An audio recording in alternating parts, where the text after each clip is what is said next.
I'm on now. So we have Riley with us here, and so Riley, tell me a little bit about yourself. Yeah, my name is Riley McLean. I'm a local of Hagerstown.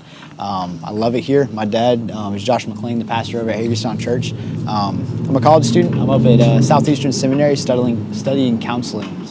Studying counseling, right. So I hear that you want to come back after you finish school. Yes, ma'am. To Hagerstown to minister. Absolutely, yeah. I feel very called to either doing rehab and recovery counseling or working the foster care, using that there. Oh, nice. So what, other than the Lord, but what's prompted you to, want to work in rehab or foster care? Yeah. So when I first went to Southeastern, I was just pursuing a business degree. I didn't really know where the Lord was taking me.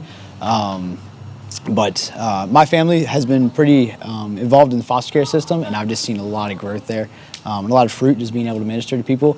And also just being able to serve at the Hope Center, I've seen a lot of fruit come through there. I've got a lot of dear friends from our church who have been through the Hope Center, and yeah, just seeing God change their lives and work in them in tremendous ways. Awesome. So my next question was going to be, how do you know about the Hope Center? But it's from coming here and serving, right? What is one way you feel God has grown you recently to better love the community?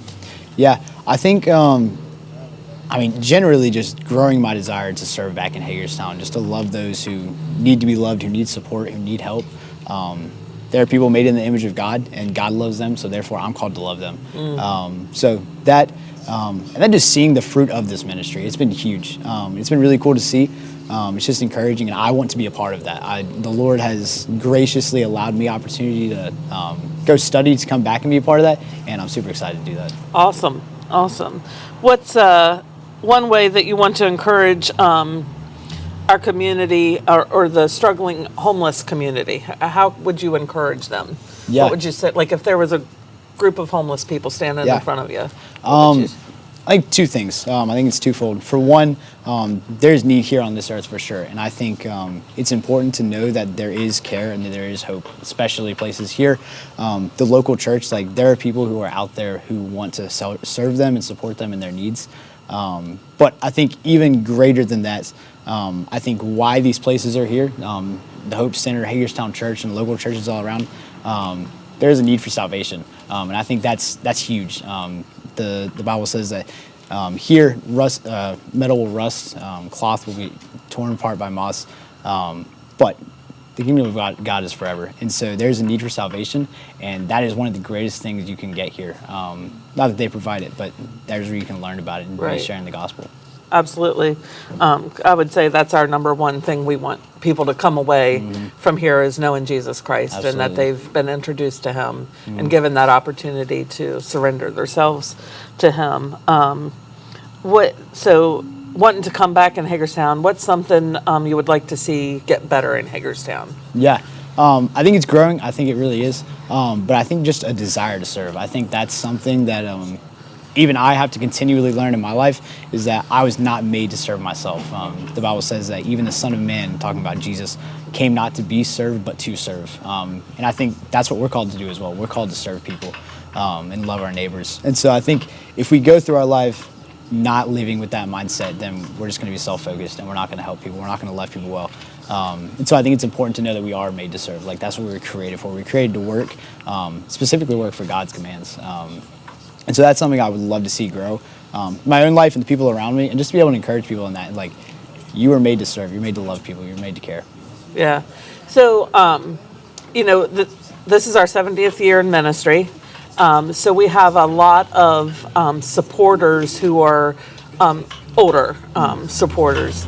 How can I draw in? What would help to draw in your generation to support the Hope Center? Yeah. Man, I think that's huge. I think as people get older and as we need to be raising up a generation who is willing to do those things. I think one, just giving them opportunities. I've been asked to actually give a sermon here before, and that was something that played a huge role in me just wanting to come back and serve here. So I think opportunity, just branching out. I think just making the need aware. I think it's often overlooked, the need here in Hagerstown and all over the world. But I think it's something that isn't made aware enough, and I think that's one thing y'all are doing here. That's huge. That's awesome. Right. So how do I communicate that with your generation? Like, what's the best way for me to reach your generation with the opportunity? I'd say colleges, to be honest, and that's something that I've actually been thinking about recently, is figuring out how I can get people at my college specifically, but even like big places like UNC, big universities, just getting plugged in there and saying, hey, this is a place you can serve. This is a place God can call you to do ministry. You can be part of this. So that's probably where I would point. Okay, awesome. What is since you've been here, what's one thing that you would like to tell people, an experience that you've had here, or maybe with some of the men that come to your church, one experience you'd like to tell and share with people? Yeah, so I've seen a lot of people come through our home, and I think that's one thing that I've loved, is just seeing, specifically my parents, but I've got to kind of be part of that, just seeing people come sit at our dinner table, sit with us, be in church with us, sit in the pew with me. I don't know, it's just huge. It's encouraging to know that these people are loved by God, and we get to take part in that. I think that's pretty cool. Awesome. Well, thank you for, you're on a quick trip home here, and your dad called and you answered, so I appreciate you being willing to come and spur of the moment, sit and have a conversation. Absolutely. All right. Thank you, Riley. Thank you. Appreciate it. All right. So, hey, Terry, why don't you come over here for a minute?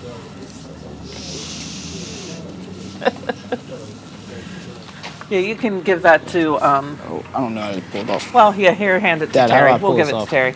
I don't want to bust it up. Got it, thank you. All right, sit down here. With this? Yeah, put it on. Well, we got 3 people online. Oh, we have more people here? Yay. Jess and okay. she brought 2 extras. All right. Are we live? We're still live, yeah. We're still going. So. You ready? How are you? It's cold. You're cold? I'm cold. I don't know what to tell you. All right, well, if we have, if Jess is here, we're going to invite Jess over. So we'll get Jess mic'd up. Come on over, Jess. Yep. I don't look great, but I always show up, okay? But it's 11 o'clock. You look beautiful, my dear. How was it? Soccer games and... Just brought reinforcements. Just I brought Alva. Do you know Alva Moses? I don't. Oh my gosh, he's amazing. He's a wonderful story of recovery. And he's a community liaison for a lot of different agencies in Hagerstown. All right. Well, we'll talk to Alva here in a minute. So I have Jess here with me now, and Jess works over at Reach. So we're neighbors. We are neighbors, and you are the most wonderful neighbor. Oh, we love you guys over there. So, in a one sentence, you might need a more. Yeah, you know me. It's okay. Describe Reach. Reach's mission, this is simple, is to prevent and resolve homelessness here in Washington County. Awesome. So 2 prongs, right? If we can assist people, if we can keep people housed, which is one of our big focuses, if we can assist them with evictions, security deposits, utilities, things like that, then we can keep them in their home and prevent them from needing resources like you and I provide. Right. And then the second aspect of what we do really is provide temporary shelter during the cold weather months. And while they're in the shelter, it's a very come as you are, meet them where they're at, address basic needs, but for those who are willing and who are wanting, the goal is case management, substance abuse treatment, mental health, kind of wraparound services that will help them be successful and independent. Yeah, here we often say and I might get this wrong, so help me out there, Terry.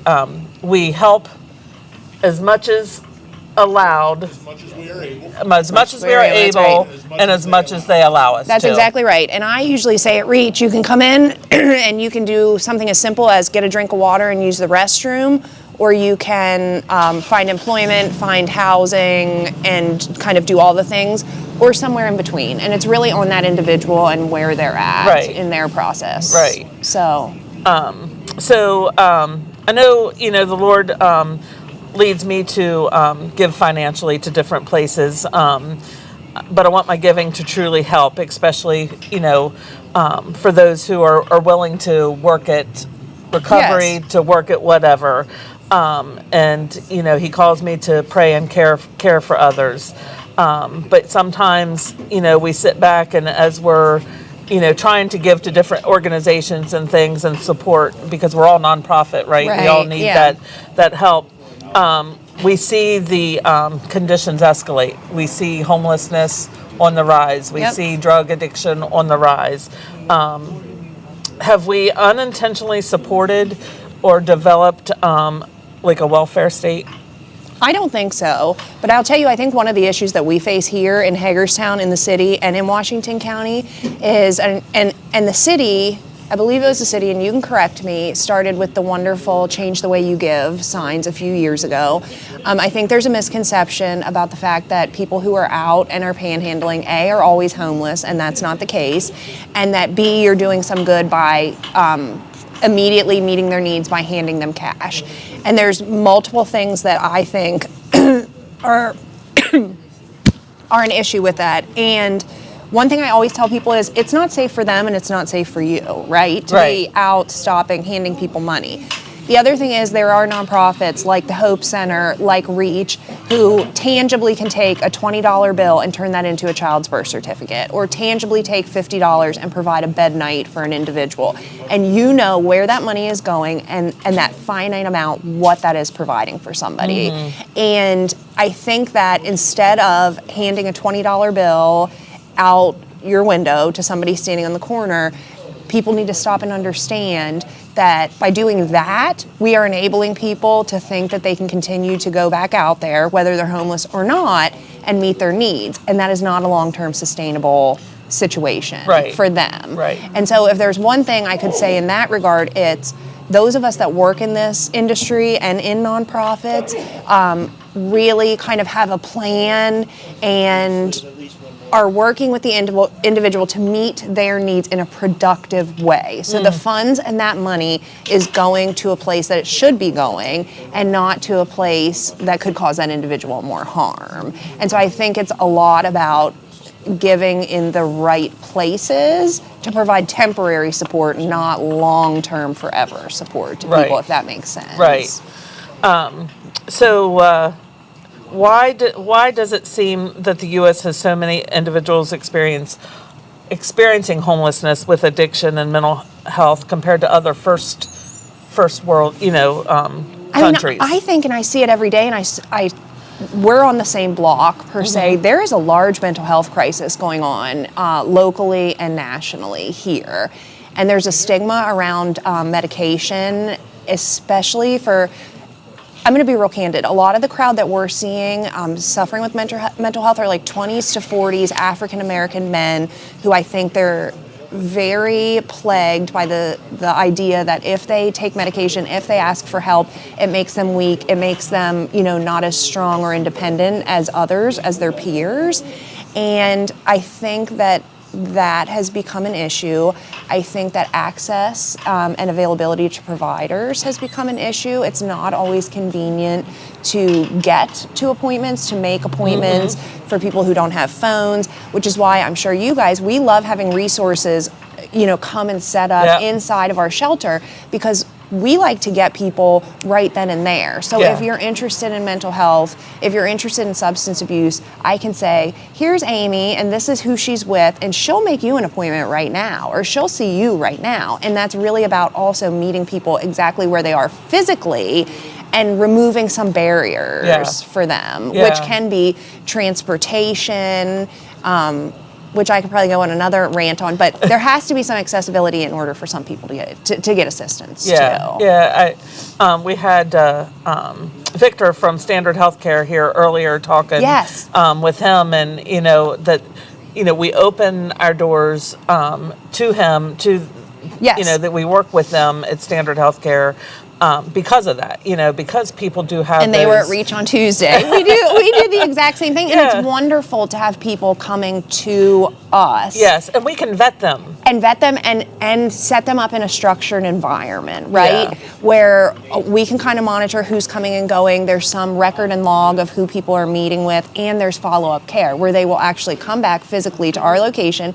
which becomes, our places become a safe space Yes. for our people, Yeah. where they don't have the barrier of reception and check-in and overwhelming paperwork, depending on their literacy level, or you know what I mean, things like that. Right. And so for people who are used to coming to the Hope Center and to Reach, they know Amy is kind and going to assist them. Jess is not here to hurt them. Somebody's going to sit down and not mock them because they can't read the information or know their social security number. Do you know what I mean? Yeah, yeah, And I think absolutely. that's just human need on a basic level, and treating people like they matter and like we really want to help them and Yeah. do something for them, you Yeah. know? I think that makes such a difference. It does make such a difference. And, you know, our clients that come to us, they trust us. They trust us. We build trust with them. And so if we're saying these people are okay, that's exactly right. They'll be more easily willing to maybe make an appointment. Yep. Or, you know, talk with them about the issues that they have and need. So That's exactly right. You know, it's, and it's building behavior that trust. Yeah. modeling too, right? Like they see us reaching out to these people because we know we can count on them and that they have the right heart in the right place. And when other people see that, they tend to mimic those behaviors. And so they're looking and saying, okay, if Amy is relying on Victor to help her, then maybe he can help. Sorry, I keep hitting my microphone, but then maybe he can help me too. Yeah. Do you know what I mean? Yeah. And so I'm a big advocate too of behavior modeling and kind of always acting in a way that represents how we want other people Right. to act. And Right. treat people. So I'm going to back step a little bit. So Reach, I kind of say that it's twofold, right? Yep. So you have your general services that run year round. Yep. Which are? Okay, in the Day Resource Center, we do lots of things. Tuesdays and Thursdays, we have financial assistance. So anybody that's a resident of Washington County can come in. If they're facing eviction, if they've had utilities shut off, if they are looking for assistance with first month's rent, security deposits, we do all of those things in a structured manner. So if you come in and say, I owe $5,000 and I make $90 a month, we're gonna have a different conversation, which is, let's set you up in a place that is functional for you to maintain long term, right?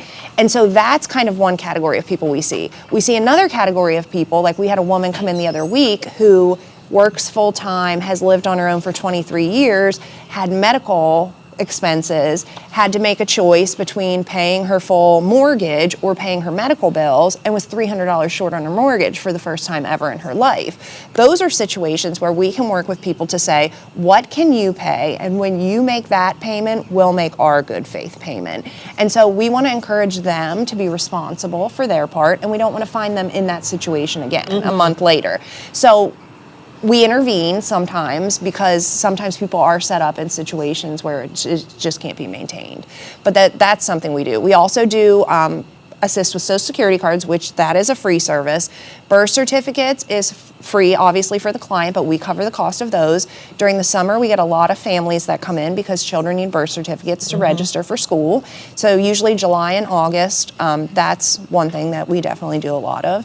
And then Mondays and Wednesdays, we're open for free showers, laundry, and hygiene products for anybody in the county that wants to come in. And they can come in both days a week if they want, do showers and laundry, get a drink of water. And that's men and women? Men and women, both. And the financial assistance, obviously, we have families that come in for that. We also have case management services. So the goal is, with Day Resource and our shelter, is that while you're here engaging in whatever it is that brought you in the door, and it may just be going to the bathroom, we're going to take that opportunity to say to you, hey, now that you're here and in the door, you don't have to do anything, but can I at least tell you that we have 2 case managers who work strictly with homeless individuals in Washington County to help find you resources, to help get you housed, to help with health insurance, all of those things that are going to set you up. And they for are success. amazing. We love your case They are managers. amazing. Because they help us out with And our they do clients. Yeah. identification. They help people get identification also. And these are things that, so our cold weather shelter's open 6 months out of the year, October through April.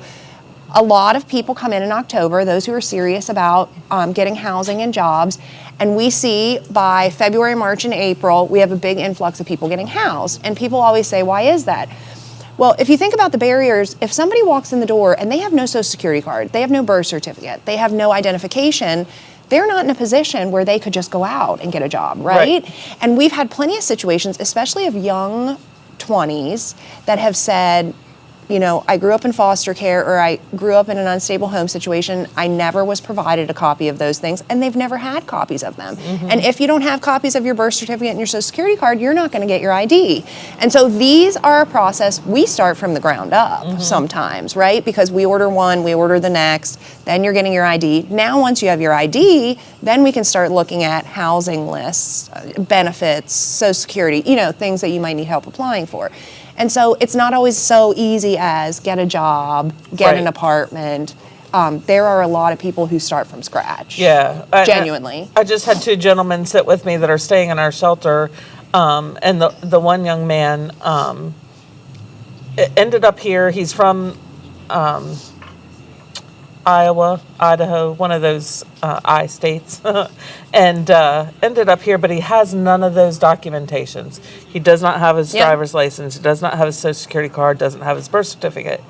And people don't understand that those can be costly documents to obtain also.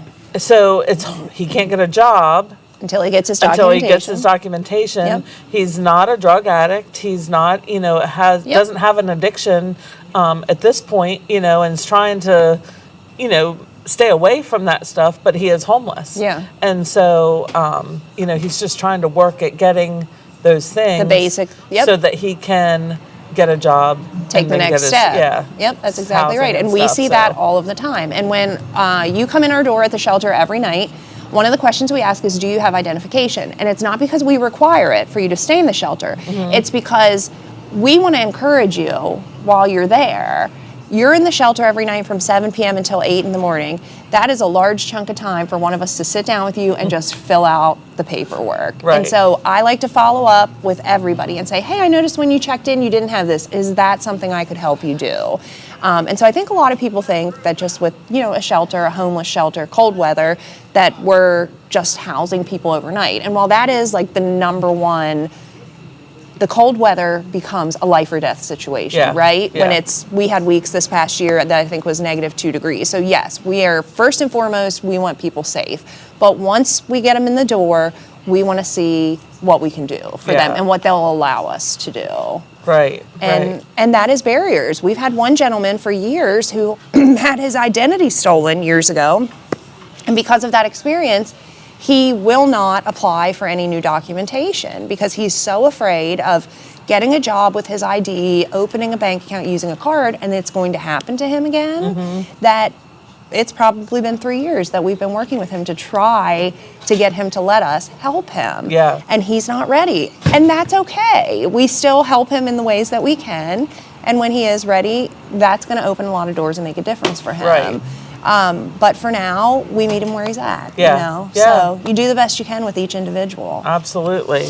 Absolutely. So, what's one thing that you want people to better understand about homelessness?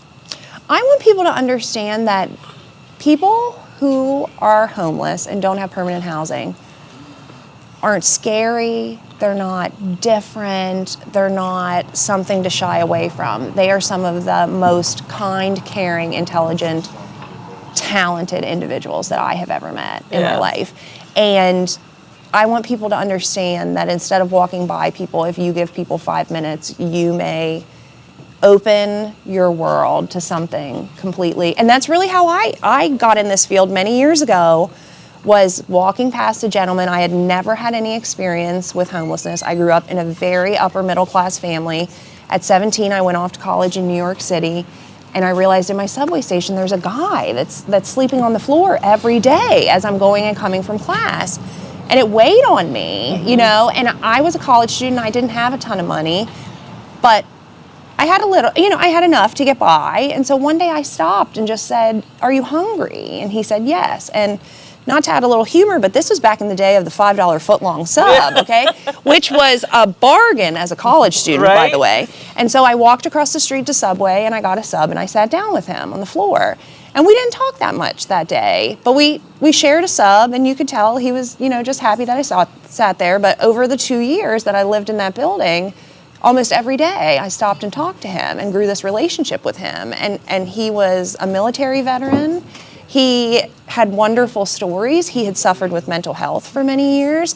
And this was a guy that thousands of people walked by every single day. And God probably was working in my heart before that moment, but that was a moment in my life where I knew that there was an underserved population that just needed somebody to take a chance on them. Whether that's to talk with them for 5 minutes, to hand them a bottle of water, or to do more than that. Because at that time, at 17, I didn't know what more to do, you know? Yeah. I didn't, it's not, 20 some years later where I know resources and I know where to send people. All I knew then was the basic need that this man needs the dignity of a meal, you know? Right. And it weighed on my heart. And I want people to understand that those are life-changing moments.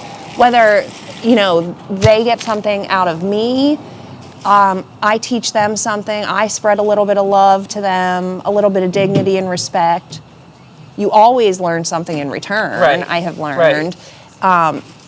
I just want people to understand that every human is a valuable individual, like a child of God that is here for a reason and that deserves to be treated that way. Absolutely. That's what I want people to understand. Where have you seen God at work? Everywhere and every day, I will tell you that. And I'm reminded of it often. I have seen so many things. I have just seen so many things. I have seen so many people's hearts change.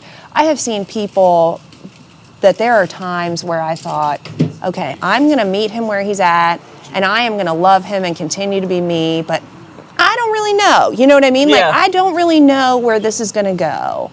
And I've seen that same man, a year later walk through the door with the key of his apartment hanging around his neck and been sober for 6 months. And I think the Lord moves. Yes. The Lord moves even when we don't know that he moves. And that man comes back and volunteers at REACH now.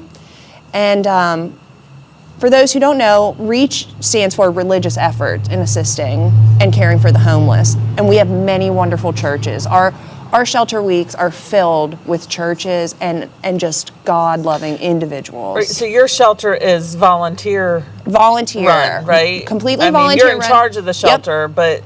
but We the have- people that are there overnight. We have one staff and about 20 to 25 volunteers every night. And the one staff really is there to kind of oversee things, the paperwork aspect and that stuff. Each week of our shelter season is taken and covered by a different church. And the amazing thing about REACH is that one week you can come in and it's the Jewish synagogue that's there. And then the next week you can come in and it's the Islam Society of Western Maryland.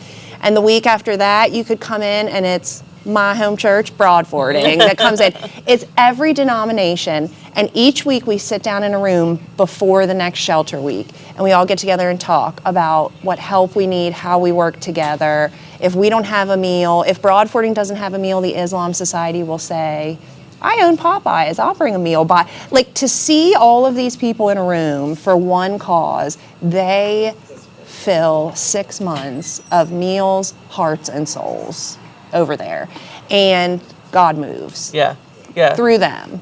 And we have the most wonderful volunteers. I've had people say, Jess, I really want to go to church on Sunday. And I have never had a person hesitate to say, we'll come pick you up on Sunday. You want to go? We will come pick you up. I think we still have 4 or 5 people that get picked up on Sunday. Even now that they're housed, they go pick them up at their apartments and they go to Gateway awesome. Church on Sundays. Yeah. So we've had people that have really built solid, even spiritual connections with some of our people. Yeah. And then it's amazing to see our residents succeed, move on, build a really wonderful life, and then come back on their own time for nothing and say, I just want to be here to do for somebody what you did for me. Yeah. That's what I see. Yeah.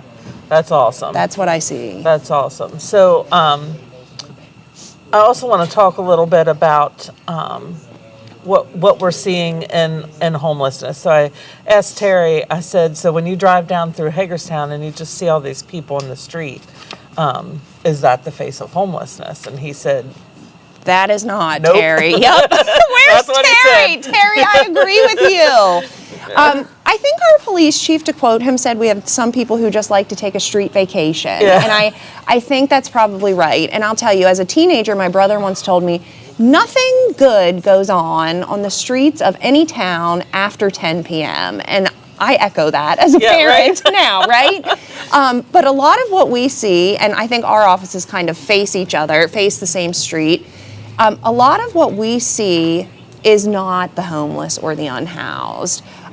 Most of the homeless and the unhoused can be found in your building or in mine during normal hours. Right. And really are trying to not get caught up in anything mischievous and are genuinely trying to find a place to stay out of everybody's way and stay out of trouble during the day. So I guess my sentiment on that is most of the people that you see hanging out on the corners aren't out there for any reason that's good or because they have a lack of place to go. It's because those are the activities that they're choosing to engage in, and they have homes they can go to. That's my personal experience with the people that because I'm sure you do too. I go out and try to engage people all the time. Yeah. And one of the things is I've started with one of my friends volunteering and doing trash pickup around the city of Hagerstown. And I enjoy it, but it's also a way that I've met a lot of people that usually would shy away from services because they don't know people, they don't feel comfortable. Yeah. And, you know, every Friday I clean the alley over here behind buyers. And the first time I did it, somebody yelled, "You're the Reach lady, why are you picking up trash?" And then a lady yelled, "Wait a minute, you work at Reach." And next thing you know, this whole group came over and they said, you know, we could use some help, and they expressed some substance abuse problems. We're not ready right now, but if we are, when we are, do you know where we could go? And I said, I absolutely do, but I'm out here picking up trash. I'm happy to talk to you. I will never push you. I will never. And it's just given me the chance to really kind of engage and get a gauge of what's going on in the city of Hagerstown. And as I've talked to a lot of them, homelessness isn't the issue. It's the addiction that's keeping them out and in the streets. And because I've said, you know, our shelter opens this month, and they've said, no, we have a place to stay. And so I've given them some referrals and names, and I've always said, you know, you don't have to come in to Reach, but if you would like help, please come ring the doorbell. I'm happy to come out and talk to you. And 2 people I've actually put in my car and driven to rehabs. But my experience from boots on the ground is that it's really addiction that's keeping people out here and not homelessness. Right. Because I bet if you walk through that door, our crew that we serve, they want to be tucked in bed at 10 o'clock at night. You know, at Reach, there's nights at 9 o'clock where I'm like, they want the lights turned off. You know what I mean? They want to be out of the riffraff on the street. They want a safe place to lay their head and feel like they can get a good night's sleep. And then during the day, as soon as we have an hour in the morning where we close from 8 to 9 because volunteers leave and staff come in, and most of them will just wait right there in the parking lot because there's cameras, they know it's safe, and they know they're not getting in any trouble or nobody's bothering them. And as soon as we open at 9, they're right back in to see their case manager, to take a shower, to whatever it is. So my general sentiment is that what we're seeing in town is not the unhoused, it's not the homeless. Yeah. But I feel like we have also seen an uptick in elder homeless. 100%. This year we had, I can't tell you the exact number, but our oldest resident was 78. And we had, I'm going to say we averaged about 10 residents in their 70s, 6 with wheelchairs or walkers. Yeah, I just even today, sitting here watching people come and go, probably 3 or 4 wheelchairs in and out our door. There was a gentleman who looks like he's a double amputee. Yes. I know exactly what you mean. Walking, and you know. Do you know what I found, which has been very interesting? 2 of our gentlemen that are elderly, that were in the shelter all year last year, were just very lovely. One of them was like a 40-year military veteran. And him and I sat down one night, and I never press anybody to tell me their story, but he had been there for a little while, and he said, Jess, I'm going to tell you, he said, I lost my wife. My wife died last year, and he said she took care of everything. She took care of me, she paid the bills, she paid the mortgage, and when she died, I just let everything go. He said, I didn't even know where to start. And he had owned a home, and his home had gotten foreclosed on. And he had income, he had retirement. He just didn't know what to do, this man in his 70s. And so that was a situation of kind of like, why didn't you say this sooner? Because once we knew, Right. you know, we were really able to, but I've had 2 or 3 elderly gentlemen who've said, I was married for 50 years, I lost my spouse, I always worked, she always took care of the household, and I really kind of gave up when I lost her.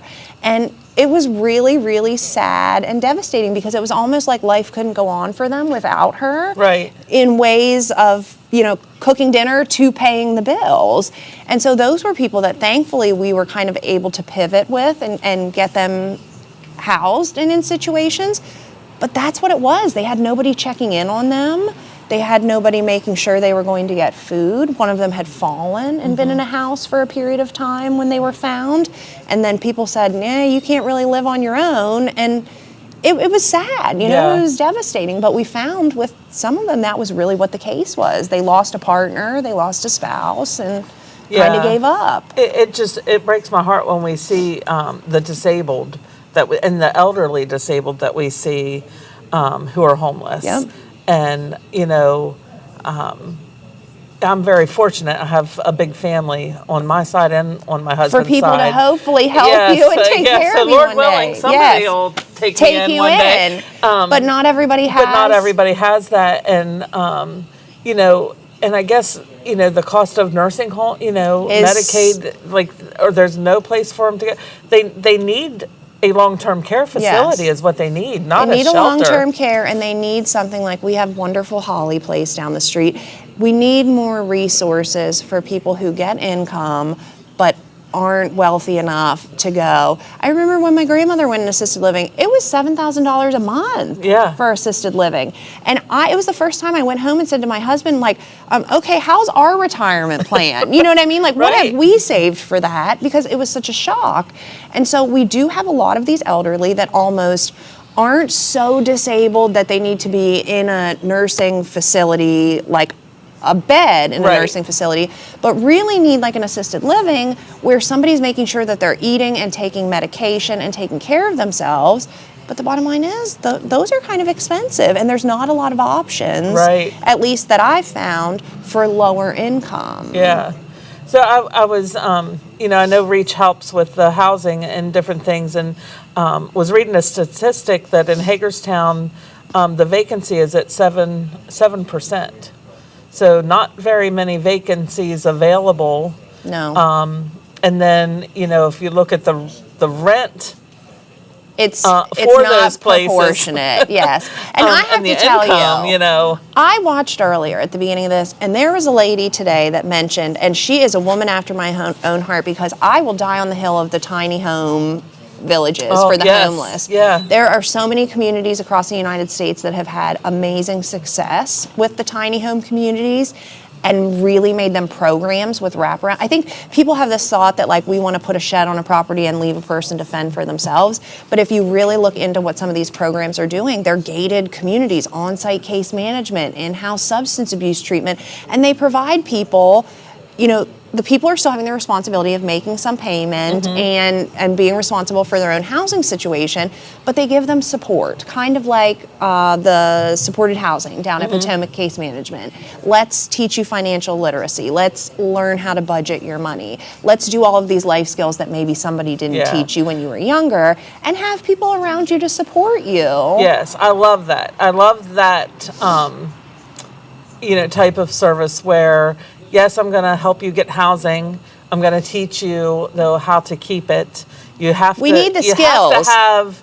There has to be, you can't just give somebody a house and expect them to keep it. And we have had so that's many. where I struggle with, like, just the Housing First initiative. I understand their thought process behind it, that you get them, you know, in a stable environment. But you have to have the tools for success, But they have to be, there should be still requirements, because they just end up not in that housing, That's you know, exactly 60, 90 days later. And, you know, so people went through all this work to help them get there just to set them up to fail. And then that, you know, what's that do mentally to someone? We actually see that a fair amount where other people have maybe assisted in getting housed.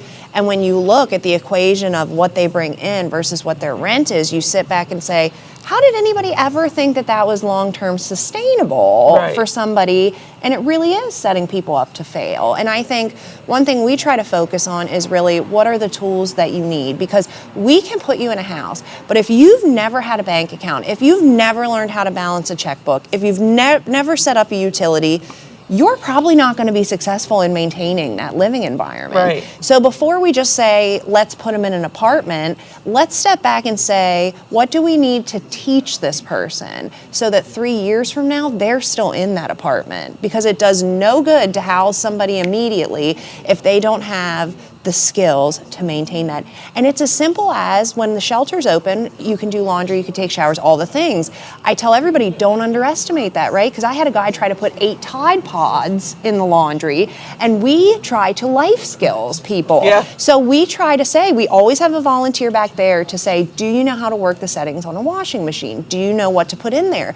These are all things that probably you and definitely me grew up with somebody nurturing us and teaching us how to grow our independence as we got older.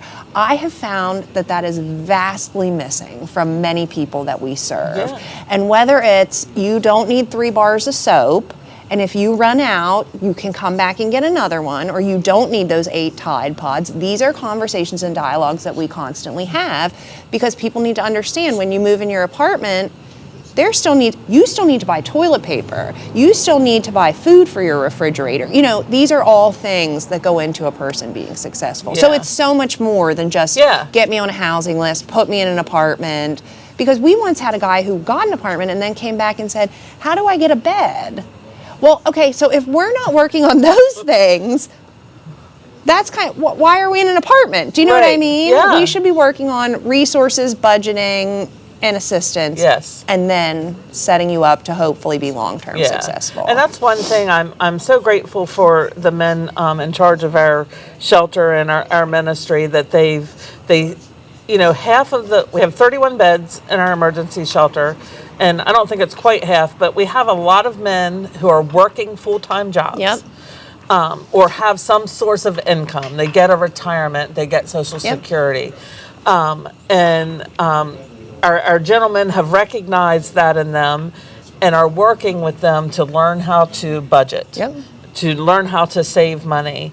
You know, these are those steps, you know, it's not just get an apartment. Well, when you get an apartment, there's things that go along with that. That's when exactly you get right. a house, there's things that go along with that. And are you prepared and do you have the understanding of what it will take to maintain that? And I remember, as some others here, I started my career in the prison system. Yeah. And I used to run a lot of cognitive groups. And I remember in one of them, it was really just about kind of living with others, healthy relationships, all of these things.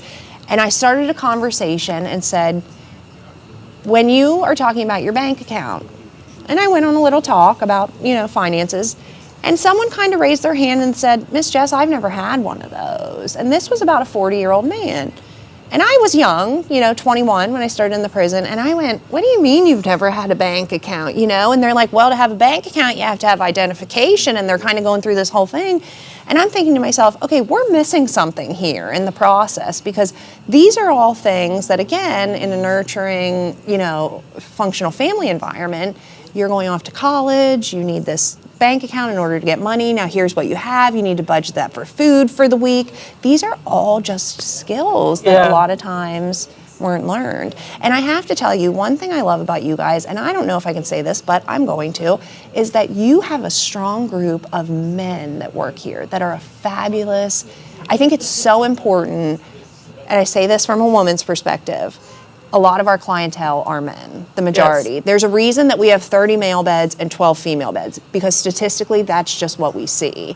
And I love seeing strong, functional, Christian men in a position to role model, because we need that. We need that. And I don't know if it's just that women tend to volunteer more, like the nurturing woman tends to be in these roles more, but I think that it's so relatable for so many of our clients, and sometimes it means more coming from more of an equal male than it does coming from a mothering Right. female. Right. And I love that you guys have that for Yeah. the men here, because I think it's so important for them to see what they can do and what they can be and what they can learn Yeah. from Yeah. other, strong male role models. Yeah, and from my perspective, a lot of issues comes from the breakdown of family. Yep. We don't have fathers in homes or things like that Yep. to teach young men, the things that we take for granted, and that we grew up with, and I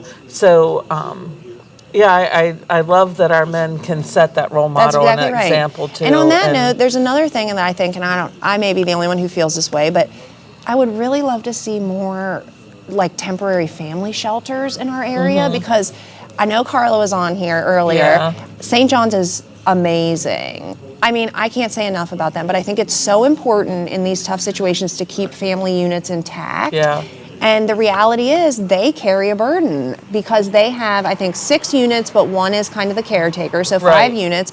They are wonderful and they work so hard with these families, but we see so often families, and we have to say, okay, well, the mom and kids could go one place, the dad could stay here or go to the mission. And I wish there was another option to keep them together, because it's so important for those kids. If they're in Yeah. a situation where they have both mom and dad, I hate that it comes down to the financial hardship or whatever has occurred that we then have to split them. Right. And I just wish, that's one thing I always say at Reach, I wish there was more to keep that family unit intact. Well, and it even, happens just with, I've heard stories with Salvation Army, they're if they have male children, if they're a certain age, they're not allowed Right. in that shelter. Yes. And it's their rules, it's their shelter. Right. But can you imagine being a mom Nope. saying to your 16-year-old son, you have to go on the street Nope. because you can't, the choices that That's right. the choices people are faced with on a daily. And I'll tell you what, we had twice this summer, which is the first time I can remember, we had 2 single dads come in with their kids. And one was a gentleman in his 30s that came in with 2 children. And we all, that needed temporary housing. And we all kind of looked around and said, wait a minute. At first we were like, what do we tell them to do? Because so often you have the female, the mother Right. figure with the kids. Right. And that, of course, we will usually say Salvation Army is the option to Yeah. keep you all together. And we all looked around and said, we better call St. John's. Is that okay? Do you know what I Yeah, mean? Because yeah. you don't often find that. But so that was twice this summer where it was a dad and kids that we were going, okay, that's not something we usually see, and called up there to say, is this still okay in Right. a family unit? Which it was, Yes. Love St. John's. But it took us all a minute and went, where do we tell them to go? You Right. know what I mean? Because Reach, we're men and women, but over 18. And you guys are male, and we knew that the Salvation Army was women and children. And so initially we're like, where do we send a dad with Yeah. 2 small daughters, So, Malin, was that one of our statistics? The women and children needing shelter or homeless is decreasing, but dads with kids is Yeah. on the rise? Yes, women decreased by 3% and men has increased by 6%. And that was, So- I mean, in my years, Yeah. that was the first time that I've seen this happen, and that was twice in 1 month at Reach. So, and they had been living in a motel prior and had ran out of money, and kind of came in at the last minute. And on that note, I always encourage people to be proactive. Right. If you know that your time at a motel or something is coming to an end. But I think he was kind of holding out hope that that Sure. situation was going to resolve. But yeah, I mean, I fully believe that statistic because we haven't seen it before. It's not Yeah. something we encountered. Yeah, so homelessness is just changing, right Yeah. before our eyes, the different, And in needs those cases, and people. both of those dads worked, but I said it a million times and I'll say it again, the working poor is a real class. Mm-hmm. It's, everybody thinks it's lower class, middle class, upper class. There is a working poor. There are people that are working 2 and 3 jobs to barely make ends meet because the cost of everything rises and the pay doesn't match, or the housing rises and the pay can't keep up. And people are working really hard and spinning their wheels. Yeah. We see that a lot too. Absolutely. I had seen an older statistic, and I think 53% in Hagerstown are at poverty level. Yep. Like that's more than half. I think it's one of the highest in the state. Am I right? I don't know if anybody has that, but I feel very confident that Washington County is one of the highest poverty levels in the state. It's crazy. It is. And poverty is like it's really low. Yeah. But there's that gap there that those sure. people that you're talking about, the working poor, who aren't quite down here at poverty level, but make just enough above that they don't qualify for different things. Jeannie has it. She calls it like a something cliff, and that is what it is. Yeah. You make too much to get any type of assistance, but you don't make enough to kind of be functional and live independently. Right. And there's an issue there. And then there's choices that they have to make. Just like the lady that came into us and said, I had $300 that I chose to pay my medical bill, and then I couldn't make my mortgage. People are in positions Lights stay on, or do I eat? That's right. And the sad fact is we've had, especially over the summer, like today is a financial assistance day, the line is around our parking lot, and it's families. And we see people on a daily basis who say, I've paid my rent, but I haven't had electric in 6 months. I haven't had running water in 4 months. And we had one family who I think $1,900 behind on their electric bill went all winter, last winter, without any heat. So they're making choices to pay their mortgage, and in a lot of cases, it's mortgage, not rent. It's people who have qualified for loans, own homes, and are making choices and are making hard choices. And I can't imagine. I can't either, not at all. But that's why we treat people the way that we do, because I always say, I'm a few paychecks away from, we're not rich, right, in the nonprofit world. And I tell everybody, I treat everybody, I don't judge anybody, because without my job, with a few missed paychecks, I could be in a situation too. Absolutely. So who am I to, look down on anybody emergency else? away, That's right, one medical emergency away. It's crazy, Yeah. Well, I appreciate you coming. Thanks for having me. And sharing with me. You brought a friend with you? I did bring a friend. All right. Mr. Alva. He's going to show me up now. All right. Come on, you showstopper. Thank you for having me. Watch your head. Thank you. Should I pass the mic? Yeah, just pass the mic over to right, Mr. Malin, Alva there. You want to clip? He's really the star. I'm going to clip this on here so it's your hair. There you go. That should be good. You good? All right. Oh, yep. Well, welcome, Mr. Alva.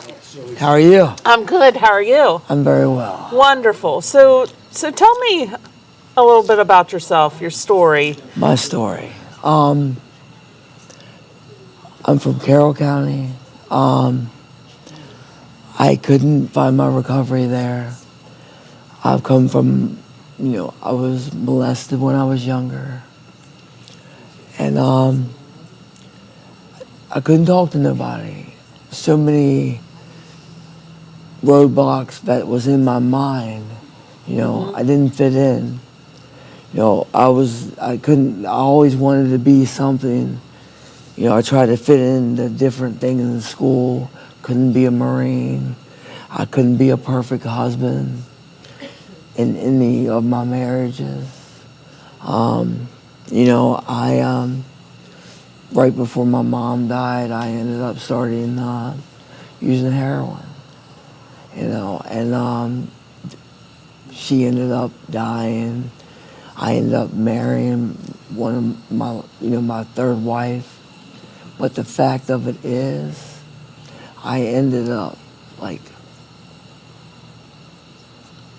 going to recovery places, going into that cycle. Okay. Homelessness, sleeping in a car, thievery, doing anything and everything to make that money for that next high. Mm-hmm. And then I left Westminster, went to Baltimore to try to get, better. And then in a place called Park Heights, I ended up dying.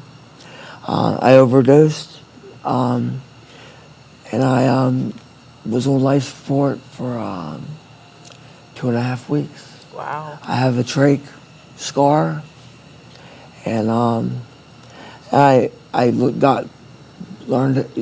went into rehab, learned how to walk, and then my friend from Westminster picked me up, tried to get me to do recovery back in Westminster again. Would not happen, would not work. So they ended up sending me to this place called Hagerstown. I was like, Hager's what? Right? Right? And I ended up going through this program called the Wells House. Okay. First I went through True Healing and the PHP program, which is an awesome program. And I ended up going to the Wells House. I was missing a toe because of my addiction stuff, because that's, and then I was here and I was angry. And I was, I was not one, I went through the Wells House. I was not the perfect person there. I relapsed once when I was there. And this is strange how God works, right? Strange to me in the flesh, but how God puts things together. Right. I went home to Westminster to, get drugs, and I ended up coming back, right? Because I was like, I didn't want to come back. Right. And I ended up coming back, got in trouble, right? And they ended up, like, I stayed, right? 2 days later, I got a thing from the housing authority saying, you just got approved for housing. You know how long it's been since I had keys in an apartment in my name? Wow. See? Wonderful. When even in my mess, God was still trying to show his message. Yeah. Yeah. I wasn't worthy of that, but he blessed me. Yes. That's wonderful. That's wonderful that you allowed him to do that work, and you recognized, that he is our supplier, right? Yes. He supplies our needs according to his riches and mercy. So what do you think was an obstacle that slowed you down in your recovery process? I mean, as I reflect, it was not being, for me not being able to heal past traumas, be able to heal past wounds, right? Because I was self-medicating, and I kept reopening that wound, Reliving the trauma. and Yeah. I didn't care. I couldn't treat women right, and I wasn't, I was looking for, with me being with other women, I was looking for them to fix me, but I couldn't fix myself, Right. and I seen the pattern, and a lot of the patterns led to my being unhoused, not wanting to feel that pain, mentally, emotionally, physically. I've had, I was on life support. I've had 3 fusions in my back. That would help me get with me in my addiction. So yeah. Yeah. Wow. How has your life been transformed since say getting that housing that the Lord provided to you? What else has happened since? How has my life been transformed? Right. Here's what I gotta say. Right. How has he done it? He was able to show me, give me a community, give me a church, and I go to Hub City Vineyard, right? Yeah. He gave me that church, right? He gave me a spiritual mom. He gave me renewedness right? And I've been able to write a book. It's a book about poetry. Okay. I'm in the process of writing my second. That's going to be my autobiography. And I am able to be able to advocate in the community. I am the community liaison for Eliza's house, which is on 34 North Potomac. Right. And they do a lot of community stuff, and I'm able to be able to help in my community. I follow the different stuff with our esteemed mayor, Bill McIntyre. Yep. And he's allowed me to be able to know things from him, like learn some things, and be able to understand. Right. And I've been able to see what he's doing, with the city and what the council's doing and how they're trying to revitalize and try to find answers. And how they're doing it is by talking to people and by getting people who have experience with homelessness, with unhoused, with being with the stigma of being in addiction, right? Yeah. And with me, like, I never thought I would, be able to come into a mayor's office when, former Mayor Takesha Martinez, she brought me the first time I ever been in an office like that. So being in places that God could have made a way. Yeah. Because I would not have been able to do that. And see, like, I'm able to go to True Healing and speak at different times. And, I'm just like with my recovery, I work a program, and it's like, it's very effective to what I do. Yeah. I'm able to go into the community and share, and the thing of it is, with my story. Yeah. Yeah. Even though, it, is a struggle, you went through these hard things and these terrible things, but God's turned it around for you to be able to use that story to help other people, and to speak truth to, people in power, the mayor, the council, and different things like that to help give them guidance and wisdom when they're making decisions for this community. I just go, and I try to be a part of this community, and when they have a chance for where I can speak, or I truly believe what the council and the mayor is doing right now. They're always going to have an onslaught of people having negative issues, Sure. right? Yeah. But their issues is trying to help people. Yeah. And they're always on that, trying to get that solution, Yeah. Yes. instead of pollution. Yes. I like that. I mean, that's the solution poet in instead me. of pollution. That's Nice. the poet in me working out. Yes. Without a doubt. I love it. I love it. What's one thing that you would like people to know about homelessness?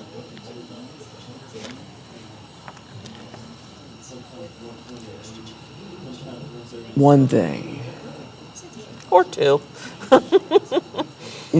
People say that it's a choice.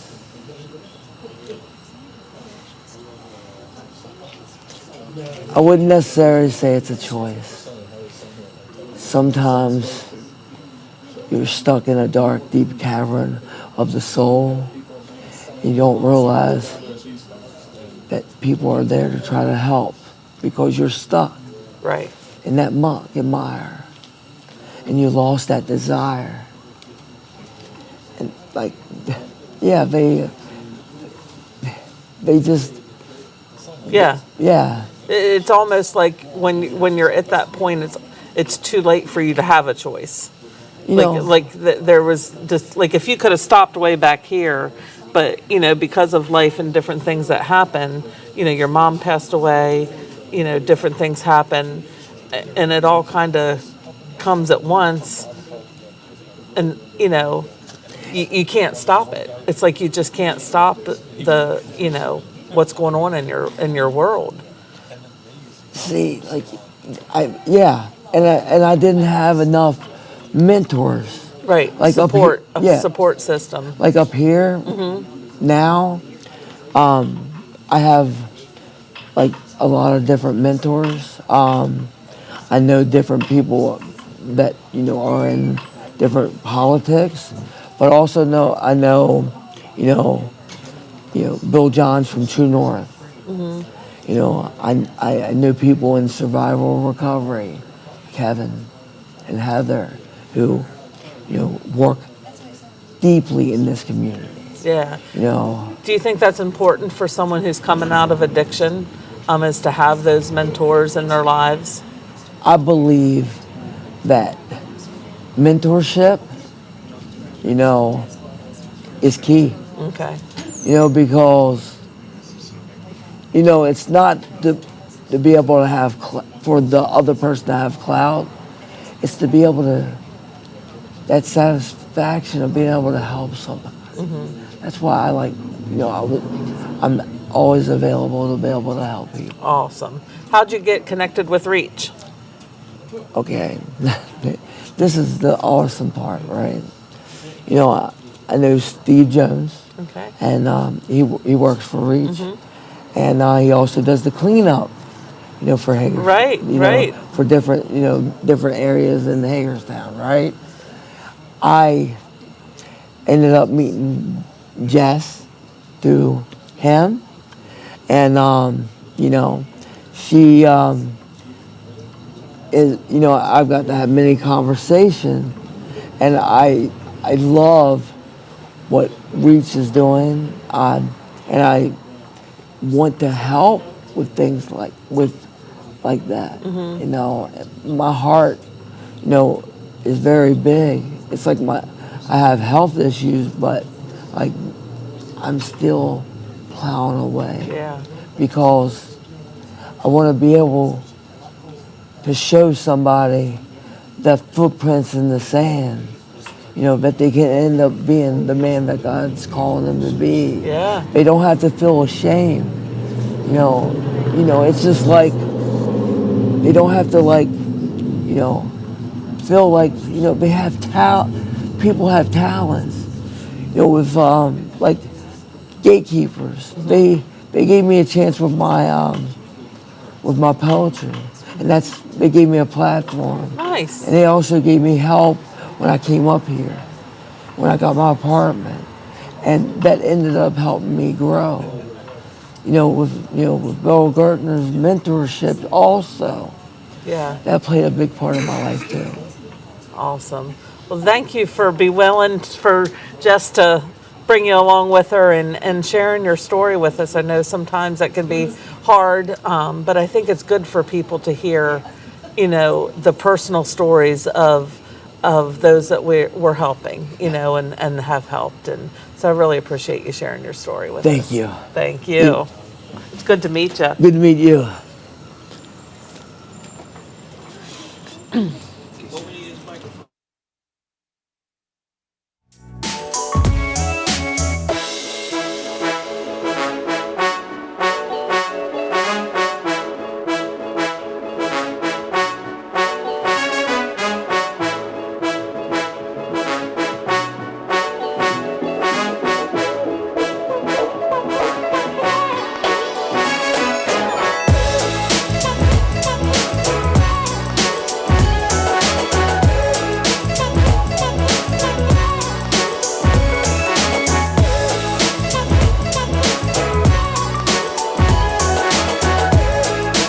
Check. Yeah, you're how far in? It is almost midnight. Yeah. So I don't know. 7 hours. You're crushing it. I'm crushing it. I'm doing good. I'm doing good. It's so humbling to hear people share their stories and just to see that victory that they've won over their situations. But they didn't do it alone. And they had people come alongside and support and help and lend a hand or be a listening ear. And so that's so important, and it does give you. Not that we, or anything in ourselves, but it just lets you know that what you're doing matters. And if 1 or 2 lives can be saved and recovered, and you've had a hand in that, I think that's important. Yeah, absolutely. Has there been something that you feel like you've learned while sitting here the past 7 hours that before you just never thought of, or didn't? No, I don't think that I've learned anything new. I do. I see a how do I want to say it? Recurring saying that a lot of people don't want to be in the situation that they're in. That life circumstances.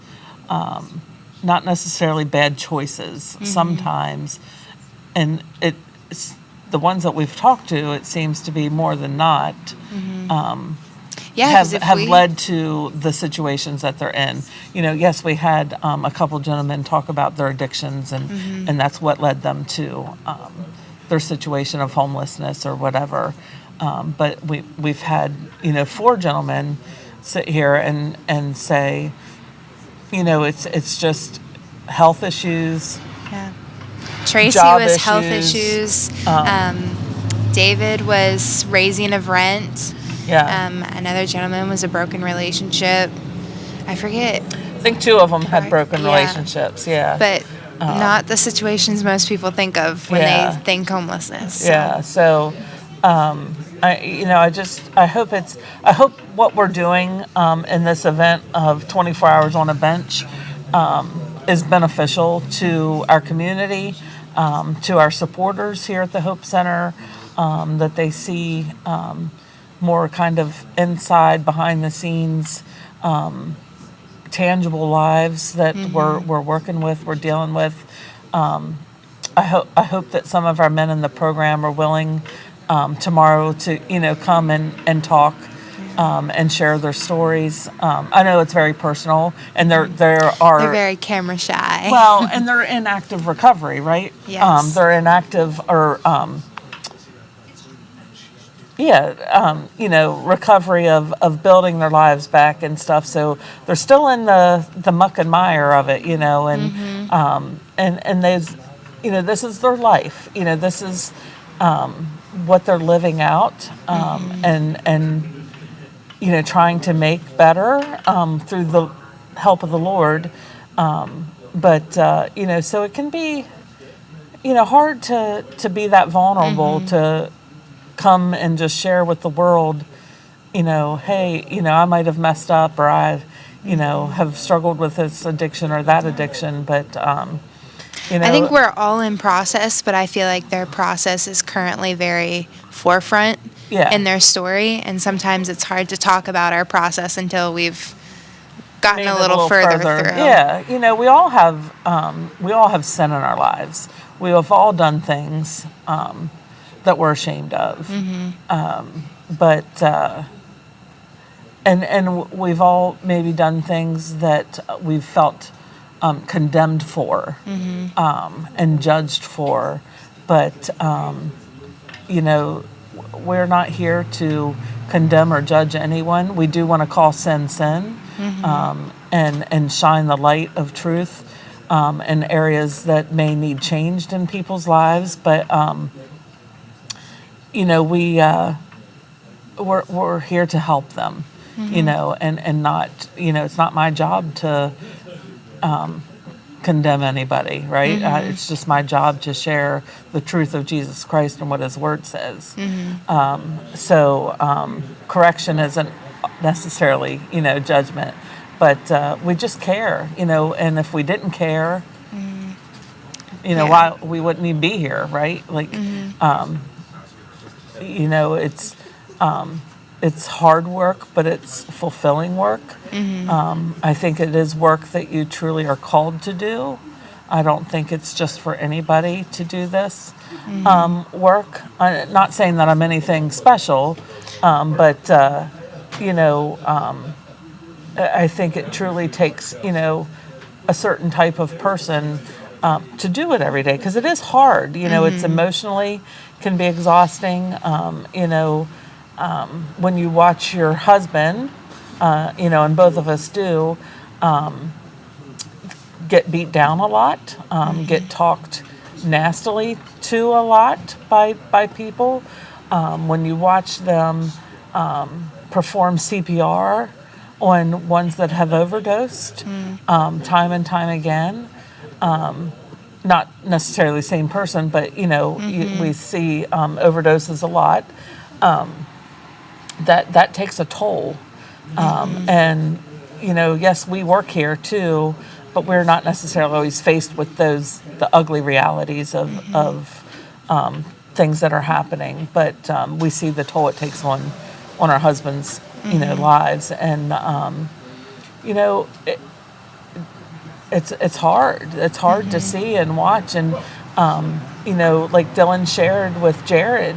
You build these relationships and you love these people, and you invest in them, and you become best friends, you become family, and then to lose them, it's I think hard. it's so naturally, as humans, I think it's so easy to just put a wall up and be like, okay, like I'm going to detach myself, not be so close to people now. But I think we're called to be soft. We're called like Jesus knew Lazarus was coming back whenever he was going to see him, but he still wept because like there's just that emotion. And I think like we just have to continuously remind ourselves that we need to stay soft, need to stay loving, need to stay kind, because every story is different. Every investment is different. These people deserve that investment in their lives, and for us to walk with them. But it's draining. Yeah. And to watch. I mean, there's been days where Carmelo will come home and he'll just sit there because he just needs to decompress for a little bit, because it's hard sometimes. I mean, like you said, there were times where Melo's been on the floor and he's pleading with a guy that just came back. He wasn't breathing for a while, and he just came back and is pleading with them to go to the hospital. And like that's heartbreaking to feel like you have to plead with them to choose their life. Yeah. And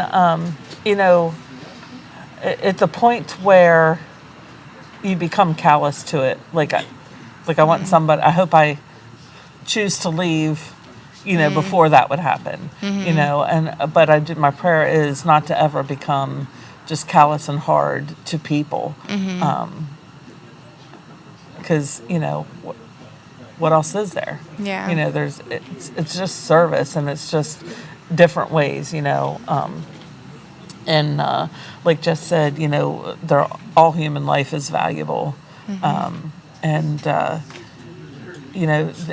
people just need to feel that love and compassion, because there's been a breakdown in families, and people aren't nurtured like we were, don't have that ability to have a mom and a dad that they're brought up in. I wish people just thought of that more. Like, everybody brushes this is so simple, but everybody brushes their teeth differently. Like, I know somebody in their household, everybody had their own tube of toothpaste because that's just what they were taught.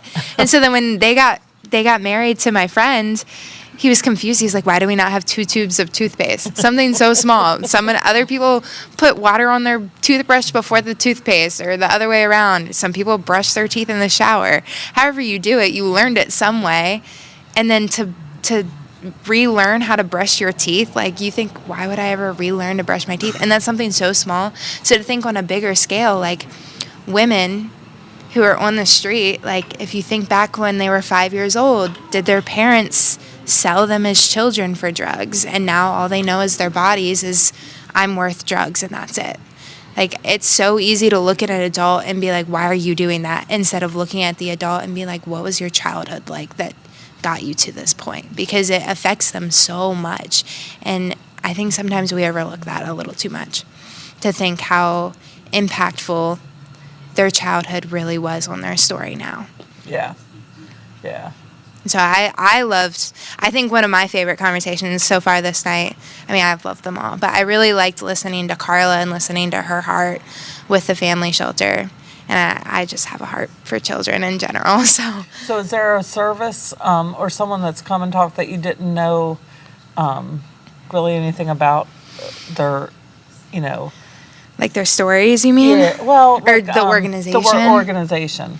I think Carla I didn't really know much about, and Goodwill I didn't really know much about. So learning about them was really awesome to hear, especially because people will come in and ask for resources, and so now I feel like I have a better understanding of where to point them to, whereas before I'd be like, I know of this, like I know of resources. It's not like I can't point them to, but now I feel like I have a better understanding of different resources that I can point them to. And be like, hey, I know for a fact that they can help you out in this area. Like laundry. A lot of people come in and they're like, I only have 2 outfits of clothes. And I'm like, we would love to help you out with clothes. In the meantime, you can do laundry at Reach. Like I can point them in that direction now, which I think is just really helpful on my end to feel like I know where to point people to, but also really helpful on their end, because now they have that resource that they might not have known about before. So I think that's really awesome. Cool. Yeah. All right. You ready for your husband? Yeah, Terryizer. Terryizer. We'll get you back over here. All right.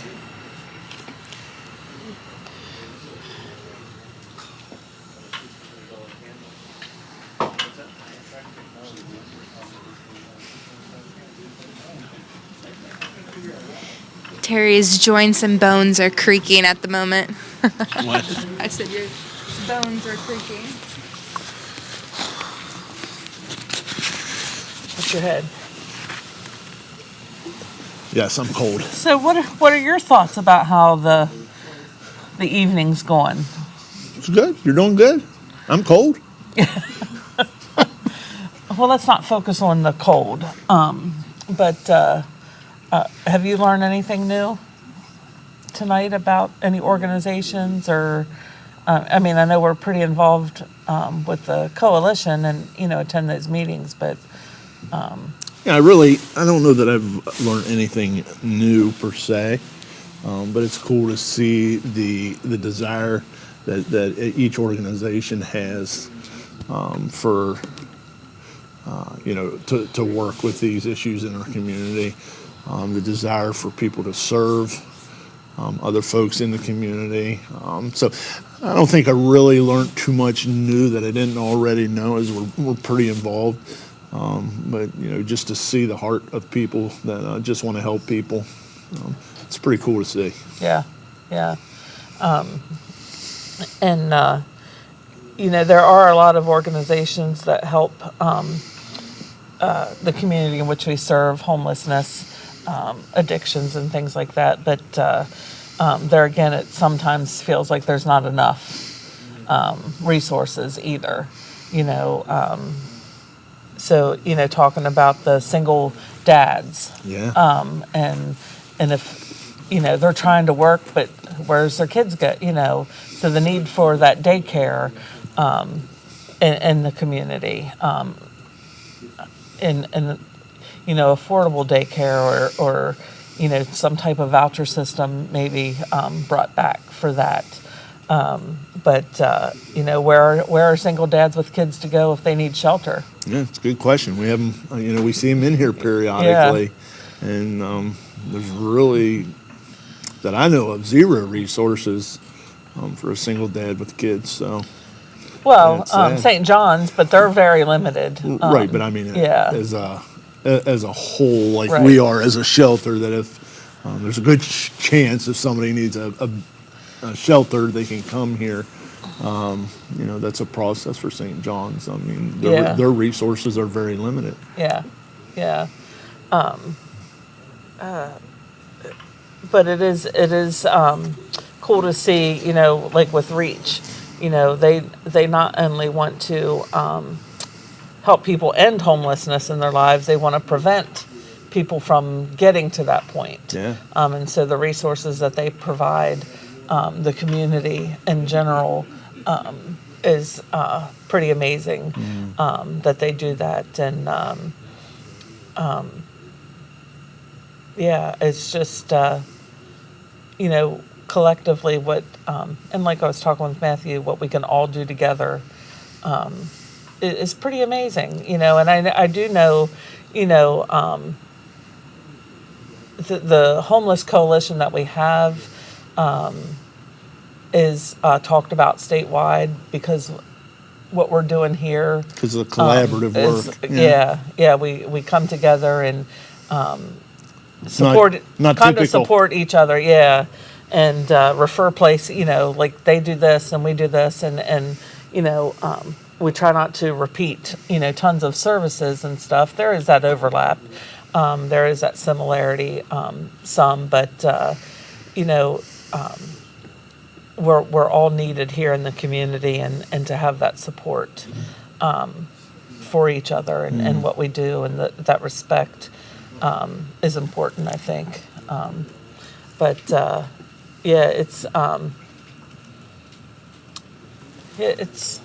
It's neat when we sit, as we sit on that homeless coalition, or the Washington County Homeless Coalition. It's cool when we go and we fill that room. Yeah. And it's a big conference room with many seats in it, and we look around, and that room is filled every time there's a meeting. I think the last time it was almost standing room only. It was more than filled. More than over full. But with people who have the desire to serve those less fortunate in our community. Yeah. There's not money in it. It's not, nobody that works in this industry or does stuff in this industry are getting rich. Yeah. By any means. So when you look around that room, it's people that have true desire, I think, to help people and to see changes in people's lives, and that's cool. Just like tonight, the folks that have came out tonight, our community partners and stuff that have come out tonight. It's not for their self-recognition. No. They do it because they truly care. Yeah. And that's neat to see. Absolutely. I think it's cool. Jess helps another community partner with the picking up trash around Hagerstown, but helps her do her job better. But that goes back to what we said when we talked earlier tonight, and I think will be a staple of what we hear off and on with is building relationships. Yeah. Right. When Jess takes part in stuff like that builds relationships, right? It builds trust. And that's what it's all about. I mean, we got to do that to love people well. Absolutely. So if we can, I'm going to see if the guys can let me take a little break here, and then we'll come back and have some more conversations on a bench. All right. So we'll let them see if they can do me a filler. No. No breaks. No breaks.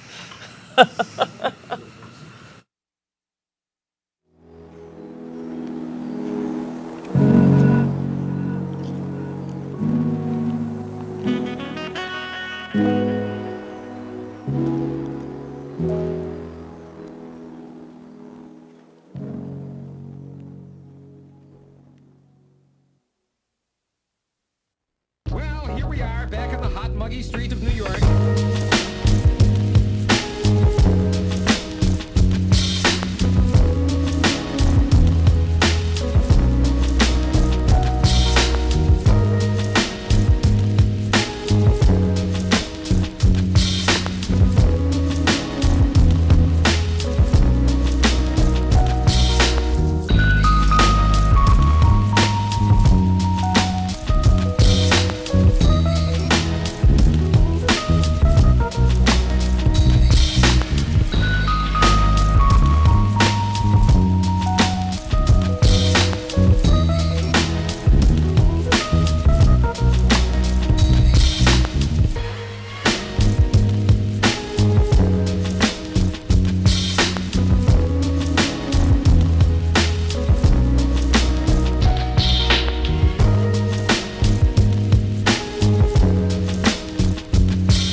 trying to tackle this very problem as fast as they can. And we're trying to do it together as a community.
Bye.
Over the past 5 years, the need has soared nearly 79%.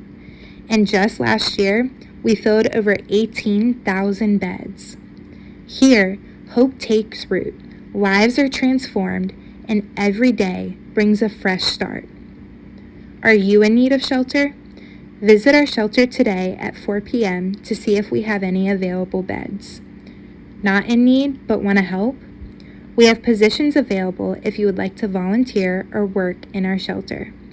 We also are always in need of hygiene products, towels, and sheets.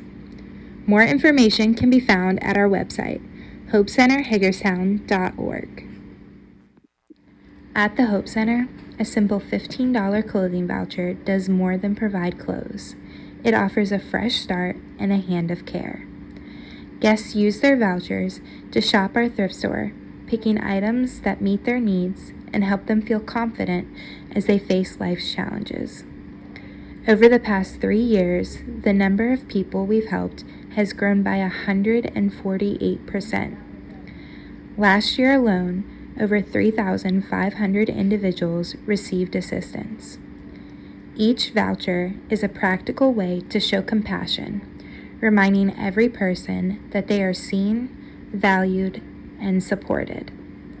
One small voucher can make a difference and spark hope for the journey ahead. Visit our office and bring an ID or something with your name on it to get a voucher today. Want to help keep this program running? Continue to donate your clothes to our thrift store. We would not be able to give if you didn't give first. More information can be found at our website, hopecenterhagerstown.org. At the Hope Center, a simple grocery bag delivers more than food. It brings hope right into homes.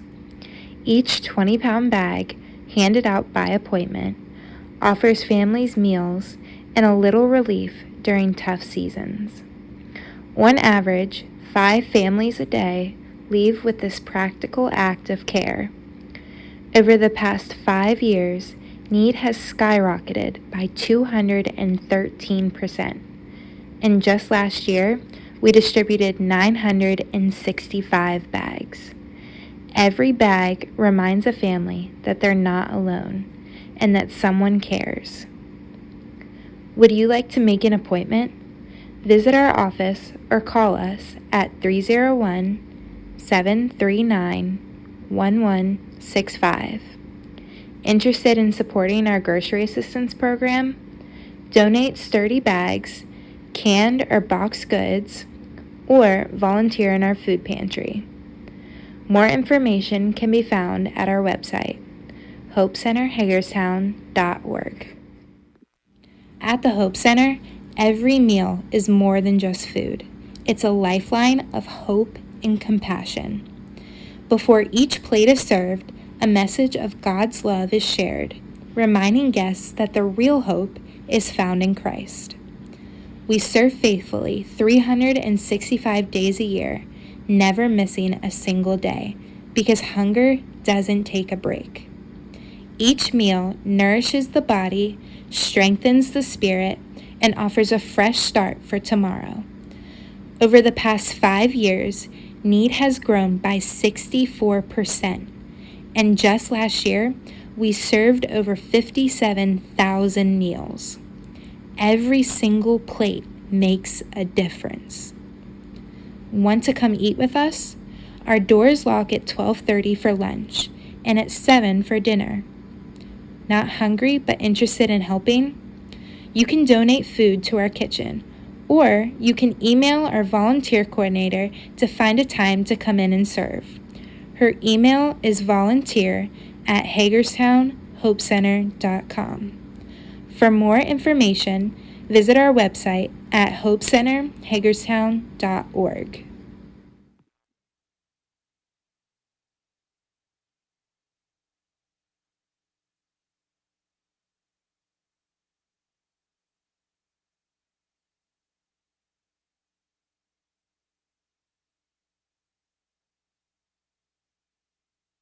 So I'm back here with my son Garrett, and I'm not sure how many people are out there watching at this late hour of almost 1 o'clock in the morning. It's early. It's early. It's just early. It's just early. It's not late. It's early now. That's right. Now we're just early for tomorrow, or today. Today. Tomorrow is today. Today is. Today is tomorrow. Tomorrow is today. Yeah. So we're going to have some more conversation, because if I don't keep doing something, I'm going to get tired. And so It is chilly out, but thanks to Garrett, I do have a couple heaters here that are keeping me warm. But I said to him earlier, this is lacrosse weather, so my boys all played lacrosse, and I sat out in freezing rain and snow watching them play lacrosse. So we can make it through. We can make it through. We can make it through. And want to shout out and thank my associate pastor for some warm pad things, camping gear that he allowed me to borrow for tonight. And Jess from Reach, she was just here a little bit ago. She brought us some donuts. So thank you, Jess, for that. And I think we had a couple questions, Malin, come through. I think as someone asked about how we get volunteers to serve. I know Reach has a great support of volunteers. We have a great support of volunteers, churches. I don't know for Reach, and I'm sure it's probably similar. We've been in, ministry for 70 years. And so, a lot of that was developed a long time ago. And those relationships just build. And, we love to share what we do with local churches. So, if you would like to have us come speak at your church, just have them reach out to us. We'd be happy to come and share with your church what we do here, how you can get involved. So, a lot of it is word of mouth, I think, for volunteers. We do have an application, for individual volunteers to fill out.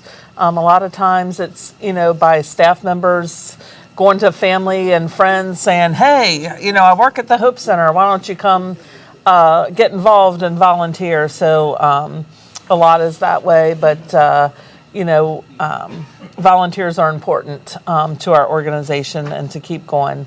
Another question was, are there any special needs for the men who are in the program? Are there any special needs for the men in the program? I would think maybe an encouraging note, a card to them individually. If you are a monthly supporter of us, each month, this is something new that we started doing this year. We're sending out prayer cards with our men in the program on just one person a month, but it gives a little bit of information about the men who are in our program, their testimony, where they're at in the program, color level wise, and we'll discuss that here a little bit later on today. But I would say an encouraging note. I'm not sure, like when they have needs, we do sometimes put out or take up a collection around. We had one gentleman, he really needed a good pair of shoes, supportive shoes, to help him. He was walking with a cane. When he got the shoes, he was able to get himself to where he didn't need the cane anymore. So sometimes there are those specific needs. A lot of times, when we're talking about those things in staff meetings, the staff's just like, well, let's take up a collection, and they take it upon themselves to take up a collection to do that. So at this point, I don't know anything other than just like an encouraging note to keep going, keep persevering in your journey, and things like that.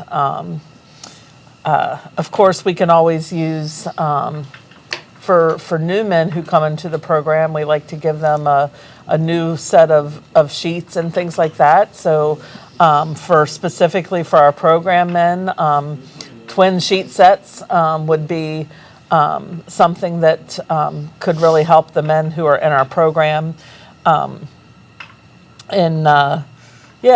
So if we have more specific needs, we will definitely put that out there to our supporters and all. But Garrett is sitting here with me again, and he told me I could ask him whatever questions. And are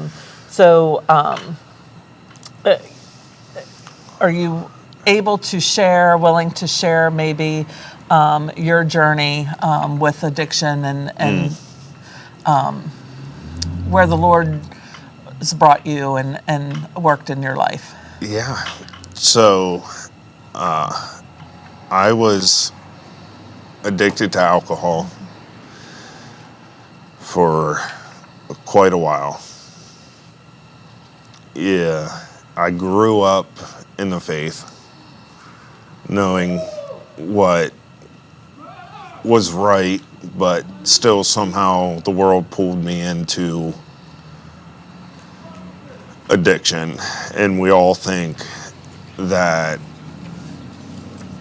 we can't be addicted to something, but we can be addicted. And so I had my own addiction, which was alcohol, and it took me a long time to realize that I was addicted to it. I didn't think I ever was. And I had to face the fact that I really was. And what really pulled me out of it was getting back in faith. And that really showed me the way and helped me out. And there are people that are put in your life to help you out of those situations, whether it's right now or in the long term. God puts people in your life to pull you out of situations that you shouldn't be in. And I would say a lot of that came because of maybe certain friends groups that you developed and had. Would you say that's fair? I mean, it all depends on who you're around. I mean, I don't think people make you. No, you have your own free will and your choice. You make the choice. They didn't force you to do things. But I think But the people you were hanging out with were doing those things. So it made it easier to do those things. Yeah. Do you have any advice for anyone who is struggling with addiction? I don't know if I'm the best person for advice, but it gets better. You might not think you can stop, but you can. Yeah. No matter what you're going through, no matter what the addiction is you can stop. If you have faith, you can stop. It's not something that defines you. It's not something that this is who I am, which, going through it, I thought, this is who I am. This is what I'm going to be. But it doesn't define you. Yeah. You always have the chance and the choice to make a decision to change. And so do you find that having a community support, like your local church, helps with that? I do. Having support from family and friends and loved ones, it helps. I would say it doesn't always make it easier, because you don't see them as helping because it's something you don't want to do. Mm-hmm. But they are there to help and support you. Right, and so you would hide a lot. I would. You would stay away and things. Was that to hide your addiction, or was it because you felt convicted about what you were doing, or embarrassed by actions? I think it was more, I just didn't want to deal with it. I didn't want to deal with what was going on. Didn't want to deal with my problem, which it is a problem.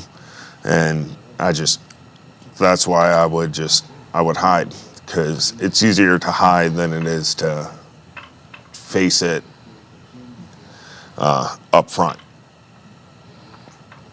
Yeah. But, and it's never easy, recognizing that in yourself, and seeing, a destructive path that you're going down.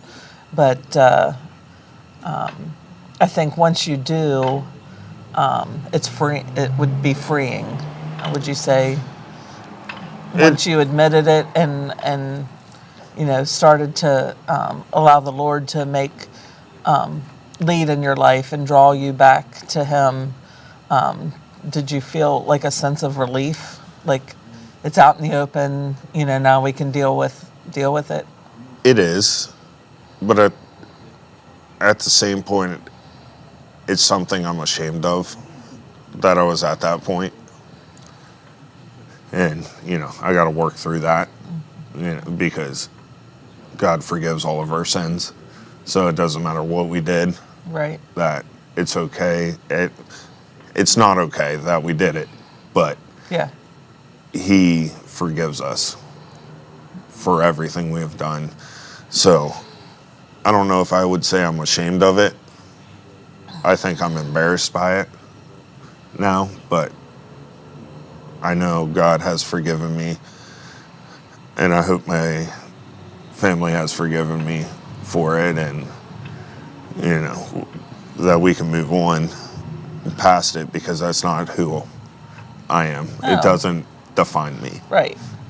And we know that, I don't think,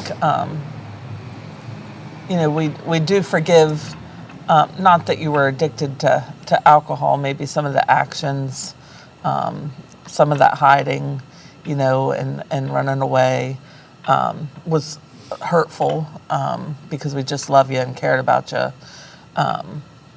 But I don't think you should feel ashamed in front of us. We all make mistakes and have sin in our own lives that we deal with.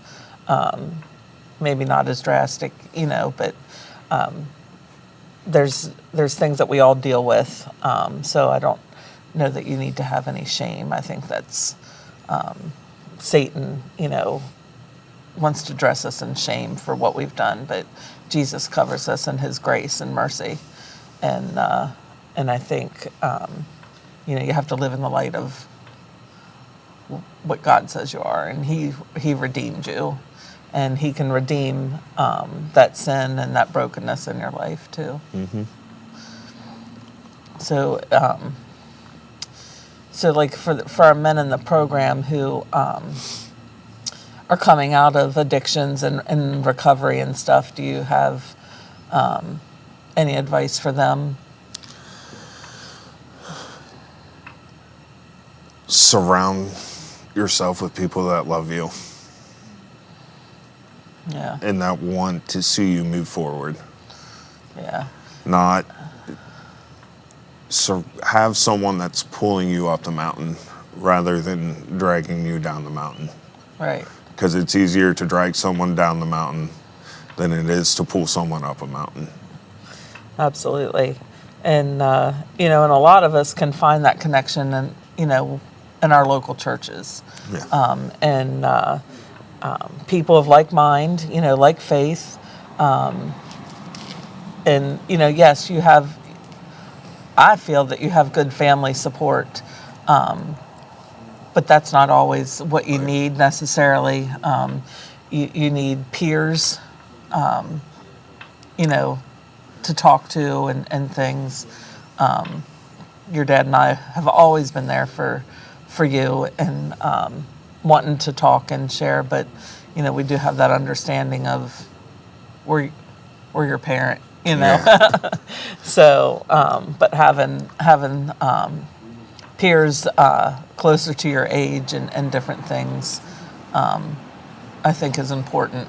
It's been an important part of your recovery. Yeah. Having people that push you to be better. Yeah. To be who you know you should be. whether it's peers, friends, family, just surrounding yourself. And sometimes, you know, you don't think it's always the person that you thought it would be that pushes you to be better. Yeah. And sometimes it's the person that matters the most that pushes you to be the best person that you can be and to strive to be the person God intended you to be. Yeah. And you have kids, you know, that look up to you that you need to be there for and set an example too. So that's important. It is.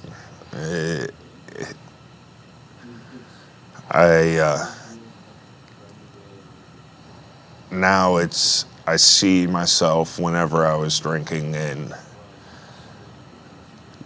I tried to see what my kids saw, and it's hard. Because now I influence them on, they know what alcohol is. Yeah. They know what alcohol does.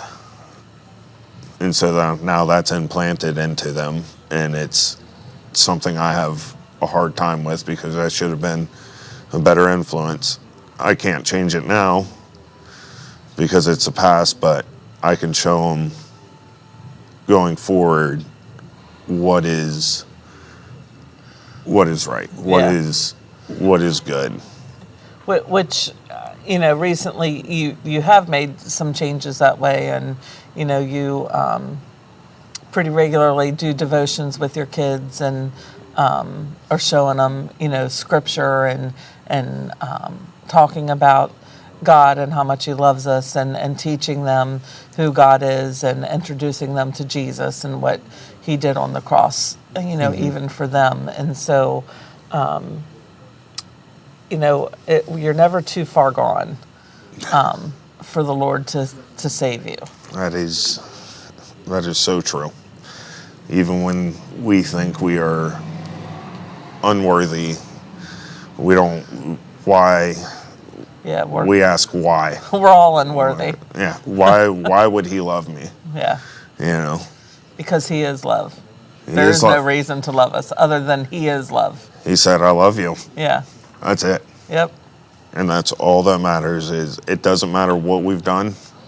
He's forgiven us, and He will always love us. Yeah. Yeah. So that's so amazing, and so it you know, really makes what your dad and I do a little more close to home. You know, a lot of these guys we look at as, you know, they're grown men, but we look at as our kids, you know, almost, and or family, and so you just want the best for them, want to help them along that path and that walk to, you know, let them know that they're loved and they're cared for, you know, and I would say your addiction was on the verge of really breaking some relationships within family and, you know, things. I mean, I think it broke some relationships. I think it definitely broke some. Yeah, but they can be restored. They can be restored. They can be restored. And I also think, you know, we all, growing up in the faith, we think this can't happen to my family. This can't happen to me. Mm-hmm. This can't happen to my son or my daughter or my cousin or whatever. But it can. When it grabs a hold of you, it grabs and it takes you farther than you want to go and keeps you longer than you want to stay.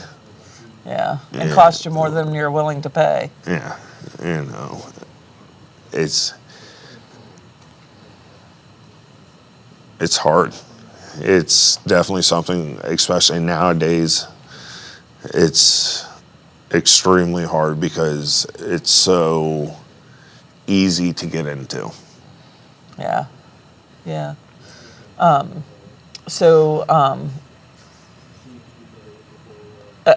Do you still find that you have a desire for alcohol? Yeah. Almost every day. Yeah. And so when that comes up, what do you do? Pray. Because that's the only thing I can do.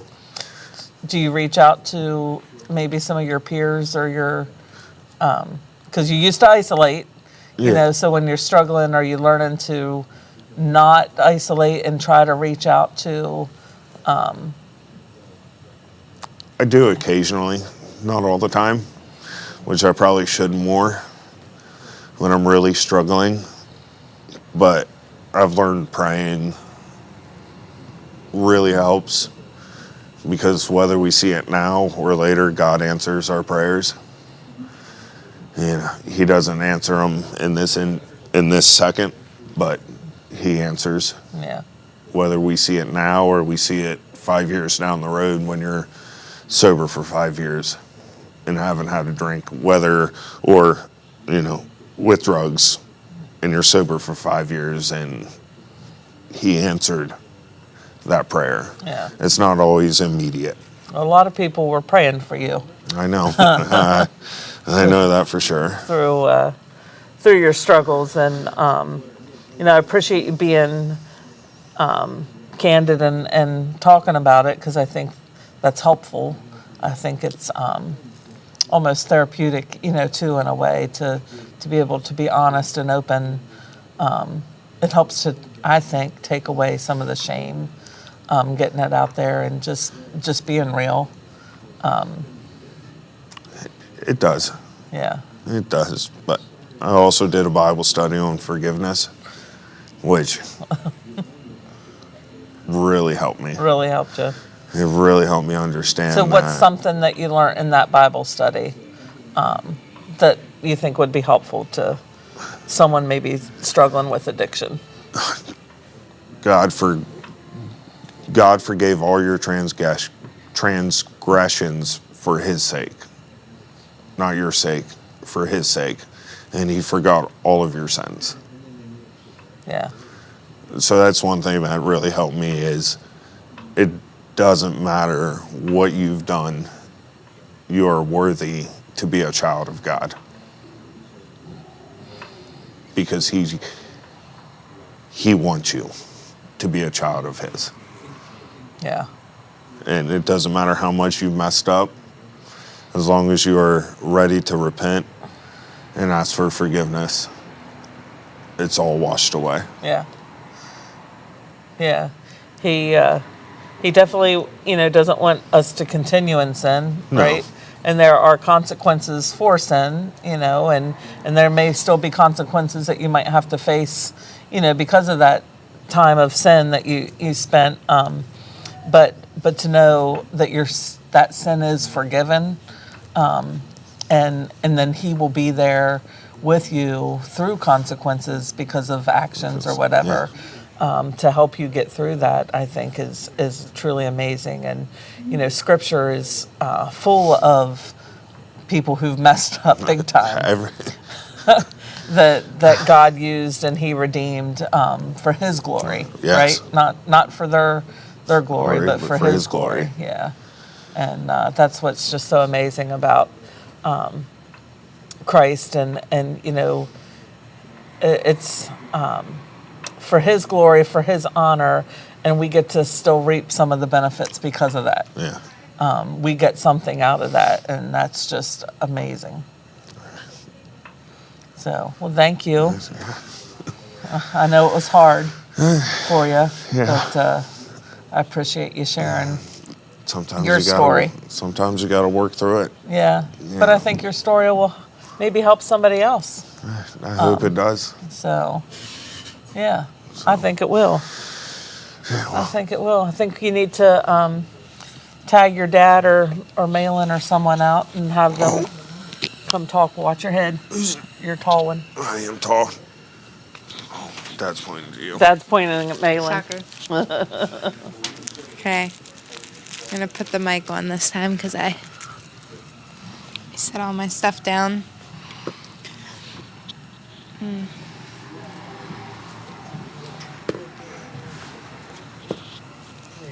So, make sure it sticks. There you go. Okay. So, one of the crazy things, I guess I feel, this is kind of roundabout story, but at the beginning, was it the beginning of this year or the end of last year, Carmelo and I made bingo cards. Right. Something so small. But we put goals that we had throughout the year, and we wanted to reach those goals and get bingo, and then we do some fun thing. None of us have gotten bingo, so we haven't gotten to do anything You're fun. 10 months in. You only got a few more months. I know. We're not very good at bingo, I guess. Yeah. But one of the things back at the beginning of the year that Carmelo put on his bingo card was, we want to bring someone new to church that has never come to our church before. And Garrett was that person. Awesome. Yeah. Hey, you got an X on a square, Carmelo. Yeah. So, I mean, that's something that we were thinking about at the beginning of the year, and then God answered that. August, September, I think, was when he started coming. So 8 months. That was something that Carmelo really wanted and was praying about. And 8 months later, God was like, "All right, here you go. Here you go. Here's the person." Yeah. And the timing of it was all a God thing. How they had that conversation, and it was at the time where Garrett's heart was softening to the point where he was ready to come back to church, and just cool to watch God move. Yeah, yeah, and and as a parent, watching your kids struggle is not easy, and knowing that you have the answer, and steps that they can take to help, and just praying for that, and sometimes begging, the Lord to just, move, and not seeing it, but then finally, seeing those small steps and things is, it's exciting, and I'm just so thankful that he didn't keep him there in that, or allow him to stay in that addiction, that he pulled him out. So that's it's pretty amazing, and we see that with the men that come in here, they're somebody's husband, there's somebody's brother, there's somebody's cousin, there's somebody's son, and I think God is a restorer. He's in the business of restoring brokenness and hurt and pain and relationships, and that's what he can do with our men in the program. He can do that with the men in the shelter. He can bring them to a place of restoration. And, I've said it a couple times, the Christian life is not necessarily an easy life. He's not calling us to a life of, hey, I'm following Jesus now, everything's good. I'm not going to have any trouble. I'm going to have money in the bank. I'm going to, just have the best life ever, and we get so caught up in the here and now, but it's really more about eternity and what life is going to be like in eternity. And if we kept that in view as believers, I think God could really change the world. The Bible talks about storing up treasures in heaven and not here on earth, and that's, I think, people. Taking people. That's the only thing we can take with us when we go. Right, is other people, because we've shared the gospel with them. Because someone's planting a seed, someone's watering, but God's given the increase, so. I think, too, it's important to remember that, we're always going to be moving in one direction. We're either moving towards Christ or moving away from Christ. And so, like Garrett was saying, we're on a mountain and we're either going down or we're going up. We're not at a standstill. Yeah. And so I think having that community around us when we don't have the strength to keep going up, to just keep pushing us up and keep holding us up rather than falling back down. And I mean, we all fall down. We all slide down the mountain at some point, but recognize, my brother just talked about that on Sunday when he was preaching. It's just important if you realize where you're at on the spectrum of our cycle of being confident in God to being careless to being convicted to being confident again, just that cycle, and being aware of where we're at so that we can continuously keep our eyes on Christ and be moving up instead of falling away. It's super important. Yeah. I think also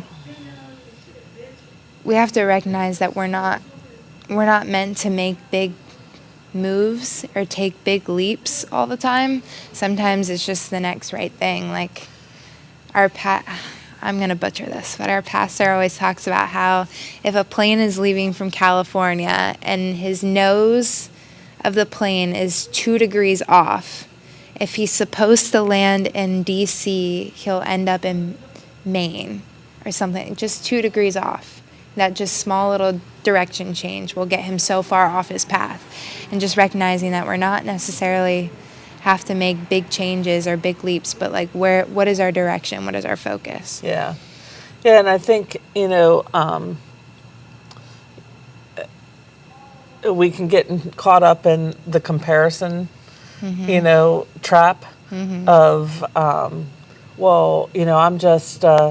I'm just a stay-at-home mom, or, I'm just... Which for all you stay-at-home moms, that's the biggest ministry in the whole world, is the ministry of your family. That's your mission field, and it's beautiful. Or, I'm just a clerk in a store, or I'm just, an office assistant, but I think God calls us, again, not to necessarily do big and great things, not that he can't do that through us, raise up a whole bunches of Moseses and Abrahams and, Davids and Pauls. But being faithful in those little things is, what's most important. To daily just love the Lord and serve him and remain faithful to him in the little things. Because sometimes, the big things, even though they're big things, it might be easier because they don't come along that often. But it's those daily, everyday little things, trying to not complain, and trying to, not to worry or have anxiety that can get us so, caught up or comparing our lives to this person or this person. We're individually made and gifted and given abilities to ourselves. And so seeking out, what those are and how the Lord can use those in our lives, I think is... I think, too, just watching him fill in the gaps of our weaknesses is beautiful. Because I think, like I said earlier, my heart is geared towards children. Like, I can be so gracious, so patient with kids. When it comes to adults, I'm not so gracious and I'm not so patient sometimes. Excuse me. I'm yawning. It's late. So to see how he fills in those gaps of my inability, or I don't want to say inability, which is maybe why he has you where you're at and not with children, because that's easy. Yeah. We're not, again, called to an easy life necessarily. Yeah. So he wants to grow you to be more Christ-like. For sure. And he's doing it. I think it was he's today. Helping you. He's helping you. Yeah, for sure. You can ask. I mean, you saw. I have my moments where I'm like, wow, I utterly failed in that moment. And just to be able to even recognize that, I feel like is growth, because I've been impatient plenty of times, and to be able to recognize now, hey, I'm not loving this person the way that I want to be loving them, and to be able to recorrect myself. I think just seeing the little bits of growth is awesome, because that's God, and just seeing how he's using my weaknesses for his glory. Yeah. That's cool. And it is good. I think it's good to sit back and reflect where you were this time last year, right? And so I think journaling is such a cool thing. Make bingo cards. I used cards. to do it. I don't do it. Or bingo cards. It'll humble you real quick. Seeing your journey and setting those goals and that way you can watch your growth, in a tangible way. Mm-hmm. I forget what I did yesterday sometimes, so let alone last year. And so it's hard for me to sit and say, okay, well, the Lord's, and bring that back to memory all the time. The Lord's, we're just so busy all the time and boom, boom, boom, and doing the next thing and doing the next thing and doing the next thing. But to take that time and to reflect and be able to see truly where God is moving. That's why Scripture is so beautiful because, in the Old Testament, because we're all like this, whether we want to admit it or not, right? We are like Israel. We're the Israelites. And we're good. We love the Lord, and we're doing this for Him. And then, okay. And we're so quick to judge them that we're doing the same thing. And then we're going off course, and now we're worshiping a golden calf, and then we need punished. And so we have to wander that wilderness for, a little longer. And so now we're faithful to the Lord again. And He's brought us back and restored us to Himself. And then, okay, it's going good. It's going good. Now we're going to go off here again and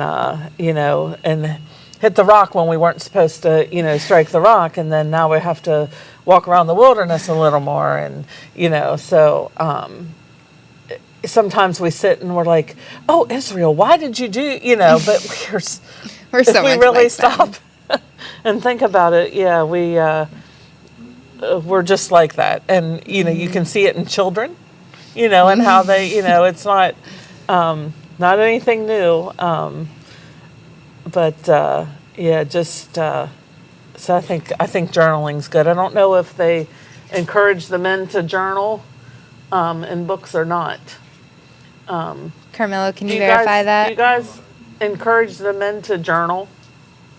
Sometimes it's happened, but sometimes not much. You should.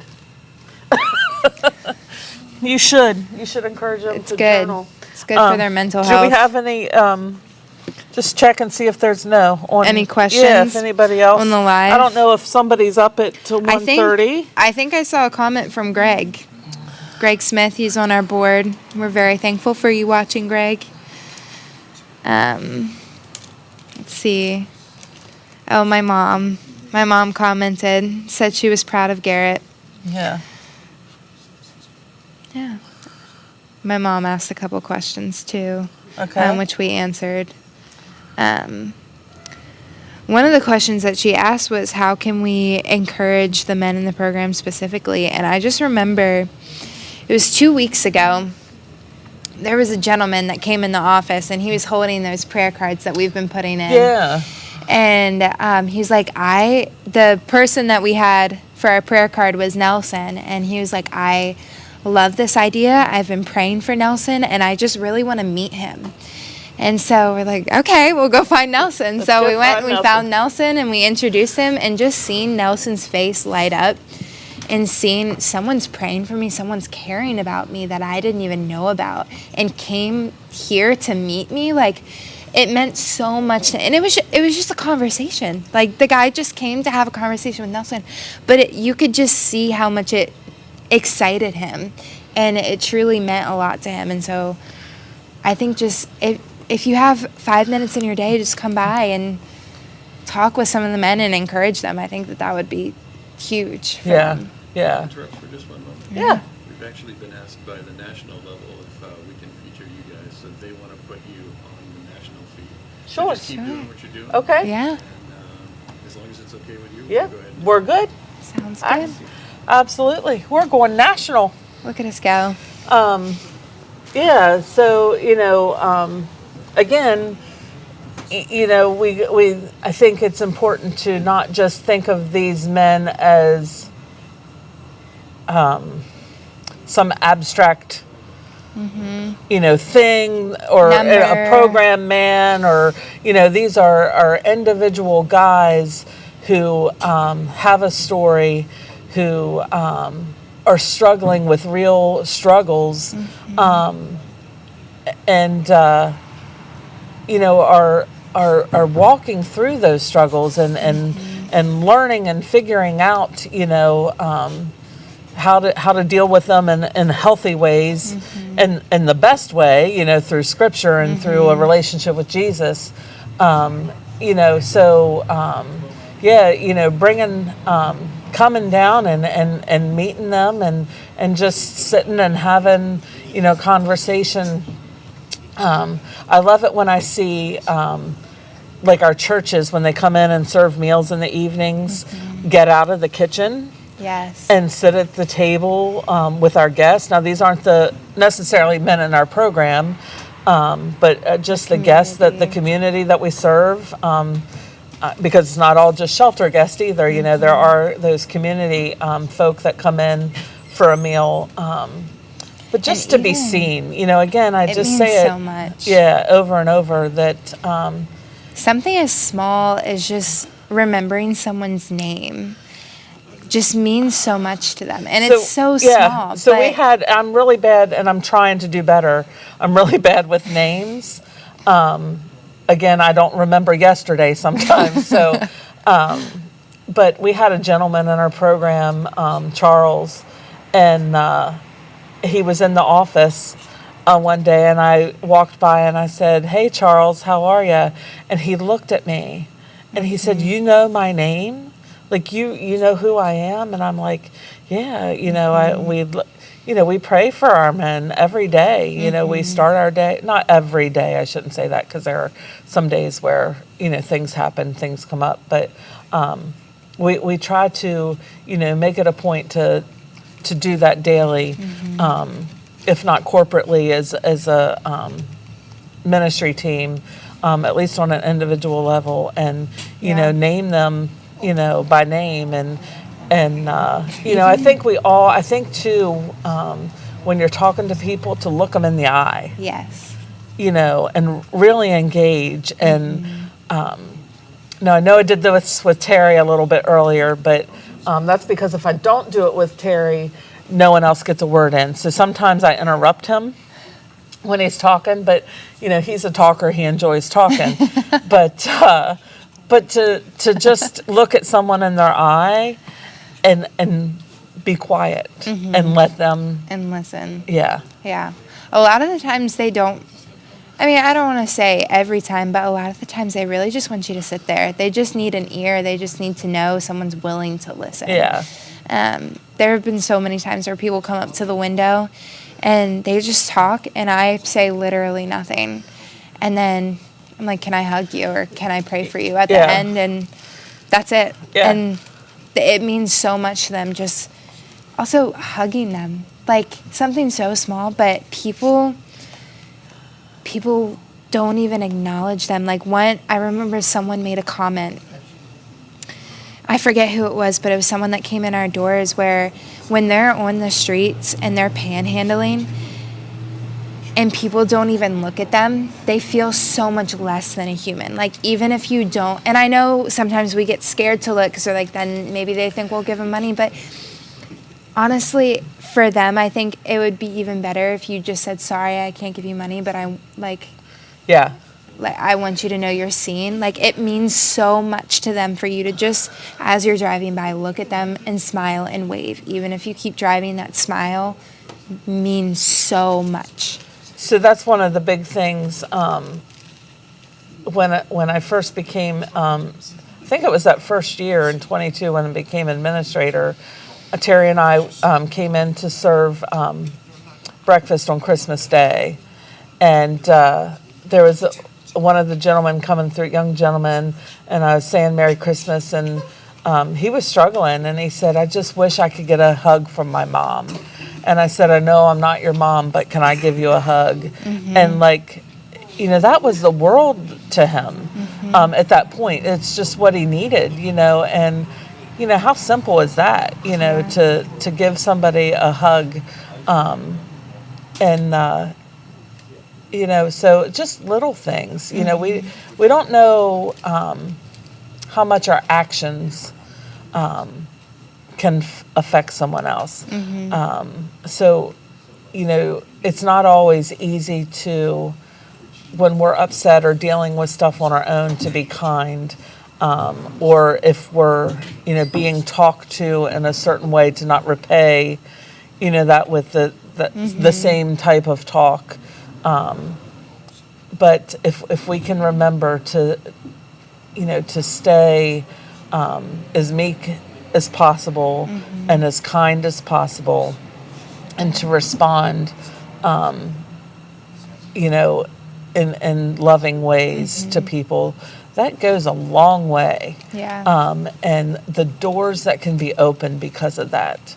I think it's a beautiful gift and a very hard gift to completely grasp, but holding truth and grace at the same time. Like, you don't have to be a doormat to be a Christian, but you do have to show that grace and that love while also holding to the truth. And I think being able to hold both at the same level, because if we hold too much grace, then we're leaning toward acceptance and enabling. If we hold too much to the truth, then we're just being legalistic and we're not being loving, which is not what Christ wants. Right. So making sure that we're holding both and recognizing that you can show love and show boundaries. And I think sometimes people think it's one or the other. Right.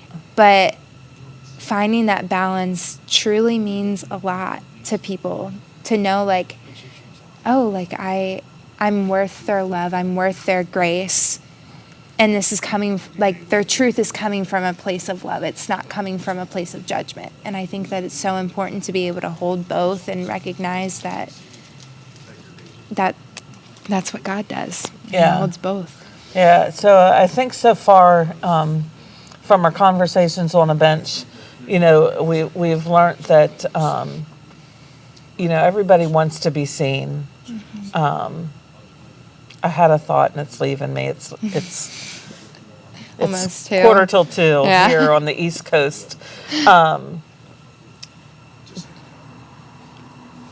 All life is valuable. Just because someone is homeless doesn't make them less worthy of consideration than anyone else. It's truly kingdom work. What we are doing is truly what God says over and over in Scripture. I was amazed. Sometimes I'd look up Scripture about what we do and different things. And through the Old Testament and the New Testament, He calls us to serve the poor, serve the needy, serve, the broken and things like that. And it's a command. He commands us to do that. Yeah. In James, talking about not esteeming ourselves better than another, or it's just all through Scripture giving us those commands to love people, and that's how we're going to make a difference. That's how we're going to, I don't think we'll ever end homelessness. I don't, I would love to work myself out of work, right? For there not to be people to serve because, we've found the solutions, but I think we can learn to do better. It is encouraging. All the community partners that have come in and talked with us, and what they're doing, I think helps. Again, I think we're probably one of the only community partners that deal with this community that speak from Scripture, from a aspect of Jesus being the true solution for any problems, all our problems. But those other things are needed there, and there's value in them too. But again, it's not a one. Jesus is the answer. There's one solution to issues, but then but other actions on top. It's such a complex issue. I think homelessness, because there are people who come in who do have Jesus as their savior, right? Not every homeless person is just a, down and out sinner or whatever. There are people who have faith in Jesus and still end up, struggling. Again, I've said over and over, just because you have Jesus doesn't mean struggles and trials don't end in your life. He carried a cross. Yeah. Got whipped, 39 lashes. That's incredibly suffering. Yeah. Like incredible suffering. So why would we think we would go through any less suffering when our Savior went through so much? Right. So, it is complex. It's issues because the reasons are vast why people end up in homelessness. I just, we shared about the movie. We promoted it, helped to promote the No Address movie last year, and it really was eye-opening to me, even though we work in this field, to just more of the nuances of why people end up in the way that they end up. And the story in that movie that stuck out the most was the girl that aged out of foster care. You turn 18, okay, you're done. Like, we're done with you. Here you go. When I was working in the store, there was a girl that came in, and she just asked for a sleeping bag. And while we were looking to find one, I was kind of asking her story, and she was like, well, I was living in a group home. My parents really just wanted the check. And then when I turned 18, they didn't get the check anymore. I was kicked out, and I've been living in abandoned homes or on the couch of people I don't even know who they are. And then I got kicked off the couch, and now I'm outside, and I just need a sleeping bag. She's 18 years old. Yeah. Out on the streets. Yeah. I can't imagine. Yeah. And that was I can't imagine. That was not at all age. her choice. Yes. Yeah. Being, finding yourself in that situation, and I'm sure if she got to choose, she would have chose a different story for herself. And so sometimes I think we really need to recognize that it's not always a choice to be homeless, and how important that is to learn. And even if someone did choose it, right? Even if someone made mistake, like, haven't we all made mistakes? Does it mean that we don't get a second chance or help out of that? To say people just choose that so that deal with it. Yeah. Like, we've all made mistakes in the past, and if at your work you've made a mistake, you don't want to just be fired right away. I'm thankful you don't fire me every time I make a mistake. Whatever. But you want. I think most people truly want structure. I think most people truly want guidelines and rules. And well, there's a man in our program right now who says he thrives when he's in a program because of the structure, because of the rules, and he struggles putting that structure back into his life when he leaves recovery programs. And so he tends to fall back into his addictive ways. And so, like, structure is important, having that structure. And I'm thankful that the men who lead our program teach them how to build that structure and build that community, so that when they leave, like, they're not left with no structure, and the transition program and all of that. But it's so important to have that structure, and sometimes we don't realize how important it is to be able to have that. Yeah. And there are those, they're just looking for the handout. I'm not saying that doesn't happen. But I think sometimes we feel like that's the rule, not the exception. And I really, from what I'm seeing more and more, and that could have been how it was, 10, 20 years ago. I don't know, but I really think there's been this flip and this change, to, again, four of the people that sat here with us tonight, they might have made some bad choices and for the relationship to end, right? Different things like that. But, I think they're still trying to get back out of that. They don't want to stay there.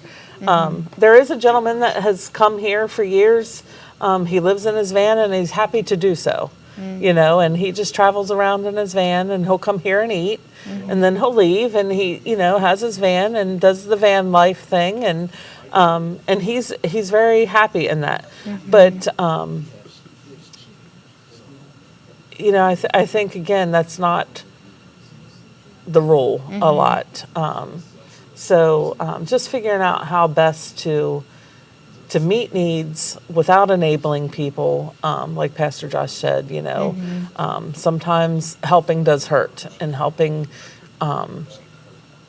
in different ways it can hurt. So we do have to be careful. We have to find that balance of the help. And that's why, when we talk about government assistance and things, sometimes it's good, to a point. For what its purpose is. But that's not always the best case, and then we can become dependent on it. I think our society has learned to be dependent and learned to sit back and let others do. Yeah. In a way.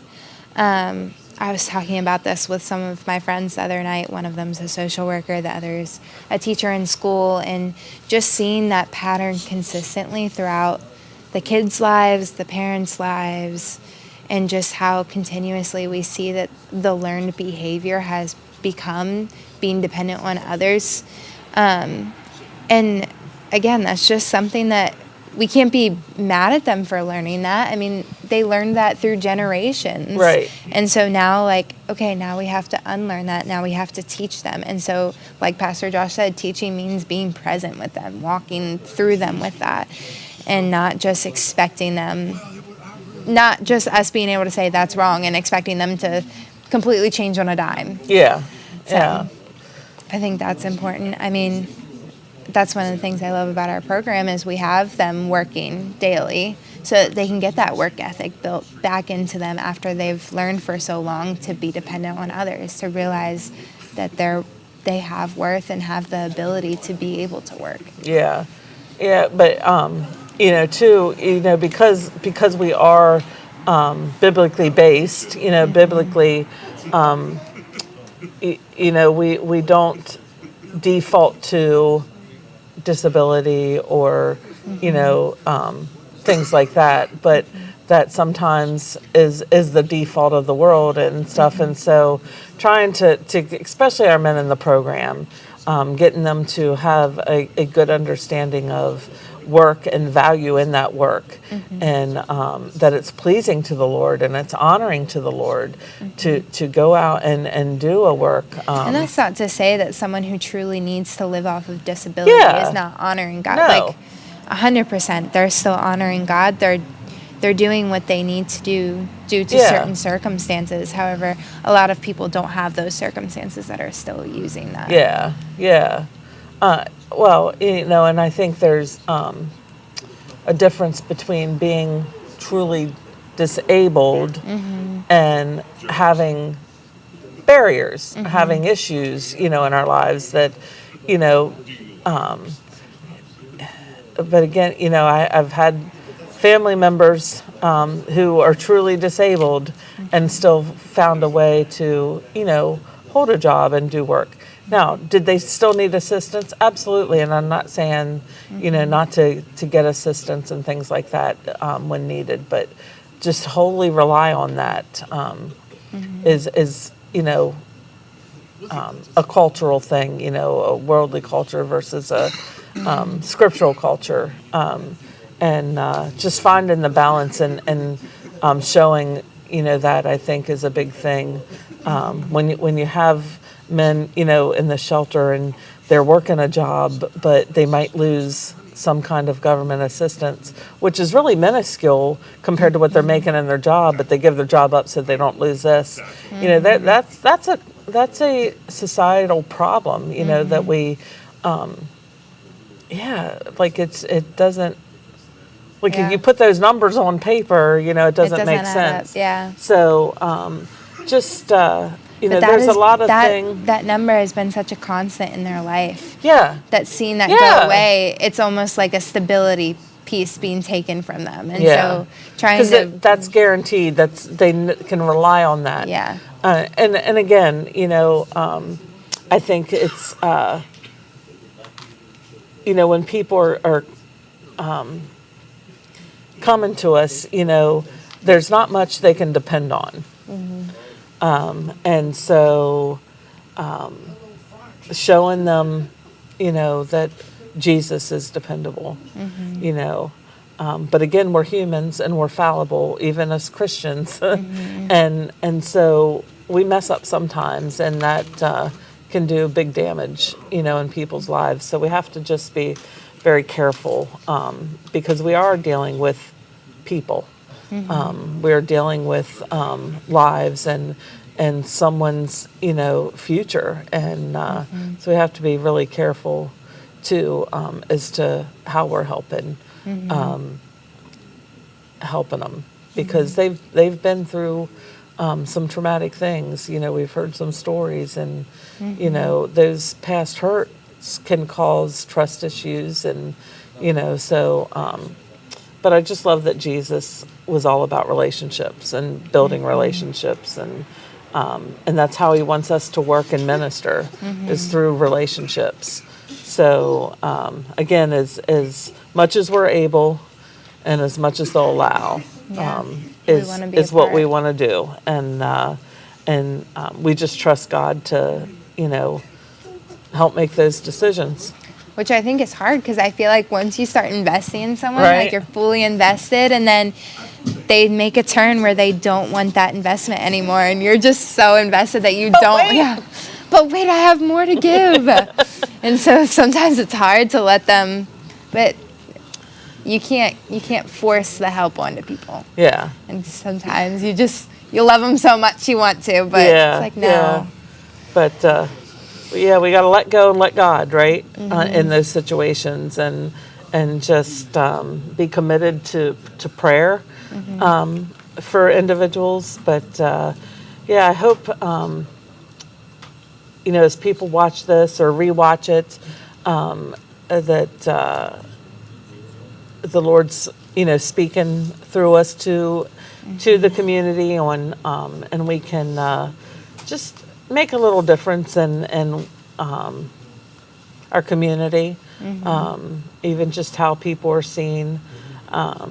Again, I'm not saying everybody's, peaches and cream, and that there's not bad people out there, and we live in a fallen world, and sin is destructive, Satan is destructive, and he seeks to devour and destroy, but God seeks to restore and build up, and because of that, horrible things happen, bad things happen, because we are in that fallen world, and there's gun violence, there's drug abuse, and things, but again, every life is important. We're all created in God's image, and we have a value. Jesus Christ died on the cross with us in mind, with them in mind, with the worst person you can think of in mind. He died for their sin. I remember someone had asked, how is it that a murderer could be a Christian, or why do we have love for people who have done horrific things. And I feel like if we just step back and we think about sins in our life, like gossip or worrying when we shouldn't worry, or things like that, and that was the only sin in the whole world, that still would have been enough that would have put God on the cross. Yeah. Like, so it doesn't matter if it's my gossip that hung him on the cross or their murder that hung him on the cross. At the end of the day, he was hung on the cross for those sins. And well, I think that's too why in Scripture the Lord says, you know, if you hate your brother, you know, he compares that to murder. You know, because it you know, it's murder's not the, you know, unpardonable sin. Yeah. It's horrible, you know, and but that hate in our heart towards people is just as bad. Yeah. It's where that murder comes from, that same emotion. So yeah, and it is hard, you know, because again, we're human, we're fallible. You know, we haven't arrived yet, and so we're still in process. Yeah, you know, and a lot of things, you know, God is beyond our, you know, His ways are not, you know, higher.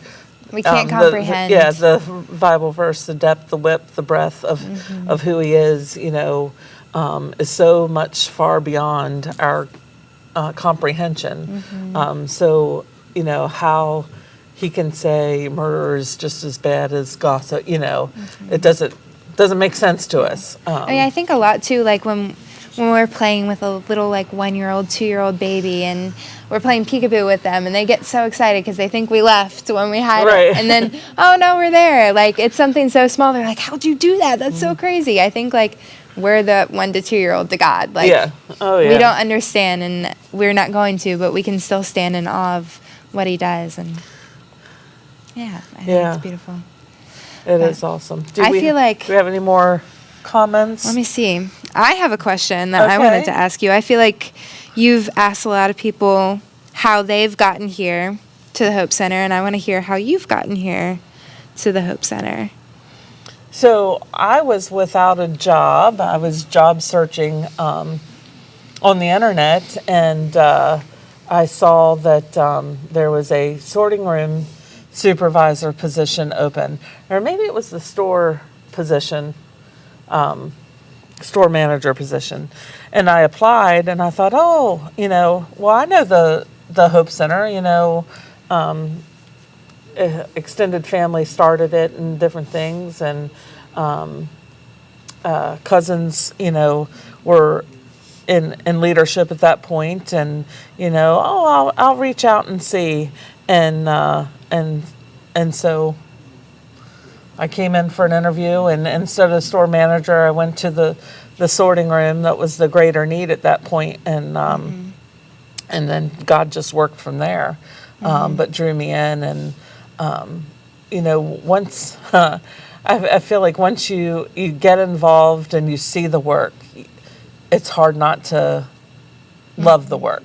In any aspect, you know, of course, in the sorting room, you're not really dealing with people on a daily basis, but you still deal with the men in the program and build those relationships. But the work that you're giving to is part of the whole ministry, you know, and so I hope I communicate that well to the staff here, that no matter what your position is, and what you do, you are, we need you, staff member, we need you volunteer, in order for this ministry to work and operate. We need the donors in order for this ministry to operate, because without all of that, if one of those things were missing, we wouldn't. We would notice it wouldn't function well. We need the prayer support. We need the churches, and rely on the churches that come in and help with meals. We rely on those individuals that every month are asking, "What's your pantry item of the month?" You know, and we put that out there because not just 'cause, but it is a need. Yeah. We do events like this because we think it's important and we want people to know what they're giving to. We take pictures, we do social media because we want people to know and have an understanding of truly what they're giving to, that it's not just a good old place to support or but lives are being touched, lives are being changed, not because of me, but because God is moving and working and making a difference in this community through the Hope Center. And He didn't sustain this ministry for 70 years just because, but He sustains it because, like someone said, we're frontline, we're right down there, and that's what the church is called to do, and we're an arm of the church. We're not a church, but we're a resource for churches to use, and so they do come in and minister and give the gospel message and different things, but and they come in and volunteer individuals, that volunteer are church members, they belong to the church, and it's important. And our thrift store, you're talking about vouchers, and when people make donations, they're like, I want this to go to your sheltermen or the homeless, I don't want it sold. And so we try to explain by going everything to the thrift store, it's by going to them. Yes, we give those vouchers out. They are not paying for clothing, but they have the dignity to choose their style, to choose the things that they want,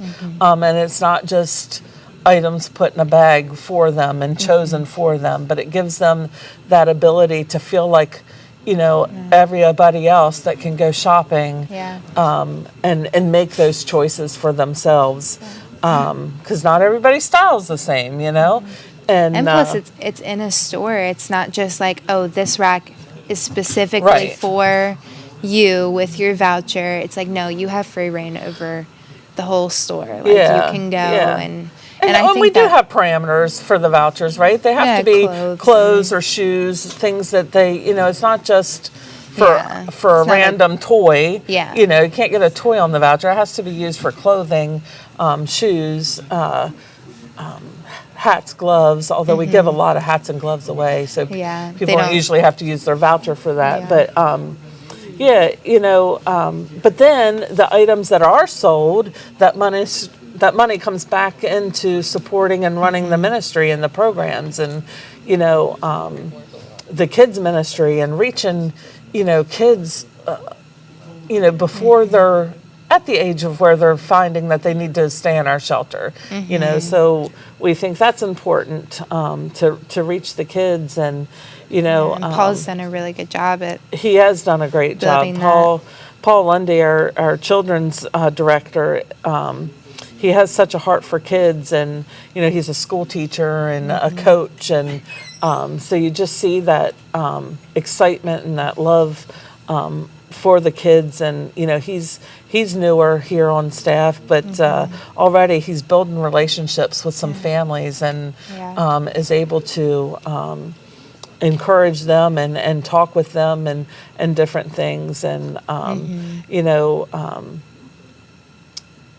when there's a transition, sometimes it's hard, and things break down before they're built back up, and we don't like we're creatures of habit. We don't like change, and so anytime there's a change, it's difficult. And but God is working, and I again encourage people to come and take a tour of the facility and really see, because most times when people do that, they're like, oh, I didn't know. I had no idea, and we try to talk and communicate, but sometimes there's just that miss of communicate. You gotta, people are more tangible than, that, and they gotta see to really get a full grasp of what goes on here. And I do think back, I can't remember the date, whenever they changed it, the name of Four State Christian Missions to the Hope Center, because we're more than a rescue mission. It is truly a place that hope is found. Whether it's in that bag of food for that family, whether it's in that clothing voucher for the woman struggling, to make ends meet, or the Bible study and coffee clutch, and that lady that, just needs encouragement weekly, beyond, maybe a church service or whatever, but she can come with other women of faith and be encouraged, whether it's, the shelter guest, or one of our men in the program, a child coming in, there's hope, whether you're a staff member, coming to work here, and, different things. Life is hard. Life is difficult. And so being able to be a positive, place, I think that's what we all strive for. We don't always get it right. Again, we allow outside things in our lives to influence our day, influence our attitudes, so we don't always come off with the best attitudes, but hopefully we grow and do better tomorrow than we did today. And but it is truly a place, I think, that people can come here and find hope. And we have the guys that, if during the day, we have some shelter guests that are hanging out in the lobby in there and sitting around a table. We have staff members that sit down with them and open the Bible and have a spontaneous Bible study, or just have a talk about what's going on in their lives, or different things. That's awesome. Or like you said, you have a lady come in and just start to share with you her life, and you're able to pray with them and minister to them that way. Or for me, a staff member comes in my office and is struggling, or whatever, and we can be an encouragement to that staff member. There's so many opportunities here that God is working in and moving. Was there a decision, or not a decision, but like a situation that happened where you realized that this wasn't just going to be a short-term job, that this was going to be something that you wanted to pour your heart into? Was there, like, over at the sorting room when you were working? Probably not until I became sorting room and store manager. Because in the store, then you're meeting people in the community, and you build.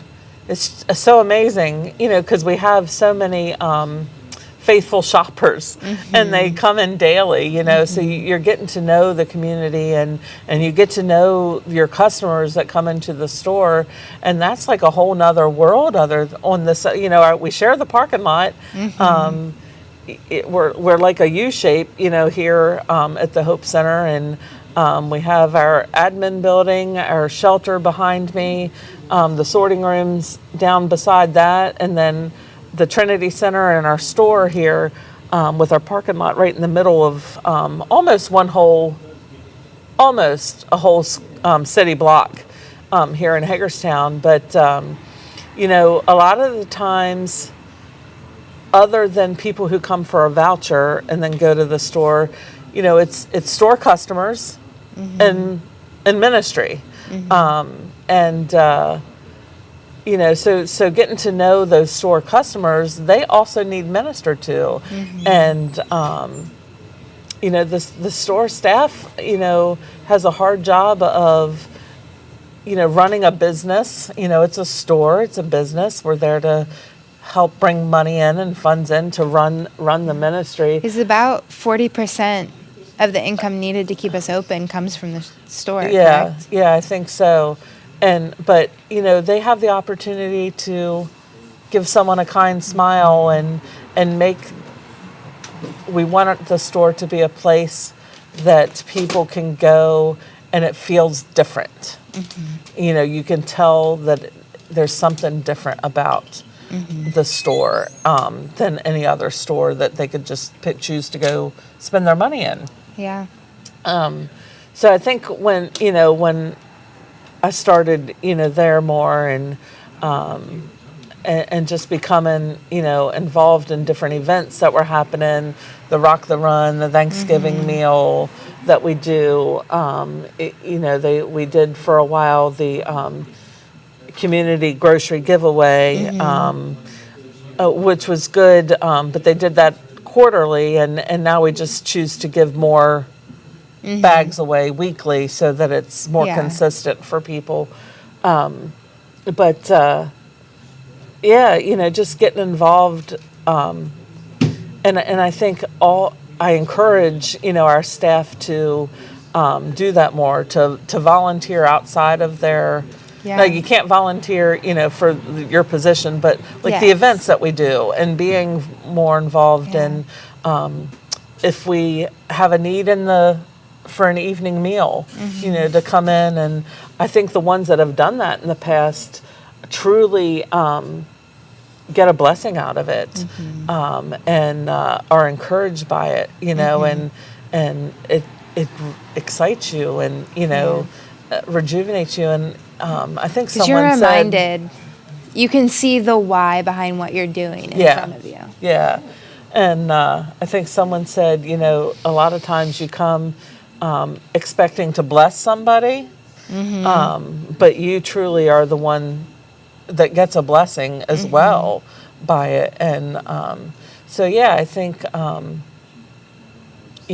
encourage that of our staff to be involved outside of their job and different aspects, when we have events and need volunteers to help do different things. I do think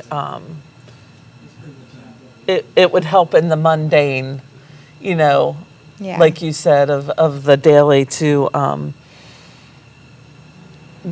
see more of why you're doing why the store's important, and things like that. Yeah. So at what point did Terry then come on to staff?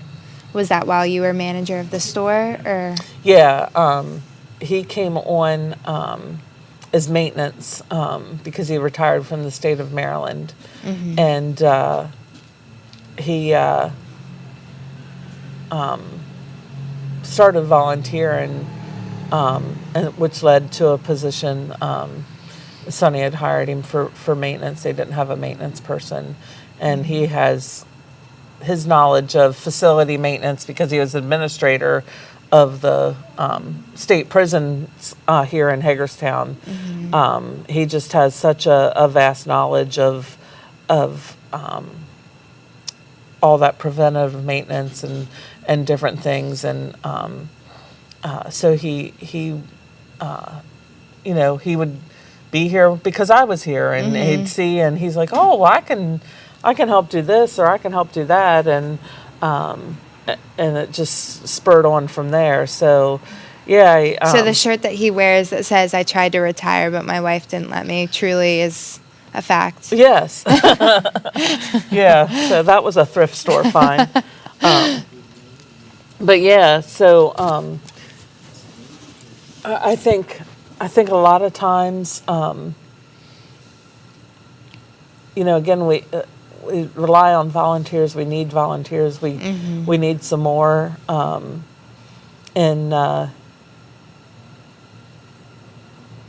it's just building that up, because I think once you start to volunteer, you truly see, value in a value in it. Again, I think if people would come for tours, they would see the value of making those financial donations, of what we do.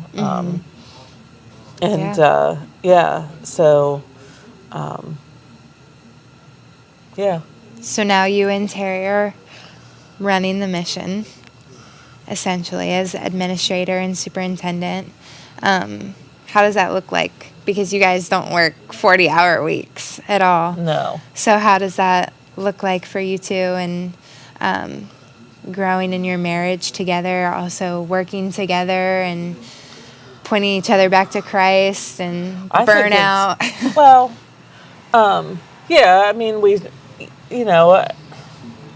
there's times where it's difficult, it's hard. Like one of us maybe is giving more in the work side than, at home personal side. And,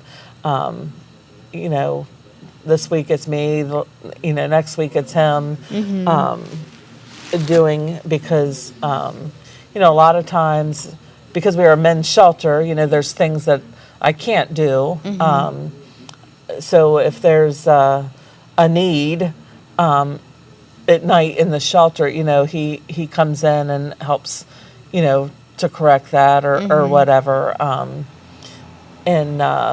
But there's things that I do that, obviously he can't do. But I think it's a privilege to work with my husband in ministry. I think it's helped build our relationship. I have seen tremendous growth in his walk with the Lord,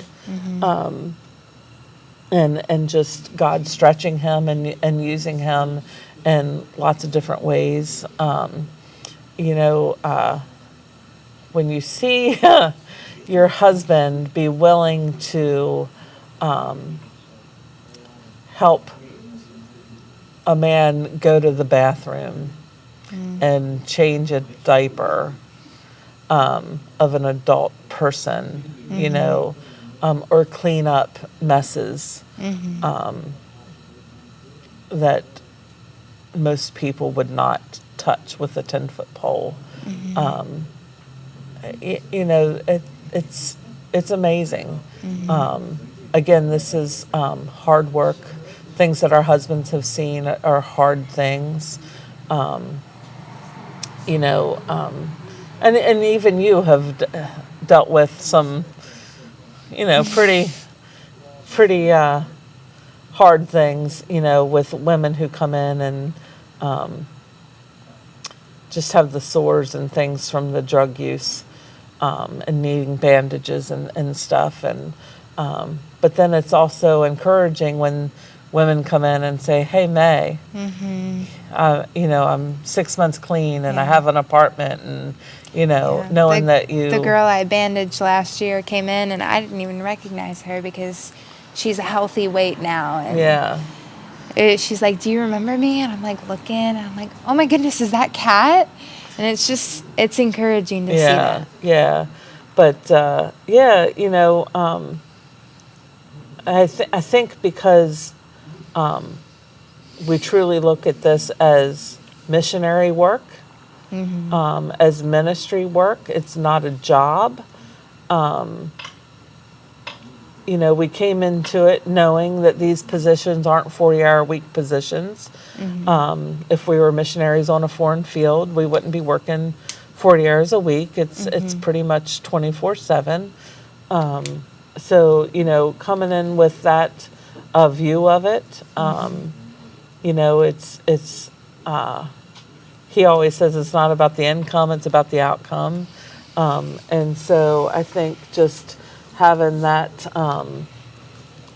as our, outlook helps, being able to communicate frustration with each other and be open and honest helps. Sometimes I do sometimes feel lonely in my position.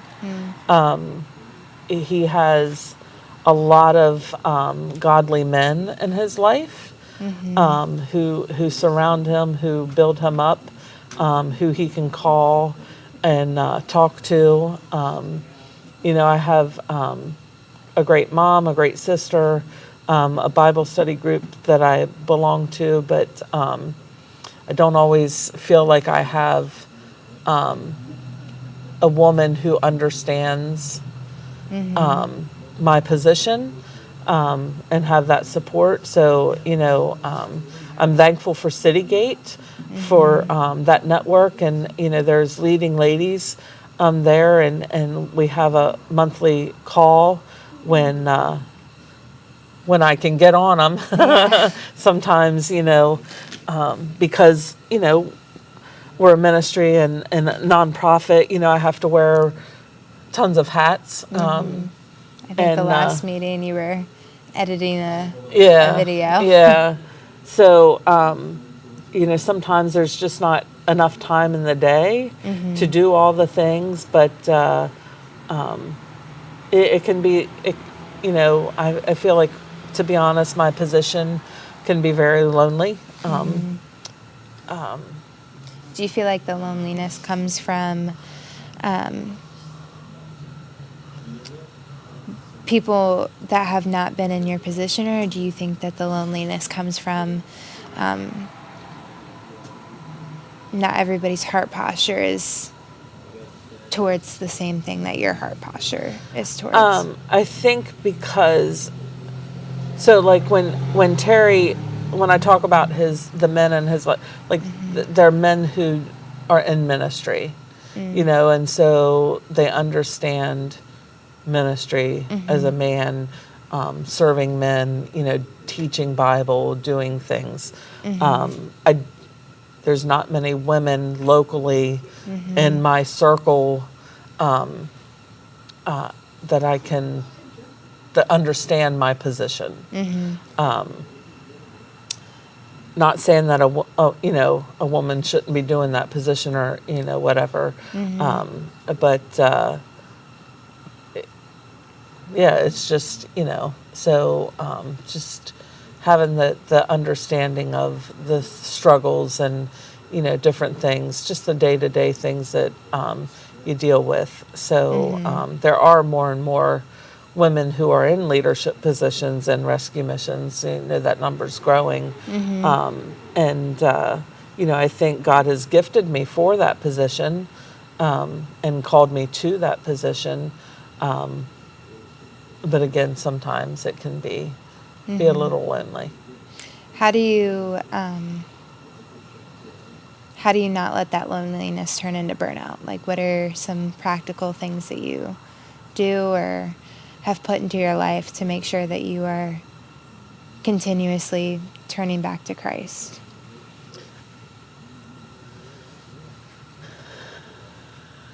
I think just having that open communication with my husband is a big one, and just making sure that I stay grounded in Scripture, and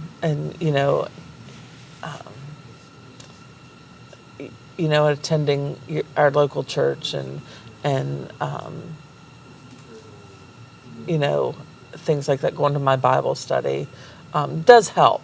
I don't want it to sound like I don't have any women in my life that I can't talk to, but just that understanding of job isn't there. So, but just having Terry's the biggest support. Just having him and working alongside him, and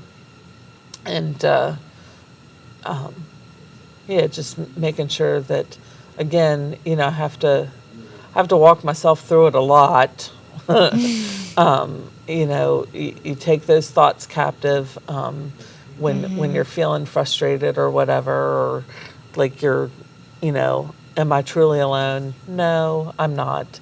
Jesus is always with me, right? No matter what. So just, you have to filter those thoughts through God's word, through the lens of his word, and just make sure that what we're filtering through is his truth and not just my feeling. Yeah, absolutely. So thanks for sharing. Yeah. I think something that would be really good for the next 30 minutes before Aaron gets here, maybe if you're up for it, Carmelo sharing a little bit about his background and childhood and how that affects. If he's willing. Yeah. Carmelo, could you come out here, please?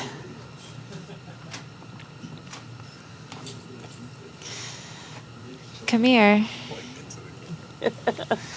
Come here. I'm going to put this mic on you, so don't hit your head up there.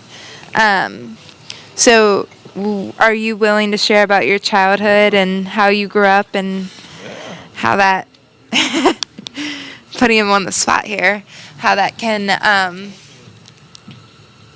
how that affects you and how you love people? Maybe pull his zipper down a little bit and put it there. Sorry, we're going to have to make you cold for a minute. I don't think you can be cold with these heaters. I think you're good. There you go. Okay. I'm going to grab my stuff. Let you talk. All right. So this is Carmelo Colon, one of our men's ministry supervisors. And you, so we have you and Raph who are in our men's ministry. And so you both do everything, but your main area is the program. His main area is shelter. But again, you still both blend and do everything together. But we'll talk about your role here later today. Not tomorrow, today. But yes, you have a testimony and have experiences that maybe not everybody here, like, you understand in a different way some of the things that our men have dealt with from a different viewpoint. So I'll let you share maybe a little bit of your story. Yeah. First of all, is there cream on my face? Were you eating donuts? I was eating some of them crumpy donuts that thankfully Jess brought. I'll share a little bit, and then you just ask questions to pull out more, because I'm not exactly sure where to go or how much to share. But I like that you say a different angle, because I definitely think, so I grew up instead of being addicted, I grew up with an addicted father. Right. So it's interesting to see how I can then bring that to guys who are addicted, who don't always see the impact that has on their family, and just be able to say, by the grace of God, look, this is what it had on me, and this is what it could be having on your family and your kids without thinking about it. And so, I grew up in a home where my father was not always around. I don't want to make it sound worse than it was. My father was present at times in my life. And typically then that would result in big fights in the home. And then we would move. And so we moved a lot growing up. Sometimes it was in the middle of the night. It was kind of crazy. Mom would just wake us up. Things are not good again, so we got to go, and we would just follow our mom's direction. We'd get in the car, we'd pack some stuff, and we would go. And somehow my mom would figure all this out. She'd have a location for us. As kids, we didn't really know how all these things were going to work out, but my mom was making everything work.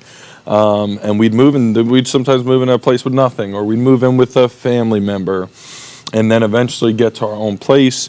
But she also loved my dad, and so he would try and do better, because he loved her, and then she would bring him back, which to some degree maybe was a good thing, but then there was a cycle that repeated where for a while he would do good, he would relapse, because addiction is an animal that is hard to tame, and it would bring more things into our home and into our lives. And so that was kind of my perspective growing up with addiction, was just seeing the impact it had on my father, seeing how it caused him to be absent in my life, seeing how it destroyed a relationship that I knew we actually both wanted, So I knew my dad's heart at least enough to know he didn't want to be the man that his addiction was creating him to be. And knowing that he did want a relationship with us where he would try and express that at times, but never could express that the way he wanted to. Right. And definitely never the way we wanted to receive. Yeah. And your mom is amazing. She's a beautiful phenomenal lady, yes. And she loves her family. And she's just a sweetheart. But you even had talked about your dad and his addiction would serve homeless people. And he'd bring... He would bring people home, right? Yeah. He had a huge heart, and especially for people that had been in circumstances that he found himself in. And so my dad also didn't know how to lead a family, though, and make decisions with his wife. So what he would do is he would see someone on the street and be like, that person can't live on the street, so I'll bring them home. And just... we'd be doing life normally. Dad walks in with someone new and says they're going to live with us now. So that was interesting. It obviously created some complications, but no matter what, it revealed his heart. Yeah. And he really did. He and I always tried to take that, you want to leave the bad things. You want to learn from those as well. But I did see great qualities in my dad that sometimes were suppressed by the addiction, but were... definitely there. Yeah. And so one of them was just his heart to care for homeless people, especially for the addicted, for the mistreated, for the less fortunate. Now, did you grow up in church? Did your parents No. take you to church? We grew up as CEO Christians, Christmas and Easter only. Because my mom had a grandma who was truly saved, loved the Lord, and tried to share that with us and tried to share that with my parents. And so we knew about Christ. I remember times where she would stay with us and she would try and get us to read the Bible with her, and I would try and dodge that so I can get back to my room because I was addicted to video games and I didn't want to get stuck reading the Bible. I wanted to play video games, but no matter what, there were times where I remember it sticking and just being so interested. The Spirit of the Lord was definitely doing something in me as a young man, and I'd feel captivated by the Word of God for an hour, for 2 hours. But then, second I got away from that table with my grandma, back to the world, back to video games, back to fighting and all the things I was doing as a young kid. And so I definitely got away from a lot of that. But we had that influence in our home. And that definitely had an impact on our home. But overall, no, it was not a Christian home. And it was not a Christian environment. Right. Yeah. So you've shared a little bit about anger issues that you had growing up, and so talk a little bit about that. Yeah, so I said I wanted to take the good stuff from my dad and leave the bad. One thing I definitely took that was bad, that I didn't realize was bad and thought was good, was my dad was a fighter. I mean, he was a very tough guy in my eyes.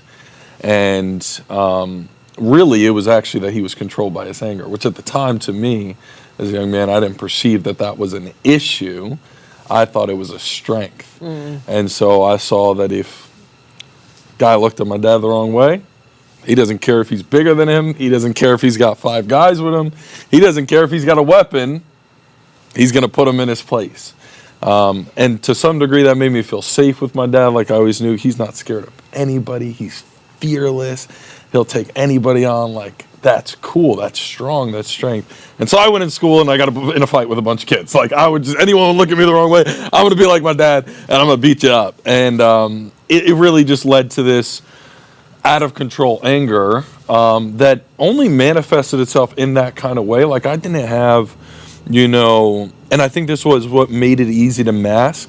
I didn't have the everyday explosion kind of anger. I was a really good kid in school and listened to my teachers and listened to my parents and submitted really well. And so I'm I don't have anger problems. My brother and sister got anger problems because they would get angry all the time, and it would just come out in crazy ways. And I'm like, that's anger problems. And since I didn't have that, I was like, oh, I don't really have anger issues. But I never realized how controlled I was, that if a man, literally all he had to do was look at me the wrong way, say the wrong thing. And even if I was with my sister, even if I was with someone that I don't want to put in a position like that, because maybe there is 3 guys, maybe there is 4 guys, and I remember circumstances where I did this, where I put people that I loved in harm's way, thinking I can take 4 guys. Right? I couldn't have taken 4 guys. Thank God I remember those instances, and we didn't actually end up getting into the altercation. So everyone walks away safe. But my anger was just out of control when it came to things like that, and it could have really got people hurt. Yeah. So yeah. Yeah, and that, to me, that's like, so I can't picture that Carmelo. So God has done such an amazing transformation in your life, because I don't see that Carmelo. Yeah. You know. You talked about, you wanted to take on the good things of your dad and not the bad things of your dad. How do you think your dad's addictions and stuff affected you and your life? I want to answer that. I also would love to speak to me getting saved as well, and how that anger did change. I think I kind of talked to you how the addictions affected me in my life. And overall, it's, I don't want to, so I think it's 1 in every 5 children grow up with an addicted parent. I looked that up once when I was sharing a testimony about my upbringing. I said, I think it's 1 in every 5 children grow up with an addicted parent. So I guess my experience is kind of uncommon. It's in the 20% range. But then again, you think of how many people that is. It's very common to a lot of people. So it's not unique, I think, to say that we've all heard what happens in situations like that is you long for affection from your father as a young man. You long to hear he's proud of you. You long to hear affirmation, to see I'm growing up the right way, to see I'm doing the right things, to say, like, put the stamp of approval on me, I am a man, right? And so I longed for all those things that I never got. And I think that was the greatest impact in my life, that today obviously can then become a wrestle with receiving God as a father. And I think I receive him as a father well, but as a mastering Lord-like father. And it's hard to experience the friendship, gentle side of a loving father, because I was like, I don't know that I got a like dad that even when he was around, in a lot of ways, he grew up thinking with a very legalistic, perfectionist kind of mindset. And so he enforced that on us, even though he wasn't perfect, which was really confusing and hypocritical. And so then, I don't know, I'm just trying to achieve this standard to please him that you were never going to get there necessarily. And then I imposed that on God. And so that's probably the greatest struggle that's come in my life from going through that. Yeah. But jumping back, so I have this anger issue, right? And by the grace of God, it changes overnight. It's one of those miracles. Some people struggle with addiction and they get delivered overnight. Other people struggle with addiction and God chooses to let them go through a process of years. Right. Some people have an anger issue and they get delivered overnight. Some people have an anger issue and it takes a process of years. I will say I've kind of had both, but initially it was definitely an overnight, instantaneous, God did like this miracle in my life, where prior to getting saved, I had no self-control. It was not a strength, it was a real weakness. Any man could get to me because of my insecurities is what it really was, that I was calling manliness, that I was calling tough. I couldn't handle you, thinking less of me. So really what I was doing was trying to prove myself. Well, what happened when I encountered the gospel is God validated me. All the longing and affirmation that I was looking for from my father, so maybe it's good that we put these together too, was validated in a moment where for the first time I really understood what happened on the cross, and that when Jesus comes out of his waters at the baptism and the Father looks down and says, "This is my beloved Son in whom I'm well pleased." And then you understand that his righteousness is imputed to us. So in the same way that God is pleased with Christ, He's now pleased with me. And as I began to, in a very quick moment in a church service, walk to the front and not even remember what the pastor spoke, but I know all this gospel truth was hitting me, I was just really awakened to, wow, God is pleased with me. I felt so validated, and I remember leaving, and I almost got in a fight with a kid that Friday I was in high school, and I almost got in a fight with a kid on Friday. And so I go back to school Monday saved. So I'm unsaved on Friday. I'm saved on Monday with this radical transformation that happened on Sunday. And I walk into the school. I see him in the stairwell. And I'm like nutty on Jesus, so I don't even think about how this could come off to him. So I run up to him in the stairwell when the last thing he heard from me is, the next time I see you, like I'm gonna get you. I'm gonna deal with you. And so I run up to him, and he looks like, oh, I got to get ready. And I just tell him, like, I love you. Jesus loves you. You need to receive Jesus into your life. Like, this happened to me. And I still, to this day, that would be, I want to say like 15 years ago, close to that.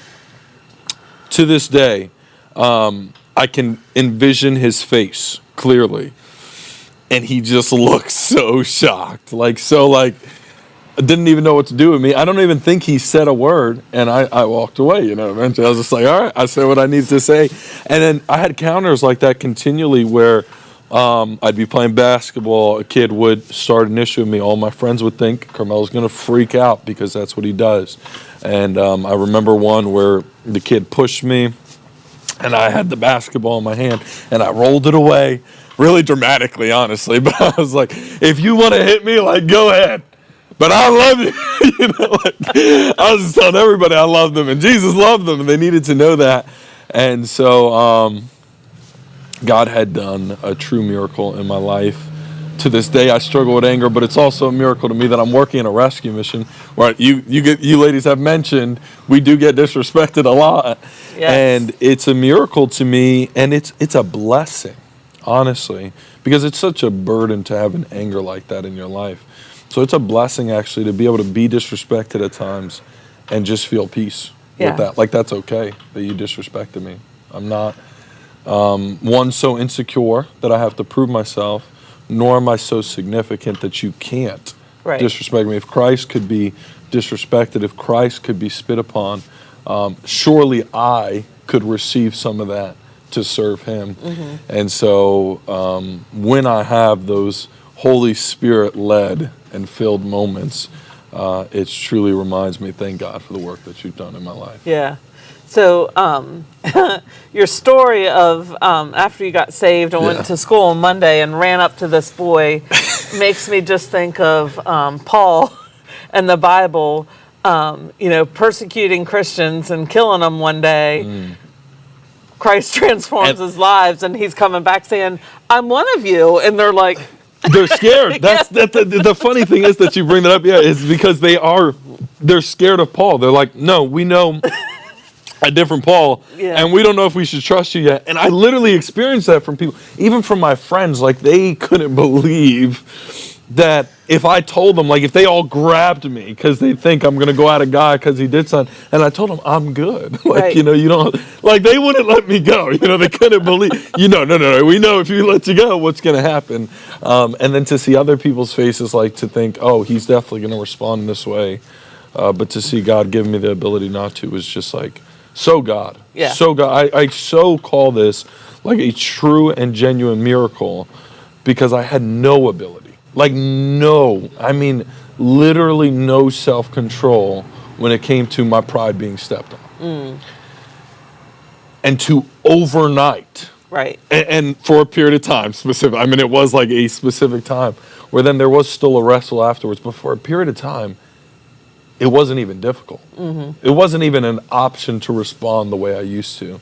It was instantaneously, if you stepped on me, love was going to come out. Yeah. And only God and Jesus Christ were producing that kind of love. So, yeah. So, watching your mom and your dad growing up, in this struggle battle, how has that impacted you in your marriage? Oh, man. So, okay, now let's fast forward, right? So this miracle happens in my life instantly, delivered from anger. Well, the only thing I saw of communication growing up was blow up fights. I mean, to the degree that we literally would move in the middle of the night. And thank God my dad never put hands on us.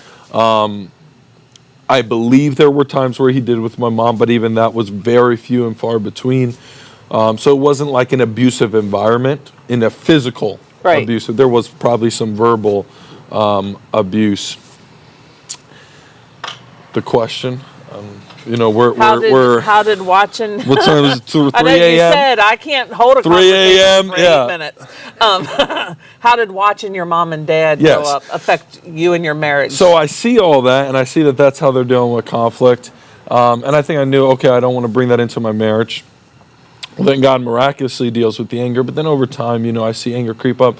But I think even growing up after that, I'm like, I've dealt with this, right? I've seen the miracle, and then even the processing after, I've pretty much done that. So I'm thinking this isn't going to come into my marriage.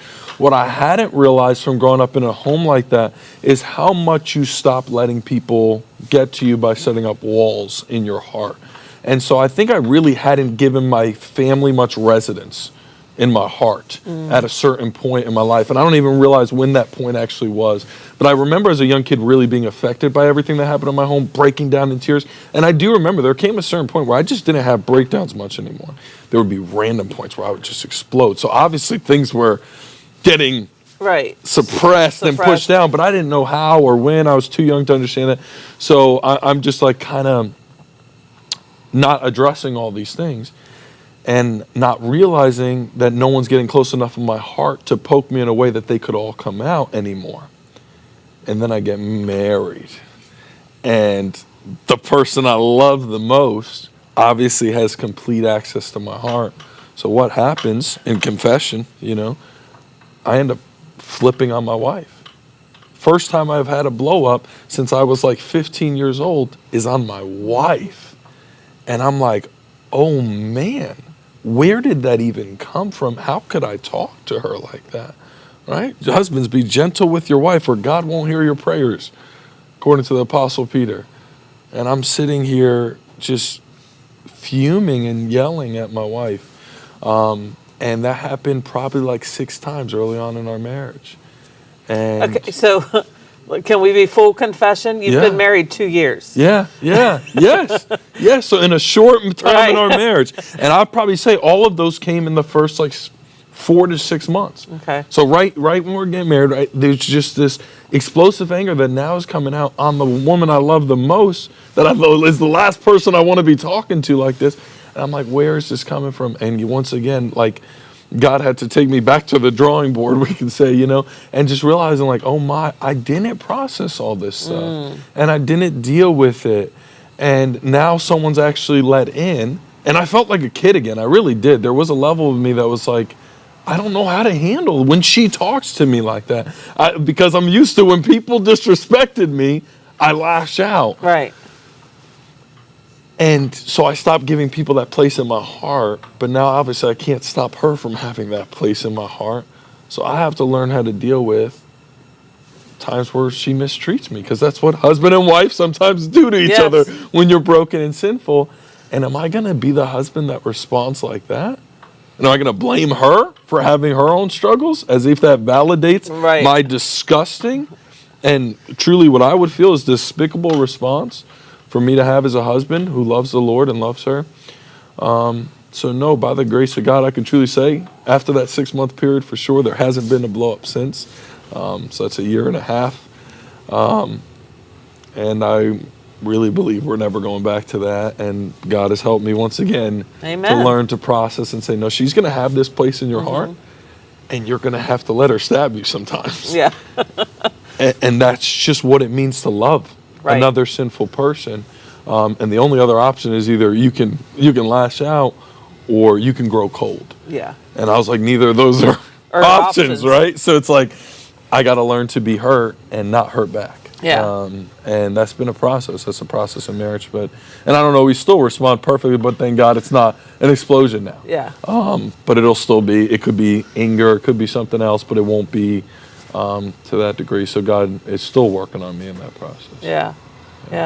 Well, thank you for sharing a little bit of your story, and I just love how God has called each of the individuals here, and they have a different take on different things, and that works within the where we minister. You have that different perspective. Terry has a different perspective. Raph has a different perspective, and you can all bring something to the table that's different, but you all come from the same place in that scripture. You're all bringing scripture to the forefront, but Absolutely. But life experience is different for each of you, and I think that's so important.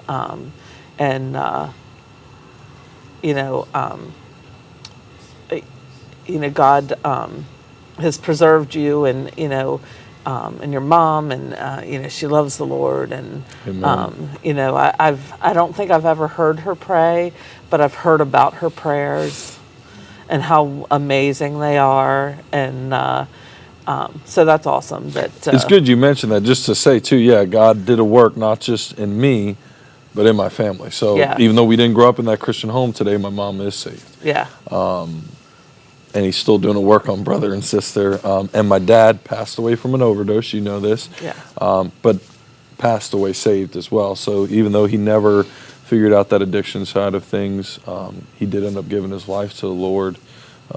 And we will have a restored relationship one day. That's something that God definitely revealed to me, and I often now reflect on. That's pretty amazing to think about. One day I'll get that validation from my earthly father as well. Yeah. I got it from my heavenly father. That's most important. Right. But we're going to be perfected and get to live together in eternity and have a good relationship. And so God restored that as well. Yeah. How sweet that is. Isn't that amazing? Even though this side of heaven, you don't get to, have that. But one day we get it for eternity, and I think it'll only be so much sweeter. Yeah, because of how things went. Yeah, and the longings even in this life. I think there is.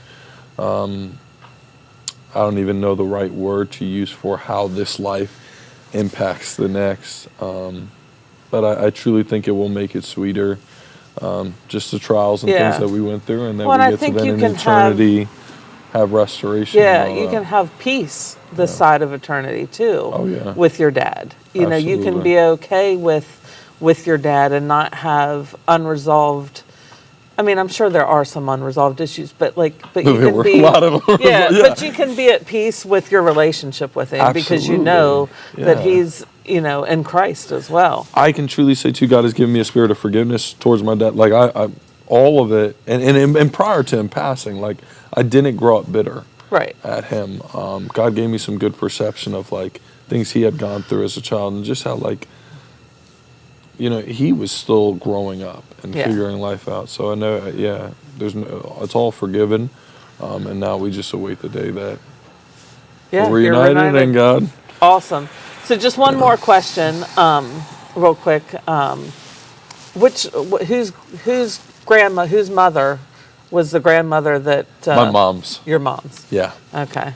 Yeah. My dad's was into Santeria, which is like a Catholic demonic type of practice. So definitely not my dad's mom. For another day. Possibly got saved before she passed as well. Wonderful. I can't say that with a guarantee, but we do believe she may have given her life to the Lord before she passed away as well.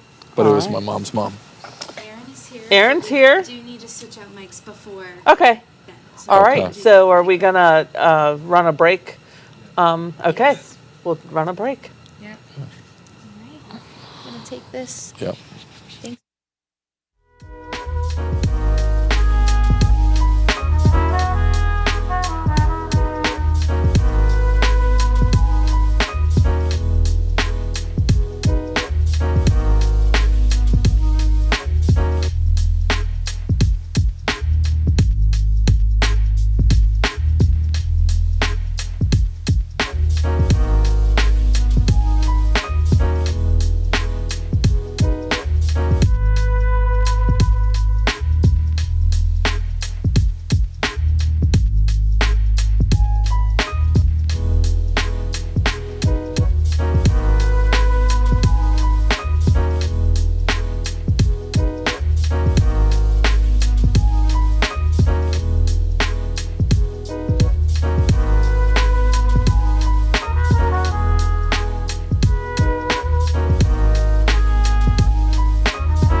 far?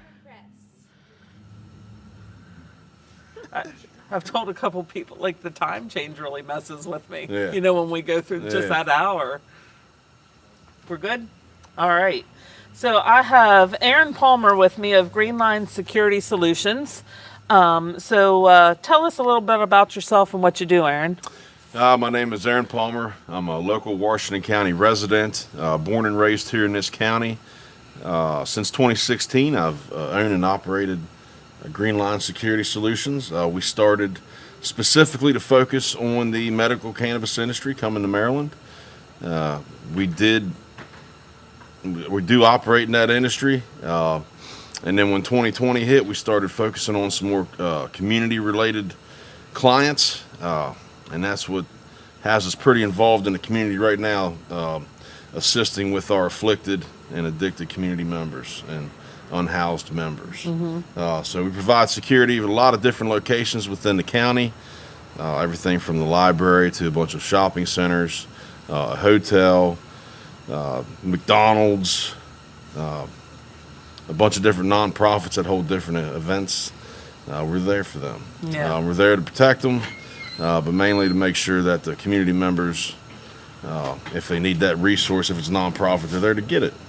So, awesome. Yeah. So, what's one story or situation where you've seen God moving in Hagerstown? Oh, goodness gracious.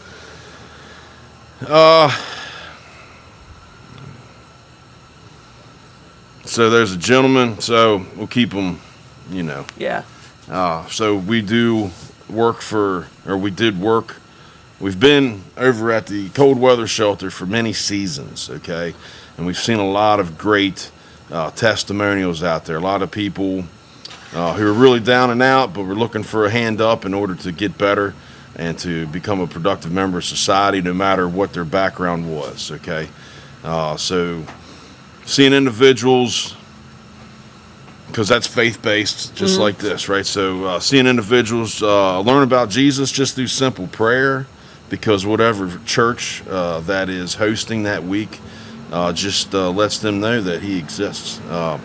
So individuals receiving help from that, individuals, the one particular gentleman I know, like, he came to the Lord, he went to, was that HCC, or HHC, Hagerstown Health, because he had some health issues stemming from his long battle of addiction. But that gentleman was able to go to HHC, get recovered, and come out, and now he does some productive stuff for the county. Awesome. Yeah, so he's getting out there and just doing some great things. Yeah, giving back. Correct. Just using his story to empower individuals. Hey, like, you don't have to, this ain't you. You don't have to do this. Right. And which is healthy, because when individuals see people who are in certain situations that they're particularly in, they're like, oh, there is a way out, and Jesus is it. So Absolutely. It's pretty awesome. Amen. Yeah, pretty powerful Wonderful stuff. So, how can we do better at balancing keeping order while also showing God's love? So, as a security guard with job responsibilities, meeting client expectations, it's really, it can be difficult sometimes. So we're trained to be as empathetic as could be, okay, whatever the situation is. One of the things we find useful is all of us, we carry the Homeless Coalition Street Guide, right? So if there's any situation, we give that paper to that individual so they can get the resources needed to find their help. All right. Great. So what type of, so your staff that you hire for your, what type of training, or do you give them, or do they come in with certain qualifications already? Yes. So we focus on hiring veterans. That's one of our biggest things. That's one of our goals as a company, to hire veterans, to give them a good sense of worth, and reestablish what they learned in the military, to better themselves, to motivate themselves. So that training that they bring to the table, discipline, understanding about standing post, fire watch, stuff like that's a great attribute. We as a company, we have an 8-hour security guard 101 class that just instructs the individual how to be a proper Green Line security guard and how to do their job. And then the Maryland State Police, they have a class that all security guards are required to take. It's a 12-hour class. Oh, okay. And that basically just tells you as a security guard, you can't do anything. So, yeah, it's an unfortunate, but that is the way of the world now and the laws. Yeah. So, yes, we really can't do anything but observe and report and call 911. Okay. So. All right. Well, anyway.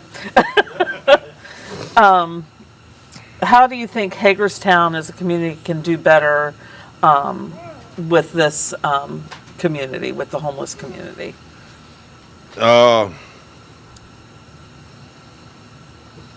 So everybody basically that has the power for whatever legislation or codes or laws, they all need to get together with all the nonprofits and houses of faith and figure out what is missing and what needs to be done so they can bring it to fruition. We've been very fortunate to provide a lot of security for different meetings and different people who have the best interest in Hagerstown and Washington County.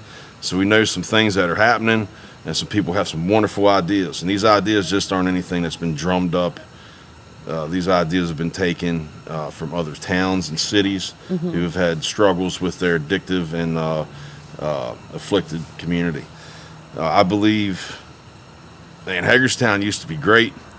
It still is great. It's just unfortunate people from out of town have to drive by and see certain things that shouldn't be seen. Right. Like my niece and nephew that go to St. Mary's shouldn't have to witness, on their way to school, shouldn't have to witness people smoking crack. Right? Like, that's just not cool. Yeah. But unfortunately, that's not like a community law that allows that, right? That's the state, legislations that But we as a community, things. Just, I don't want to go off the rails here. It's early in the morning. I've been up for a long time. We as a community just need to have the courage to stand up and be like, hey, sir, miss, that's unacceptable. You can't be doing that here on this sidewalk or on this property. Just move it along. Yeah. We want people to come to Washington County, okay? We want people to work in Washington County, all right? We don't want people bringing their nonsense to Washington County. Leave that wherever you came from. Come here with a fresh start. Let's put a good smile on our face and be a productive member of society. What Hagerstown and Washington County needs to do is just offer a place for individuals who are lost, right? Those lost souls. I'll just lay it out there. So we've read it in the paper. They're looking for that big building, all right? That big building out there that exists, basically that 24/7 hub. Individuals who are struggling with addiction or mental health can go there at any time of day or night, and there'll be a social worker there to kind of help them until the morning hours when resources are available. Individuals returning from incarceration from one of our 3 state prisons in this county and 1 jail that a resident can stay up there to 4 years, right? They're getting out. They don't send them, I don't know how to use my wordage properly. From what we've gathered, the state, if an individual is released from incarceration, they really don't get sent back to where they're from or where they did the crime. So unfortunately, they get stuck here, and they're ended up on the dual highway, and they're at one of our cheap hotels, and they're with, individuals who are in that hotel as well, who are conducting bad things, and those individuals unfortunately just get stuck back into that way of life, and they're right back at it, and that leaves them, they end up right back in jail. So basically a place for individuals to stay the course once they return from incarceration, or once they when they flunk out of a recovery home. We have 7+ recovery homes in this county. Those fine folk who come here to better themselves, unfortunately, don't meet to get let go of that program. Sometimes they're stuck here, right? Because they have no support system, they have nothing. So giving them a place to go for a day or two to figure their life out, they're not on the streets meeting people with wrong intentions, and it's allowing them to stay focused and stay the course so they can get back to where they came from, so they can attempt another recovery. Another thing, mental health, that's a whole nother level. But individuals like a case manager or a social worker would be at this place 24/7. and that individual be able to go there and not necessarily get help, but hey, here's what's going on, here's what we got. Just hang out for a few hours until 8 a.m. or something. But basically a 24-hour place where people can go, and there is people of importance there that can either make decisions or they have the ability to get the resources these folks need when the sun comes up. Right. So that's something that needs to be done because we do just where we're at geographically with 70 and 81. We get a lot of individuals that do things on the interstate and then they get stuck here. Yeah. And then they get released here and then they're just here doing whatever. So that's the county and the city need to put together. They need to really put forth and finding a building to house all this. And that building also needs to have, I ain't gonna lie, men, if you're a healthy man, like you should not be taking up resources, right? I don't care, you should be out working. Elderly, women, children, that's what we need to focus on around here for our shelters, okay? So this magical building would encompass that. It would have a few different rooms for families. It would have rooms for women, have rooms for a few elderly men, if you will. Yeah. Yeah. I have a old school view. Like if you're a healthy man, if you can stand out and panhandle all day long and walk the many, many, many miles that I've witnessed some of our community residents walk, I'm like, there's no way you cannot have a job. Right. Right. And especially I know so many people, individuals, they can go to work being functioning addicts, like by all means go pick up some stuff, right? Or do, be productive members of society. Yeah. So some of the conversations we've had so far tonight, we were talking about, there's more single dads with kids that are finding themselves, in need of shelter or something. They're working a job but they don't have daycare for, so single dads with kids is, something that there is no place for them to go, and if they don't have daycare, how do they work? They can't leave their kid. So childcare, is another big thing. And then the elderly. We have lots of men that come stay here in our shelter who are in wheelchairs or double amputees, different things like that. So we see a huge increase in elderly who are homeless. And they really don't need a shelter. They really need a assisted living facility. So that's some of the things we've been seeing an uptick in within the homeless community. So, better resources for those individuals would be, I think profitable and good in our community. Yeah. We got to support the dads. We got to support the single moms. The kids are the future. I've done a lot of research. I'm not college educated, but I do a lot of reading. I'm a security guard, so I have a lot of time on my hands. And basically what can't give up on, the 30, 40s, and 50s and 60-year-olds, but, if they've picking a path, we can try to guide them as best we can, but if they're going to stay that path and just let them run their course, we got to focus on the children, right? Because we start focusing on them, then generationally coming up, we're not going to have addiction problems. We're not going to have home issues. It's going to be a beautiful thing. Yeah. What do you think's one thing that you would want people to better understand about, say, the homeless community? There's three major differences between what I've perceived as individuals in this county, well, just all in general, right? So forget homelessness and addiction. That's separated, okay? Addiction's addiction, okay?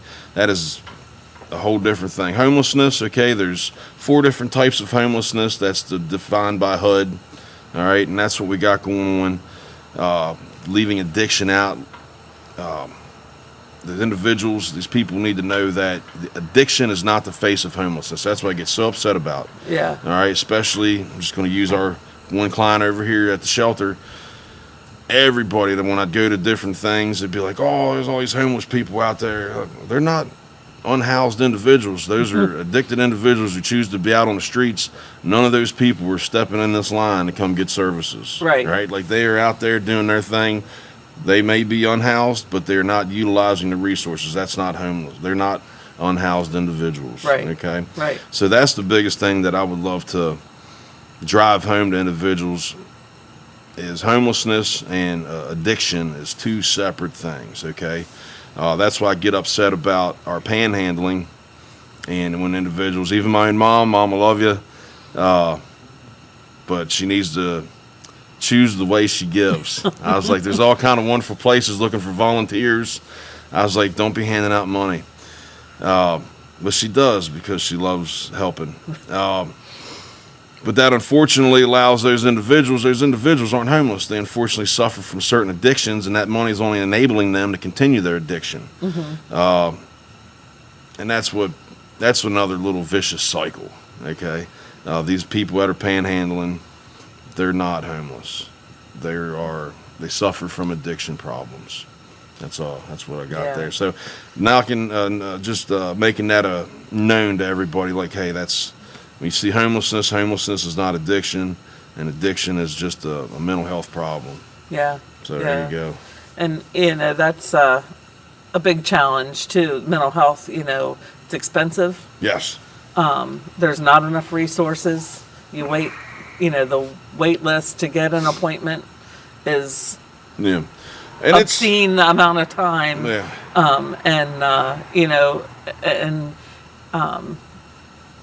We see more mental health. I don't know how many years ago, but like we used to have mental health facilities. Yes, hospitals, we used to have crazy beds, like loony beds, nationwide. I think the federal government banned them, and so they all shut down. Yeah, and not that there weren't bad things going on. I'm sure there's some horror stories, but unfortunately, instead of addressing the issues, because there's individuals out there who suffer from whatever layer of trauma, okay, and they are so messed up from it that they need legitimate help. Yeah. And that's unavailable. They can't go to Brook Lane and get it.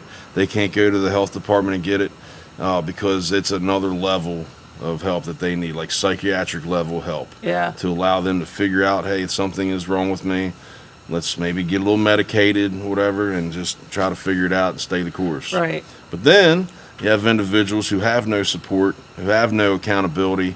They do suffer for some mental illnesses, schizophrenia, whatever.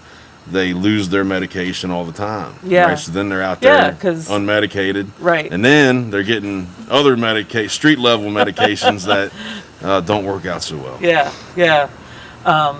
So in your security, work and stuff, is there a story where you were, called upon to not do anything, but was able to see a positive outcome in a situation? So I have not confirmed it. My team's confirmed it, but there was a gentleman that we would deal with regularly out at the shops on Antietam. That's Eastern Boulevard and Dual Highway, the Weiss, the Hardy Pet, Dollar Tree. There was a gentleman there. He was living in the woods. We knew he was abusing drugs. We had a nickname for him that was inappropriate.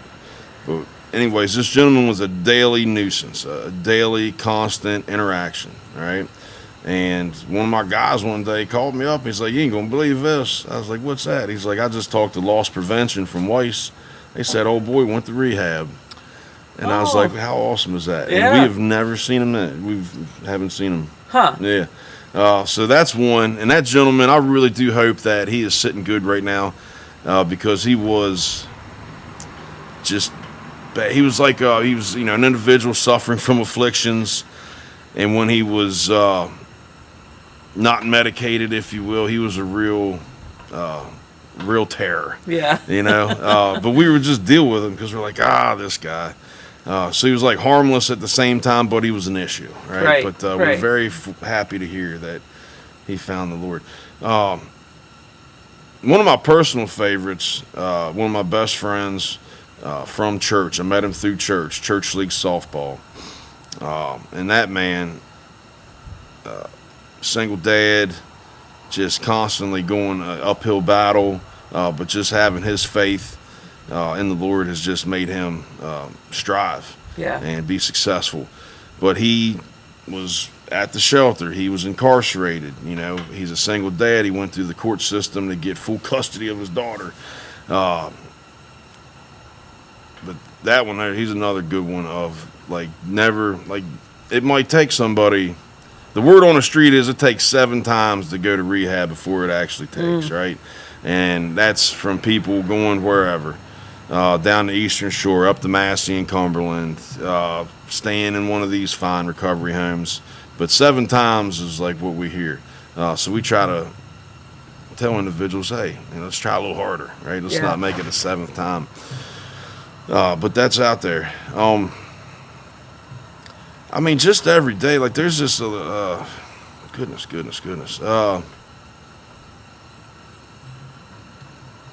We're very fortunate to work where we work and be in the community how we are at many different capacities, be it sports, at the shopping center, at the library, different events.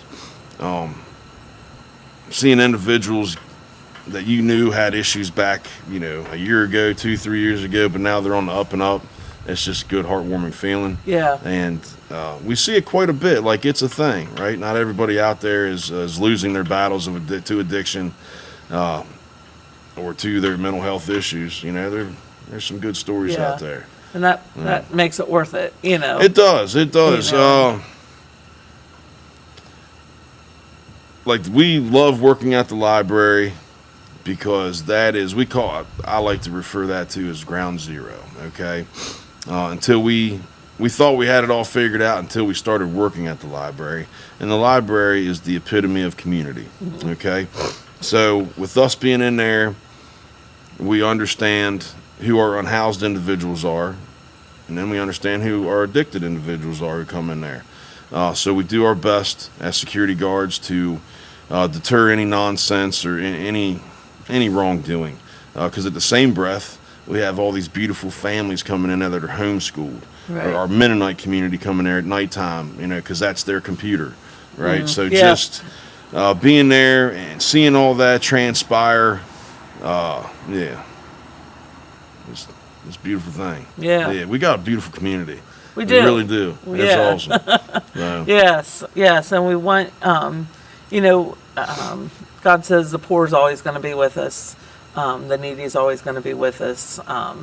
I don't think we're going to eradicate homelessness. No. But finding the best ways to help people without enabling them is good. And but we do want a safe community, right? Yes. You want to be able to walk down the street with your child or your grandchild, go to Meredith Park and to a ball game and not have to step over needles yes. Or someone strung out or things like that. So trying to do our best as a community to point people to the resources that they need, providing the resources that they need it is important.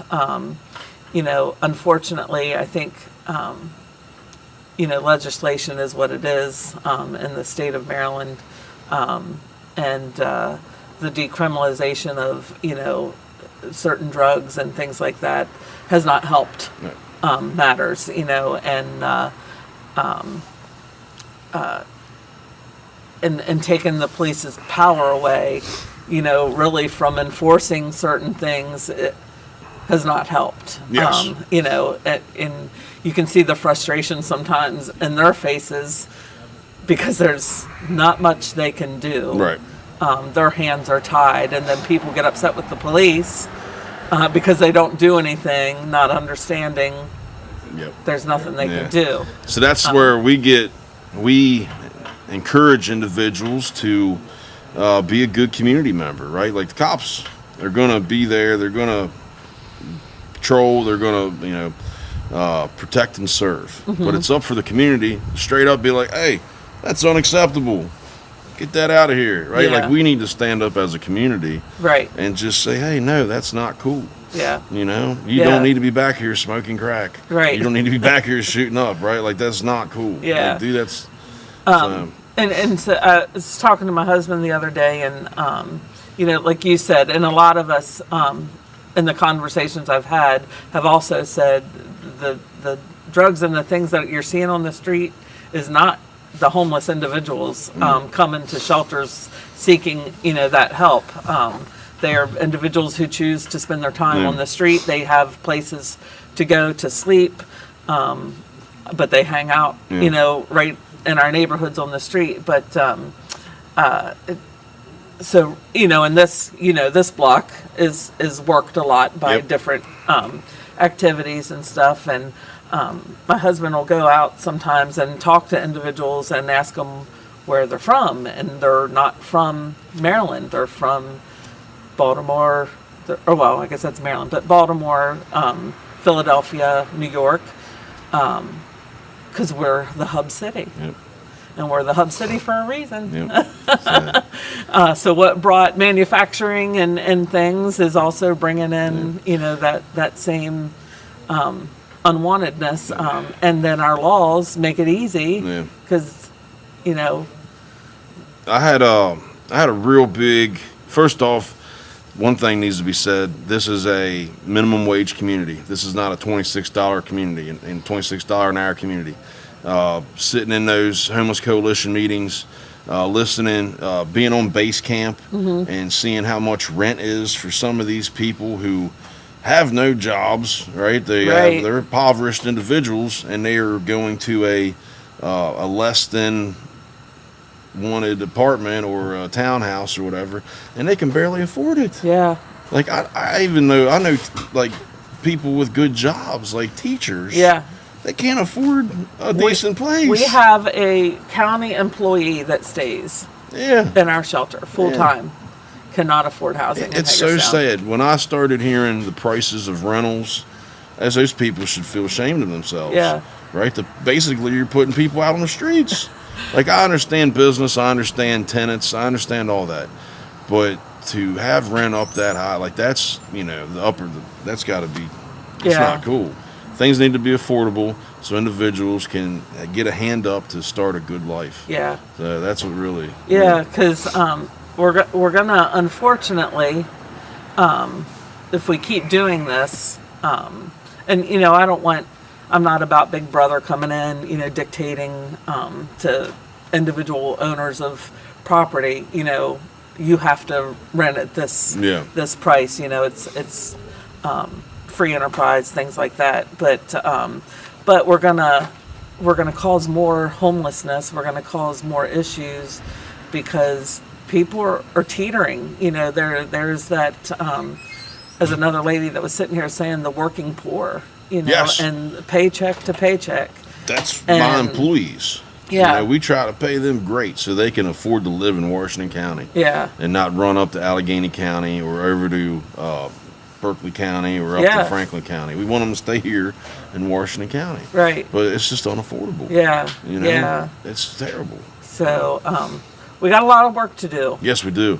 But I think we can do it as a community. 100% yes. Yeah. So, but just we as a community need to get together. Like, I don't know, Hagerstown Area Religious Council needs to put out to their individuals like, hey, change the way you give. All right, come volunteer. Don't be handing out money, that is. If you want to set up a tent and give out food or blankets or clothes, by all means, right? But I'm just talking about that quick $1 or $5. Like, stop it. Come volunteer. Right. Come work the soup kitchen. Right. And then law enforcement needs to crack down on panhandling. I had a loss prevention guy tell me one time from Target, he's like, I'd much rather see him panhandle than shoplift. And I was like, I see where you're coming from. I was like, but that's just, both are unacceptable. Right. So well, why is it an either or? Yeah. Why is it neither? Because they ain't running out of their store, with goods. Let's just have it neither. Let's not do either of those. But we have, everybody hears all the big box stores in California closing because of all the shoplifting. Well, we can put that in a smaller vision in our community. That's happening here. Family Dollar, Dollar Tree, Dollar General, they're getting Aldi's, right? They're getting shoplifted all the time. It's taking money away from the store. and it's taking time away from employees because the store can't cover their hours. They can't have them in their stocking shelves because there's no money, or there's no product to stock because it all done got stolen. Right. You know, so individuals making poor choices are starting to affect hardworking community, Washington County people's livelihoods, and that's what upsets me too. Yeah. Yeah. The other thing that upsets me is the littering. So we've unfortunately, we work for several different property management companies within the county, and we've had to inspect wooded areas, okay, for encampments, okay, and we've had to vacate and evict certain encampments through our times of our services. And what always upsets me is just how trash they are. I'm just like, goodness gracious. It is just unacceptable. Yeah. So every time, it's a running joke in our company that every time we try to hinder a shoplifter, right, we just make sure, hey, did you steal any garbage bags? They take that back to the camp, clean it up. Because we had to, so I'm going to lay it on you, right? I started this company in 2016 to just get involved with the medical cannabis industry and just ride that wave. I did never expect to get involved with our unhoused and afflicted community as a security guard company, but now we are, and we're in it to win it because we're here for the community and we're here to help people get better. I don't know where I was going on that tangent. I'm gonna try to come back. Oh man, where was I going with that? Goodness gracious, my brain stopped working. I'm sorry. That's all right. But we got a beautiful place here. And we just, circling back, my eyes got opened up this February, as it's October. So this February, through the Washington County Homeless Coalition, I signed up and volunteered for that point in time count. All right, so you take our little problem here that it's not a problem, our situation here in Hagerstown with our unhoused, then you start going out into the county, all right, knocking on some windows at a few parking rides or at the Walmart parking lot. And that's like this whole other, these individuals have dignity, they're proud, they don't want to go to shelters, they have a vehicle, they're going to stay in it as long as they can. They're in the worst situations ever, you know, they're in between homes, they're in between jobs, just broke up with a loved one, got kicked out by a loved one, whatever. The stories are all, but to talk to those individuals, and that really hurt because a lot of them individuals are elderly. Okay, so they were waiting on their disability check. They were, you know, just making it day by day. And some of them are just happy living in their car, right? Yeah. But some of us, that doesn't seem like a way of life that we want anybody to have. Right. You know, but that was a big eye-opener. It really, truly was a big eye-opener to see what exists outside in the county compared to just Hagerstown. Yeah, So, yeah. When you think that homelessness isn't around me, yes it is. It's everywhere. It's eye-opening. You know, it's everywhere. I frequent Marty Snook Park, or Halfway Park, regularly. Right, that's where I live in Halfway. And when I did that point in time with a few of the gentlemen, right there at that parking ride, there's 3 people living there. And you would have never known it, right? You just think, it's hard-working individuals heading down to Rockville for the day. Nope, they're living there. Yeah. You know, and some of them might be getting ready to go to work at Texas Roadhouse or Taco Bell, but they just don't have support or have lost that support, and they're just in their car making it. Yeah. And that was a real big eye opener. Yeah. It was real tough. And how sad, I've said a couple times, I'm very fortunate to have family in the area, and so when I've had a need or needed childcare or something, I had my parents or my in-laws, siblings that I could depend on to help me out. But not everybody has. Not everybody has those networks and those safety nets. Yeah. And it's hard to see, but we try to guide them individuals to the resources. You know? I mean, I don't know of 24/7 child care, but it could be a thing. Yeah, because that was another issue you brought up. Some of these jobs that we have available are shift work. Yes. And so if you're working second or third shift and you're a single parent, again, you're choosing what do I do?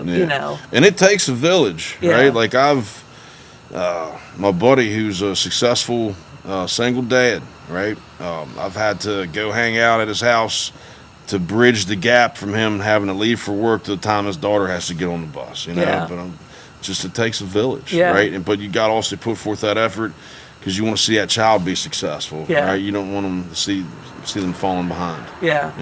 So. Well, yeah, and it's, sometimes I think we don't help because we don't want to be inconvenienced. Yeah. As individuals, like we could help people, Yeah. but we don't want to be inconvenienced. So if we all were a little bit, then it wouldn't be that big of an inconvenience. Yeah, that's not my problem. Yeah. And guess what? If it isn't not your problem now, it will be in a week or 2 weeks or 2 years. Yeah. Okay, because whatever's going on there, whatever the devil's doing, it's going to show up in your life later on. Yeah. So to nip that in the butt, and that's just what comes down to community. Like, hey, don't do that. Like, I come from a split family, very fortunate. All right, to grow up with a loving split family, still have great relationships with my parents, but grew up in Fairplay and went to Williamsport. But my old man was a West Ender. Okay, so growing up on West Washington Street or Washington Avenue, playing West End Little League, when people were being knuckleheads, people would be on the front porch saying, "Hey, get out of here!" Yeah. Just community members. They didn't know who that person was, but they're not going to tolerate that. Right, while they're sitting there enjoying their coffee or enjoying their evening, Right, right. Just take it on down the road. So that just reiterate, like the community needs to get more involved. Yeah. Just don't be a super Karen and call the cops all the time. Be safe about it, but hey, just don't put up with it. Like, hey, that's unacceptable. Yeah. I have grandkids in here. There's kids down the street. Like, they don't need to be seeing this stuff, right? Yeah. Keep their innocence, right? They need to have fun and be kids. They don't need to be witnessing all this stuff. Yeah. And so. You can speak to this being, the security and stuff. A lot of time, if you kindly and respectfully ask people, "Hey, you can't do that here. Move on." They do. They do. They do. 100% yes. You get a little kickback every once in a while, but that's usually if an individual's coming down Yeah. or hasn't started their day with a up. Right. So they can be a little nasty, and we recognize that, and we're like, all right, I see that you're not medicated right now, so I'm just going to ask you to leave nicely, and if I come back, I'm going to have to call the cops. Yeah. Because that's usually how it works. So we do the triple ATM, ask, tell, make, and telling them, like, hey, asking them 3 times nicely to move on, telling them to move on, and then if they say no, then you just call law enforcement. Right. And law enforcement comes, and they just get moving. Yep. So, but another beautiful thing too is with our team, we're able to recognize certain things. So when we do call HPD or Washington County, they're like, hey, bring crisis with you because this person's having a mental issue. They're not having an issue. There's something going on in there that you guys ain't going to be able to help with. Right. So, so understanding that and recognizing that has helped us be pretty successful, right? And people, we're very fortunate back to a beautiful circle, right? So one of the hotels that we provide security at is a low budget hotel, if you will. But to see some individuals staying in there now who we originally seen out on the streets bettering themselves, they're like, right on. And now that they're kind of sobering up, they're like, hey, you guys weren't assholes. You guys are just doing your job. Right. Like, yeah, that's what we're here for. We're here for you. You are a community member. Like, we're here for you. We want to see you get better. Right. I don't want to come to work and see you picking up cigarettes in the parking lot all day. Like, that's not cool. Like, go somewhere else. Yeah. Yeah. But being respectful. Respect is the biggest thing. Respect, dignity, and empathy is one of the, is what we encourage all our team members to use. Okay. Right. So, absolutely. So, because that's another thing too. When we deal with people, and we utilize the same mentality at the bar, at events, or at anywhere. We don't know who they are. We don't know who their relatives are. Okay, so you got to treat everybody the way you would want to be treated. Right. Because if you treat them like crap, or if you bounce them out the club, the next thing you know, they're related to somebody of importance. Right. But still, you want to treat that person the way you would want to be treated. Absolutely. Absolutely. You're like, are you Jesus? I've asked people that before sometimes. I'm like, are you an angel? Things are kind of weird right now. Yeah, you never know. You feel it sometimes. Yeah, you know? the Bible says Holy Spirit sometimes coming through you're 'em. entertaining angels unaware, right? Yeah. So you never know. But appreciate the work you do in the community and providing that security and for coming out here at early in the morning. Yeah, no, I'm just your finishing night. up. You're just finishing doing some up. property checks, So. making sure some of our afflicted aren't staying where they should be staying. Right. You know, we'll make sure they get to where they need to go. Awesome. Be like, hey, you shouldn't be sleeping here. You should be at the Hope Center. Yeah. So, or come on now, is Salvation Army still? I haven't for heard that ladies? they're not open right now. Okay, all right. They had some renovations they were doing, so All they right. had to shut down for a little bit. So Yeah, we'll Right see. on. So, but hey, this was fun. Yeah. Keep up the great work. Keep being a shining light within the community, right? Because this is, basically how we tell everybody, right? They go to the mission. We tell them where the 7 stars at. Yep. Because even if it's a lady, they can come here still and get some resources. They Yes. can come get some chow. Yep. Right. Figure out their plan of attack. Learn about all the other soup kitchens and stuff within the community before you go out on your own. Yep. Right? So we do send a lot of people here. We almost, I don't know the 7 stars address like I used to, but that's how we tell people. Right. We're like, stay straight. Do not stop.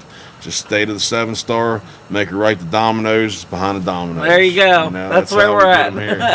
So, Absolutely. right on. All right. Well, this sir. was great. I hope Thank you have some more wonderful guests. Yes. You guys have a great rest of the You night. too. Yeah, we'll see y'all next time. See ya.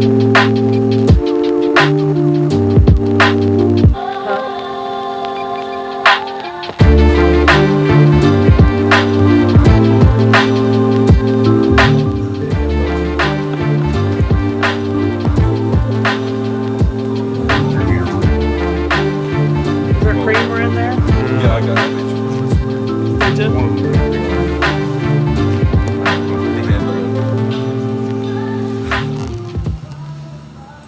You can go now. that guy?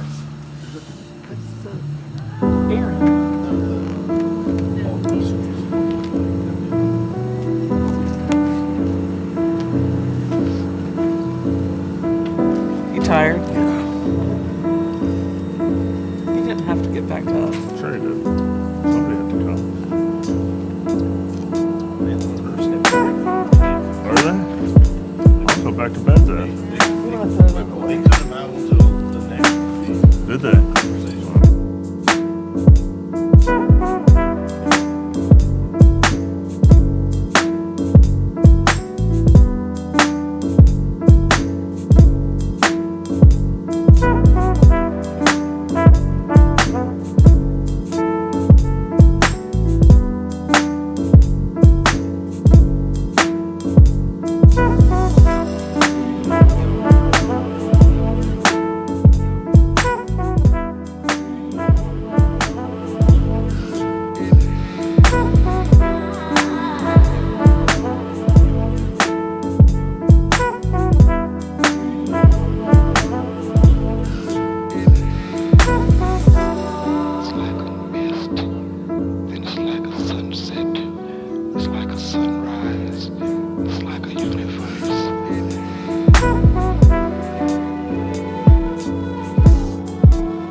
So what drew you to work at the Hope Center?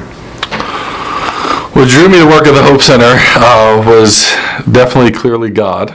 I was working security at a campus that had independent and assisted living for elderly folk. And during my time there, I was about to be promoted to head of security, and I was really excited about that. And then there came this 2-week period, because prior to that I wanted to go into full-time ministry. So this 2-week period came where I really just felt hard pressed. God, I want to be in ministry. I want to be working with men, discipling men, teaching the Bible, things that I knew I wanted to do. And I started to pray about that, and I really felt confident to say, which I normally would not say this or pray this, but I really felt confident to pray, God, the next opportunity you bring up, if you bring up one in these 2 weeks, to work with men, do discipleship with men, teach the Bible, all the things that I felt I was called to do, I'm going to take it. And during those 2 weeks, we had visited the Hope Center, which they had already reached out to me about the position before, Amy had, and I had turned it down. And then during those 2 weeks, we came here and I got to see more of what was going on and what was happening, and realized it was going to be all the things I was looking for. And I ended up telling May about it and crying and all these things. And we went back home and they called me and asked me if I wanted the position, and I clearly said yes. Yeah, one guest resident that had a lasting impact on me would be Tony Fry. Now, he should know this, and I've definitely brought this up a lot lately, even at his recent graduation. And it was when I taught a class on fasting and spiritual disciplines. And going into the class, I was praying, God, I want everyone to take this seriously, to read their Bibles more, to pray more, possibly to fast, and thinking that I was believing God that they were going to be willing to do that.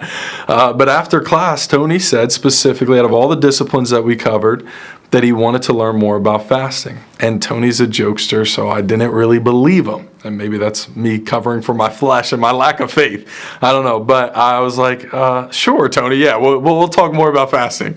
And then he leaves, and I'm packing up. I'm ready to just leave myself. But he came back with a notebook and a pen and said, I want to learn more about fasting. Could you talk to me about fasting? And so we sat there for a minute and I discussed it, and I realized he was genuine and serious. And from that day on, we had started fasting once a week. And he wanted to fast to know God more and to stay sober. And that just left an impression on my heart to realize that there's nothing that our God can't do. There's no spiritual discipline that he can't mature the men in the program that we work with into. And so that's really stuck with me to encourage me and give me more faith to say, yeah, I believe God will mature the men in our program, not just bring men here and get them saved, but develop them into mature Christians. I've seen the mission of the Hope Center lived out in everyday work, in that I think what we do every day is minister and keep order, if you summarize our jobs to the real basic stuff. And in those seemingly tedious at times efforts towards keeping order or ministering in just everyday ways, like I think of a time, coffee. We serve coffee out of our offices. Now I think of a time where this one guy, I had asked him, I was keeping order, to stop cursing so loudly in the lobby, and he was really carrying on. And I remember when I walked away, he said, F-y, F, right? He just continued to say the F word intentionally to drive home to me that he wasn't going to listen to me. And so I had to catch my breath and think through, like, what am I here for, and how can I reach this man and not get in my own pride and respond angrily. And so I went back to him and I just asked him if there was a way I could serve him and if I could get him some coffee. And he said, yeah, I'll take a coffee. So I went and I made him a coffee, and I served him a coffee with a smile on my face. One of the few, by the grace of God, I was able to do that. And I remember I went back in my office and I started working on stuff, and I was trying to calm down because I was still frustrated by it. And another person who was at their table came into my office and said, he's talking really highly of you and all these things. And he was just like, why do you do that? And all this. And basically shared with me that, it really had impacted that individual. So I think of moments like that when I think of everyday things that we can do that are difficult or tough that we do, that we may think, just another day that may frustrate us or make us want to complain, but could have a lasting impact if we continue to show Christ-likeness in those efforts. I mean, I think of, 1 Corinthians chapter 12, the end of it, into 13, Paul talks about how if you do anything without love, it's like a gong or a clanging cymbal, right? And then he goes into 13, and what amazes me is when he defines love, he says love is not rude, but it's kind and gentle. And so all the little things that we do, but we do them with the right attitude here at the Hope Center, I have seen that builds a relationship where I could then preach a message in the chapel. Maybe that's the big thing, you're preaching from the Word of God. That's going to transform lives. But really, they're now listening because they've seen you be kind and personal with them in everyday ways. So I think it's the smiles when we're serving lunch meals and all those things, and not the grumbling and complaining that is consistently impacting people the most. Just little things. Definitely one of my proudest moments was I was reviewing the passes that the men put in. And every morning that I come in on Monday morning at the start of the week, I go open my door and there's a pile of passes for them to do this, do that. And so just like that, I come in and I'm stepping all over these pieces of papers because they slide them under my door.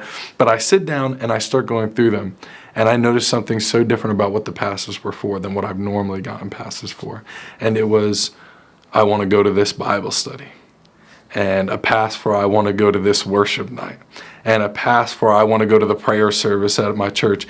And a pass for to meet with my accountability partner from my church. And everything was, and it was a bunch of different men from the program, to be invested in their church, to be invested in prayer, discipleship, worship, growing in their faith. And I was just greatly encouraged by that. One thing I really hope that the next generation of staff carries forward is compassion ministry. One thing we hear a lot here from guests, especially in their experience with rescue missions, I mean, you'll hear this with people's experience with church as well, is just those are hateful people, those are judgmental people, they're arrogant or self-righteous, and I think it's because we're doing a lot of the right works with the wrong attitude. And it is just so important that when I see Jesus looking at crowds and looking at broken people and looking at lost people in Scripture, you see this time and time again in the Gospels, it says he had compassion on them, and then out of that compassion, he acted. And I think, sometimes we do just have to continue to do the actions, and God will bring the compassion into our heart. But when we can do true compassionate ministry towards people, and not what I think a lot of rescue missions have fallen into as a trap of elevating rules over people and making our jobs and our lives easier by having all these rules and just being stern and strict, instead of tailoring to each individual and truly compassionately finding unique ways to love them and care for them.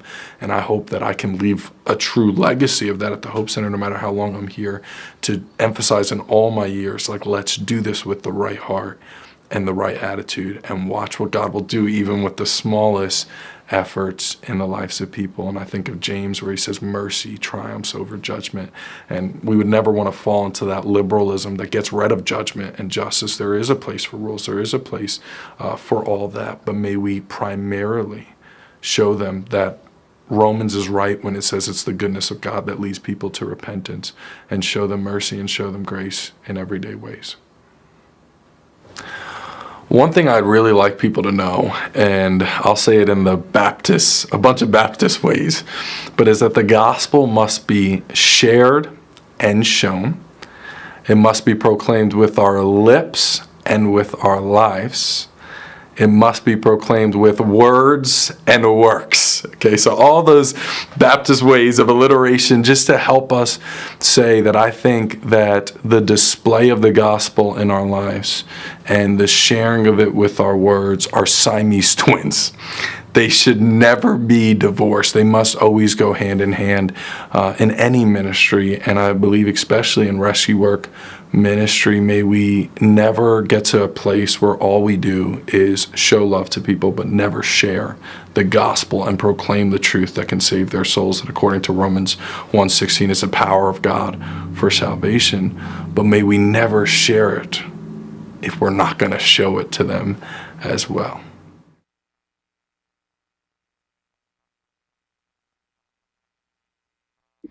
At the Hope Center, a simple $15 clothing voucher does more than provide clothes. It offers a fresh start and a hand of care. Guests use their vouchers to shop our thrift store, picking items that meet their needs and help them feel confident as they face life's challenges. Over the past 3 years, the number of people we've helped has grown by 148%. Last year alone, over 3,500 individuals received assistance. Each voucher is a practical way to show compassion, reminding every person that they are seen, valued, and supported.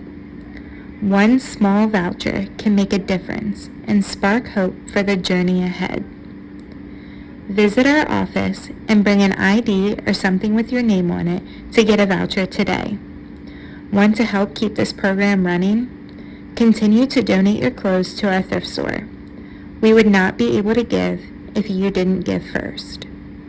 More information can be found at our website, hopecenterhagerstown.org. At the Hope Center, a simple grocery bag delivers more than food. It brings hope right into homes. Each 20-pound bag, handed out by appointment, offers families meals and a little relief during tough seasons.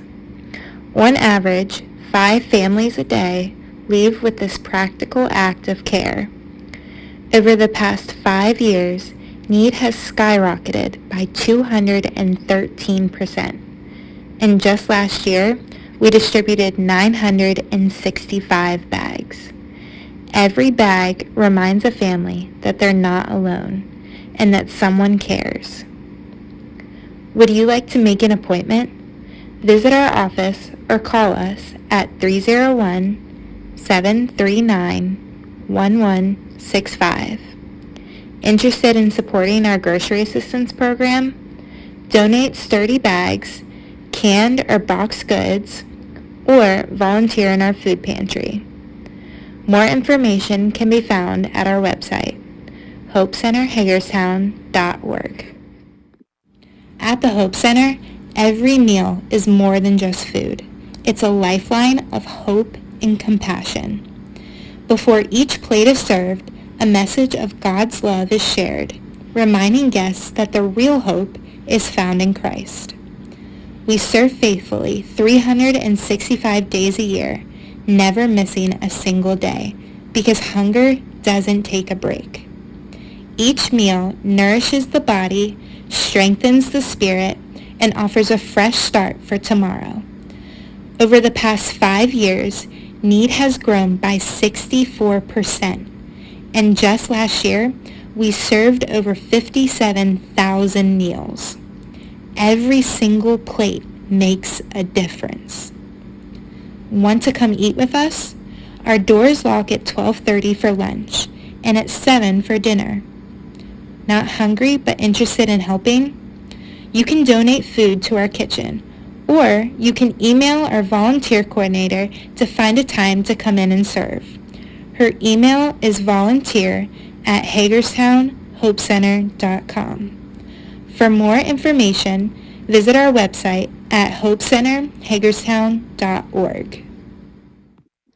At the Hope Center, our recovery program is where brokenness meets new life.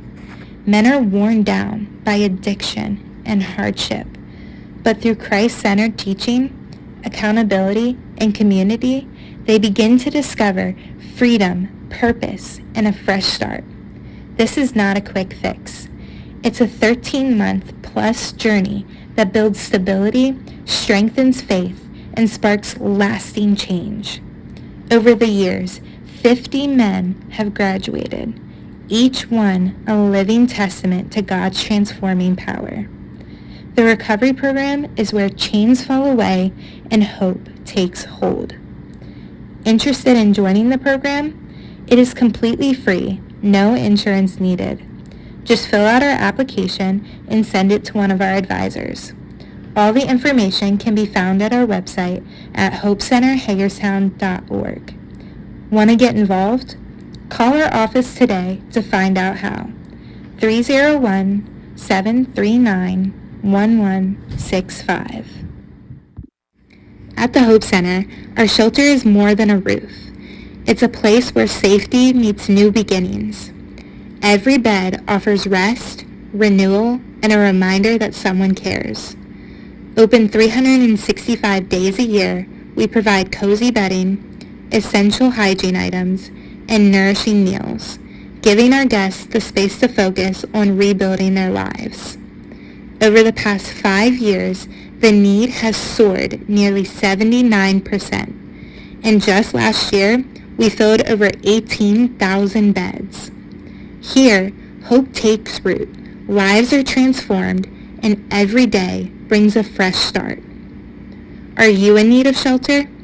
Visit our shelter today at 4 p.m. to see if we have any available beds. Not in need, but want to help? We have positions available if you would like to volunteer or work in our shelter. We also are always in need of hygiene products, towels, and sheets. More information can be found at our website, hopecenterhagerstown.org. So, what drew you to work at the Hope Center? What drew me to work at the Hope Center was definitely clearly God.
All right.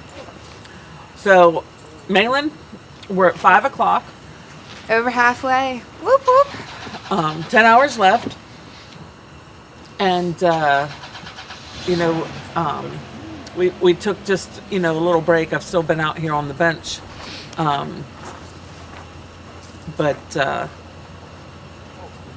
Yeah, we're doing it. Chugging along. Chugging along. I feel like it's been really great. I mean, with us, this being our first year, I feel like it's really great. Yeah. And it's really awesome, and I'm really excited for next year already. Yeah, so if you're waking up and if you're on Face World or YouTube and watching us, give us a heart or a like or something so that we know you're there. Yeah. Okay. Yeah. So, one question is, so of all the previous interviews, which ones were your top interviews and why? Like short synopsis. I would think the one with my top ones would be the actual 4 individuals that stay in our shelter, that are dealing with homelessness, and just what took them there, you know, and how they're trying to not stay there. And that it wasn't, like, we've had multiple conversations, it's not the drugs and alcohol that cause that. So Did anything come out from that conversation that you weren't aware of or that you learned new? Obviously you're very experienced. Yeah, not really. I just want to, now that I know their stories, I want to make sure that our staff, which do a great job, but make sure that they follow up and connect with them to make sure they're getting the resources they need. You know, the gentleman from Indiana or Iowa that needs those documentations to get an ID. I think just making sure that they're connecting to the places they need to connect to. How about for you? I think I've known Tracy for a long time. Tracy's a sweetheart. Sometimes he'll volunteer over at the admin office, just helping odds and ends, which is super sweet. I know Braxton. Braxton's been around for a while. So just those are people that I know their stories, and I'm so glad that they took this opportunity to share their stories, because I think that they are just some of the sweetest people you'll meet. David, I have had 1 or 2 conversations with. Neil, that was the first time that I've seen Neil. But just hearing their stories and where they're coming from was super impactful. My heart broke hearing that David's family, he's not with his family and his son. That's sad, and I hope that the reunification is soon and quick and he's able to get back in a place. But I think, honestly, a lot of their stories are affirmations about what the trend is with homelessness, health issues, broken relationships, raising of rent, and just hearing those affirmations is good to hear, because I feel like you see statistics and you're like, yeah, but like, where are the stories behind it? So to hear true real life stories behind those statistics is nice. Yeah. To hear. Yeah. Yeah. Do you think any of the interviews that you have will change the way you do things at all? Or the way you think about certain aspects?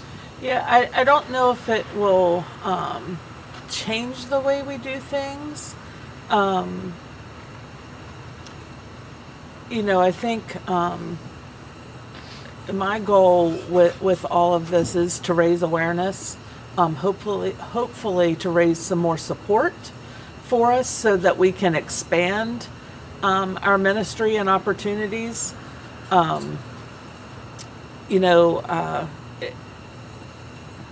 We're kind of at max of what we can do with what we have. Our shelter's full all the time. So to add more shelter on might be a next step, to bring in,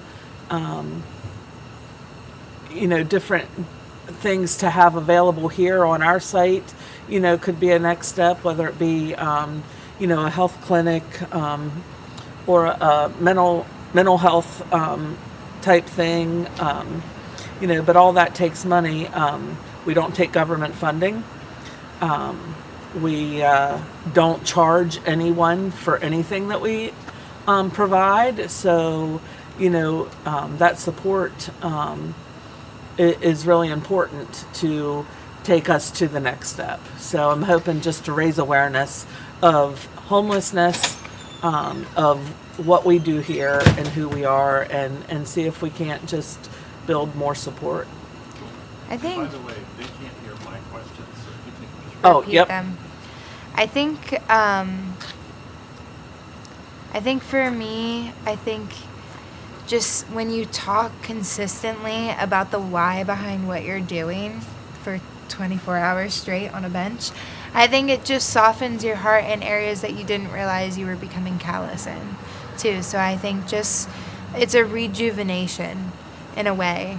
I feel like, because we're being reminded of, oh yeah, that's our purpose, that's our goal, that's what we want to strive for, and so I feel like a rejuvenation in our purpose has been a big thing, to just continue pressing on in the marathon that we're in of life. So I feel like that's been really, really good.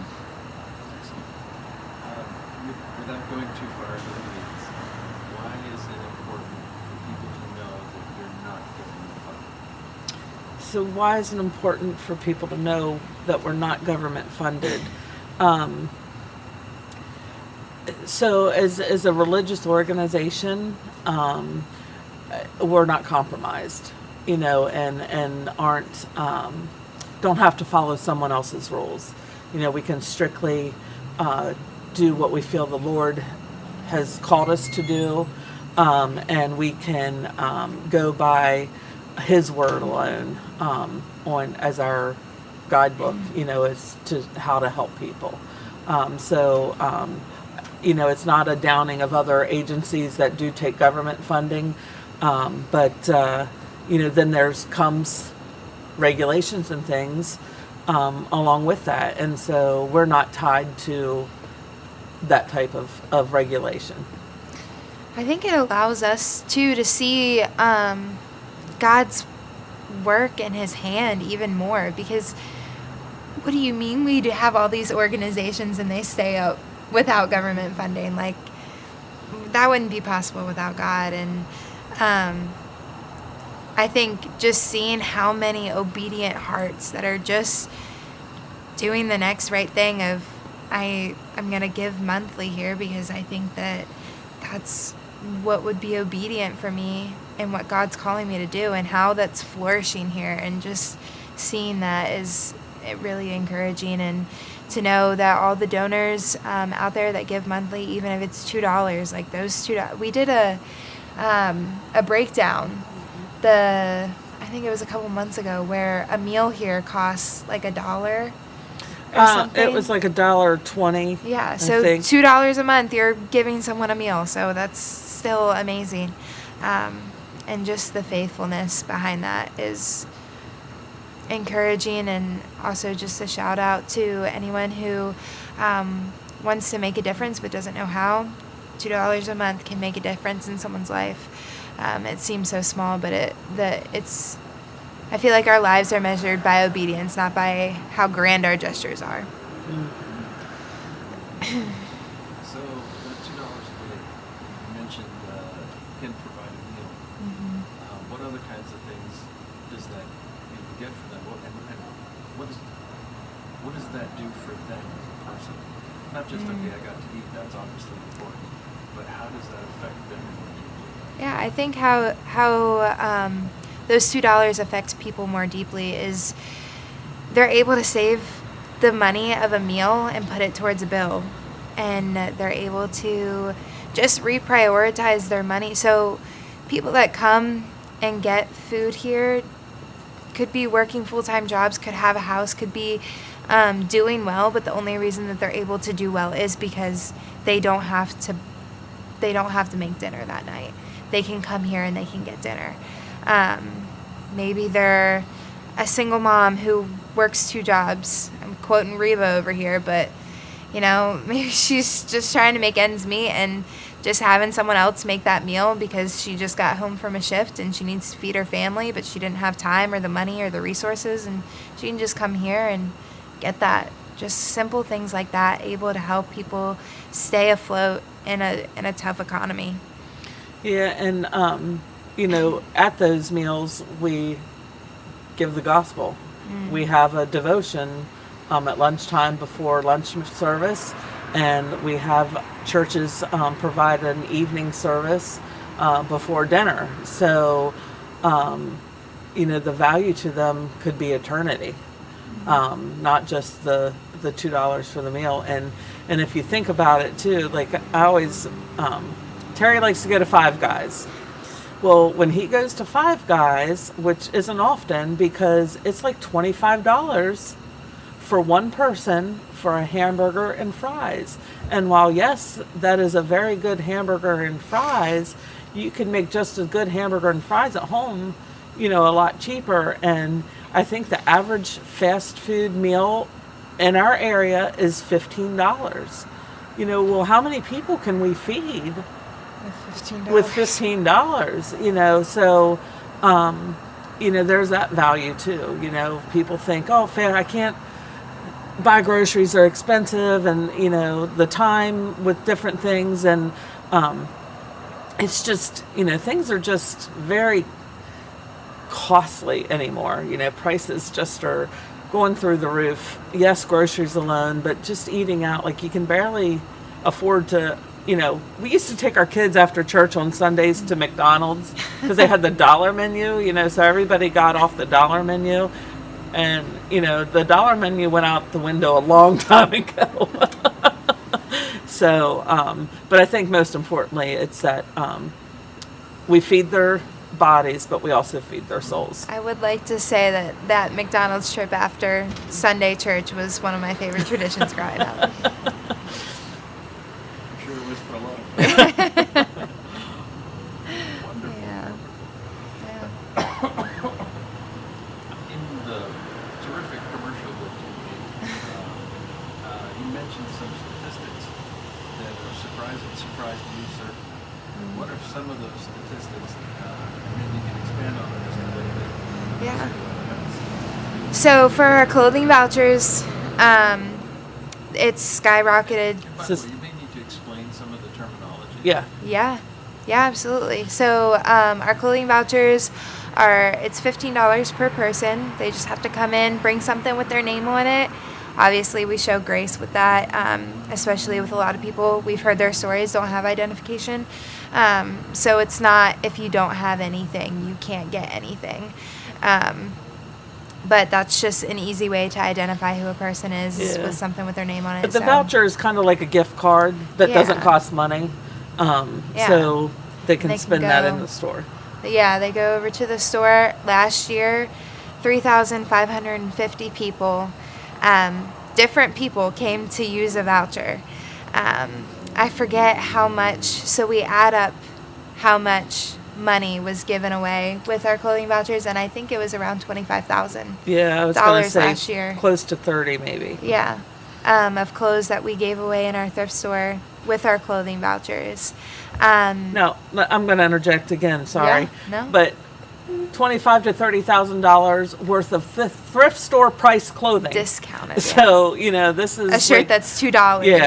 Yeah. So it goes. That money goes a long way. Yeah, absolutely. And I think my numbers are correct. I remember all the percentages, but I don't always remember what they went to. But I'm pretty sure our clothing vouchers was the one that was 213% increase, which is over double that. 3,550 people. That's more than double what we did 2 years ago. And that just shows the increase in families, in the homeless population, of just in need of clothes. I know a lot of people that come in, they're sleeping on the streets and their clothes get stolen while they're sleeping. Others just don't have a way to wash their clothes, so they get to a point where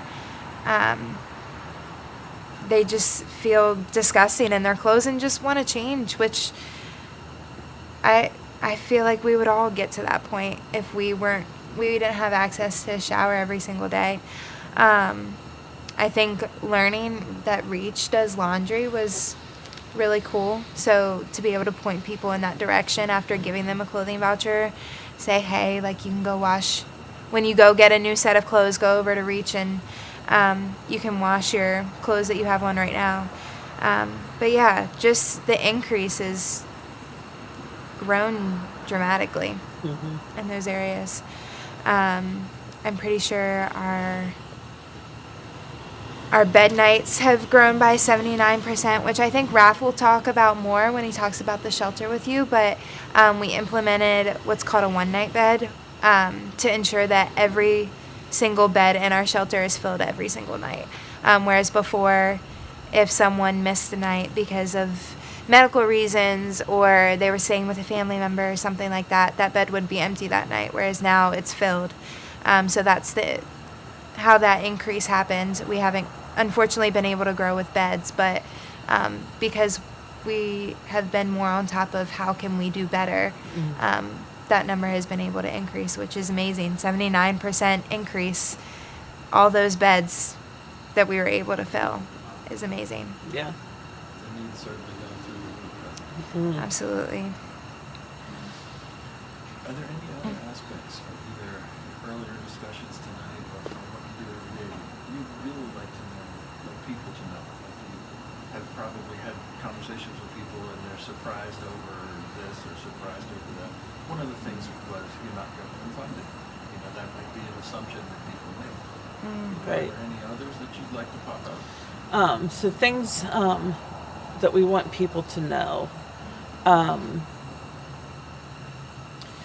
Just how vast our ministry is, and the different ways that we help. We're not just help for men. We truly are help for the community.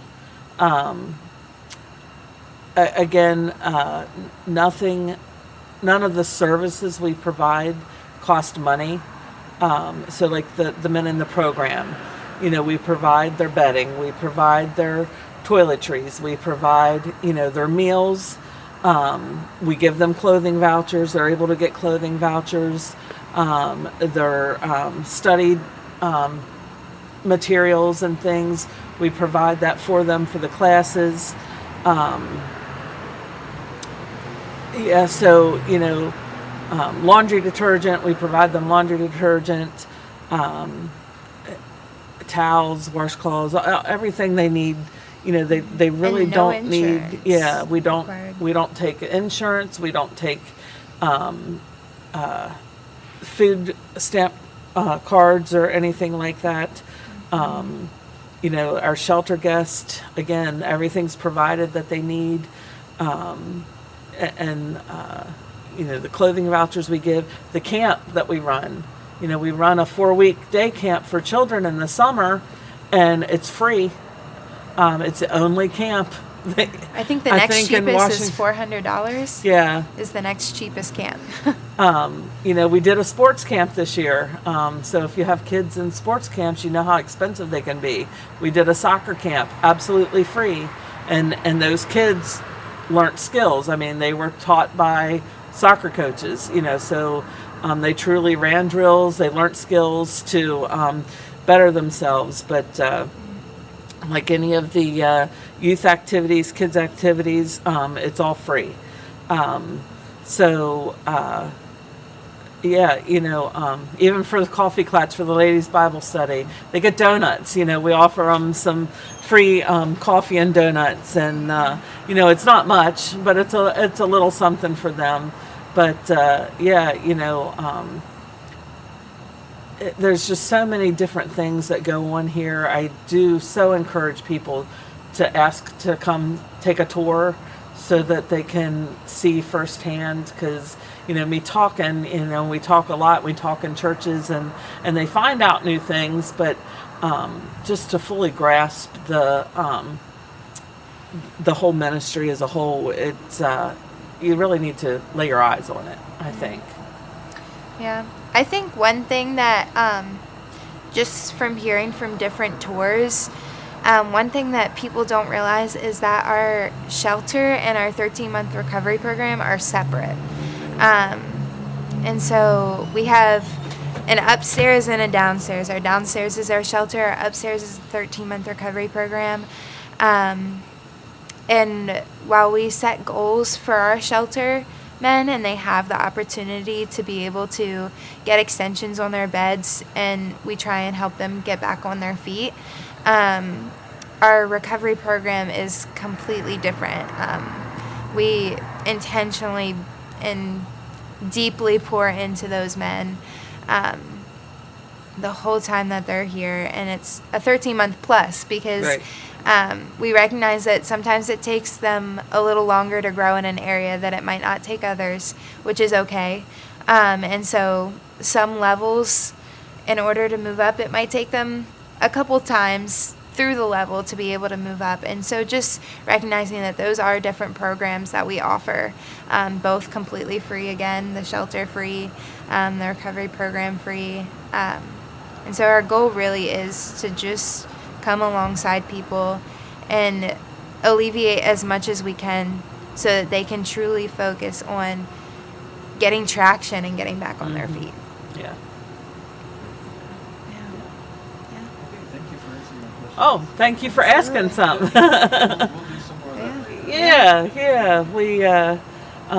We're excited, for this opportunity that City Gate has allowed us to have to do conversations on a bench and to stream in some live feed. And I know people might not think that's relative or relevant to them, to this community, but it really is. It's to see a collective, to see other places working and doing the same thing across the country. It's all God's ministry.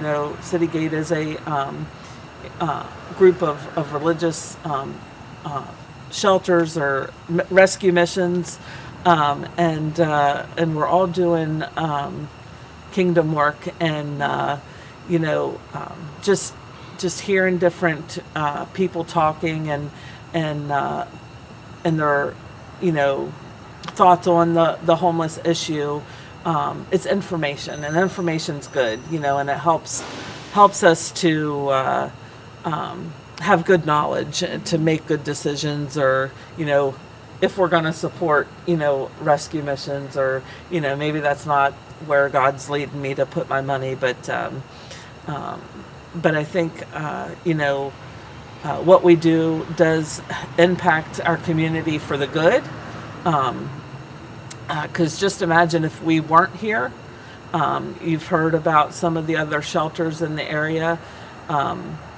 You would have, if we weren't here at all, 50 plus people on the streets, added back onto the streets with nowhere to go. Sometimes, I hear criticism about, well, because you're there, you draw whatever influence. No, that's everywhere. No matter where you go, you're gonna see homelessness, you're gonna see drug abuse, you're gonna see alcoholism and different things. You're gonna see prostitution. Well, also, no matter where you live, Yeah. and so we've been here 70 years. I don't think that we're drawing it here, but we're here and we help to change lives. We've just had our 50th graduate from the Foundations program. Now that came in the, I think, early 2000s. So, that's not counting from 1955 to the early 2000s. But since it was titled the Foundations Life Recovery Program, we've had 50 graduates. Now, not all of them stayed successful. Some, but the we heard good from Aaron, majority, it takes yeah. about 7 times their rehab. Yeah, but a good majority of people, have been very successful, and so, we've taken that number off the streets, or helped to rebuild and be productive I also lives. think when we started in 1955, the reason we started in downtown was because that's where the need was. It wasn't that we started here and then the need came. Right. So we haven't been drawing it. It's been here for 70 years, and we came here to help that need. So I think sometimes people look at it a little bit backwards as, oh, you're here and that's what's causing everyone to come. But in reality, the issue was here first. And Right. we came to try and help aid. And Yeah, and as population grows, yes, so does that population grow. It's a percentage game. But even in super small communities, even in Hancock, there's homelessness. There's, I'm sure, drug addiction and, struggles with alcohol. So, it's not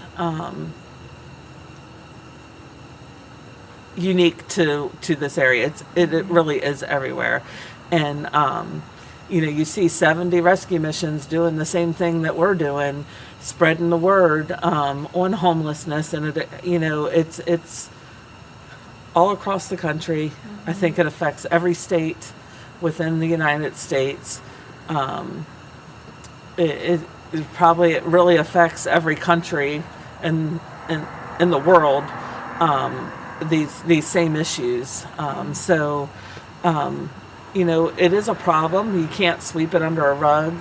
We just have to come together, and like I was talking with Pastor Josh, it's not the government's problem to fix. The government shouldn't be into social services. It's the church's job to help with these issues, and should be the church's job. And we have lots of churches that support us, and come and help us, and give to us financially, and serve the meals, and come and volunteer. But if you go up we have a sorting room. It's a 3-story warehouse. If you go up on the roof of that, you see an awful lot of steeples in Hagerstown. So there's a lot more churches out there that may not know in the county, outside of just the city of Hagerstown, in the county, in the region. I mean, we have great churches that come from an hour away in Pennsylvania. Weekly. A pastor comes in to help with our men's program, but his church is very faithful every month, coming in and supporting. And there's so much need. There's plenty of opportunity to go around. Absolutely. And I know Michelle is going to talk more about volunteers when she comes and does her interview. But there are some events that are coming up. We have our 70th year banquet that's coming up in next week. Next Saturday, yeah. We're putting up a tree in Springfield Barn. And trying to think, we have our Thanksgiving meal that's coming up. We always do a Christmas party for the men in our program. So those are just some events that are coming up. Do you have a favorite that you're most excited for out of those 4? I would say the Thanksgiving Day. Thanksgiving's my favorite holiday, and just to try to create a warm, inviting atmosphere. Now, when you're planning to serve between 200 and 300 people, it's not very cozy. But we try our best to make it. It's cozy, all right. They fit nice and snug. We try our best to make it as comfortable as possible. It's home cooked meal. Some recipes from favorites back in the day. Carl and Dorcas Black's stuffing. People rave over that stuffing, and we still use that recipe. Turkey, just Thanksgiving food's just wonderful. Michelle and her sisters have been doing the sweet potatoes for years, and they still come in and do that. And so Thanksgiving would be my favorite. Yeah. How about you? I love the men's Christmas party. I think it's such a special time. I think holidays are so difficult in this population because they don't have the family to celebrate. So to be that family to step in and to just love them in a way like they're our own and like they're our family, I just find it so special and such an opportunity. We do games. Last year, I loved the game. We did this one game where we would say something about a person, and you tried to guess who you thought it was. And then once everybody wrote who they thought it was, the person would stand up. And so we found out amazing things about some of them. And I mean, Russell was a phenomenal football player, and we had no idea. Who liked to fly kites? One of them, Roy loved to fly kites. So we got him a kite for Christmas the next year. Or I think for his birthday. I think that's what.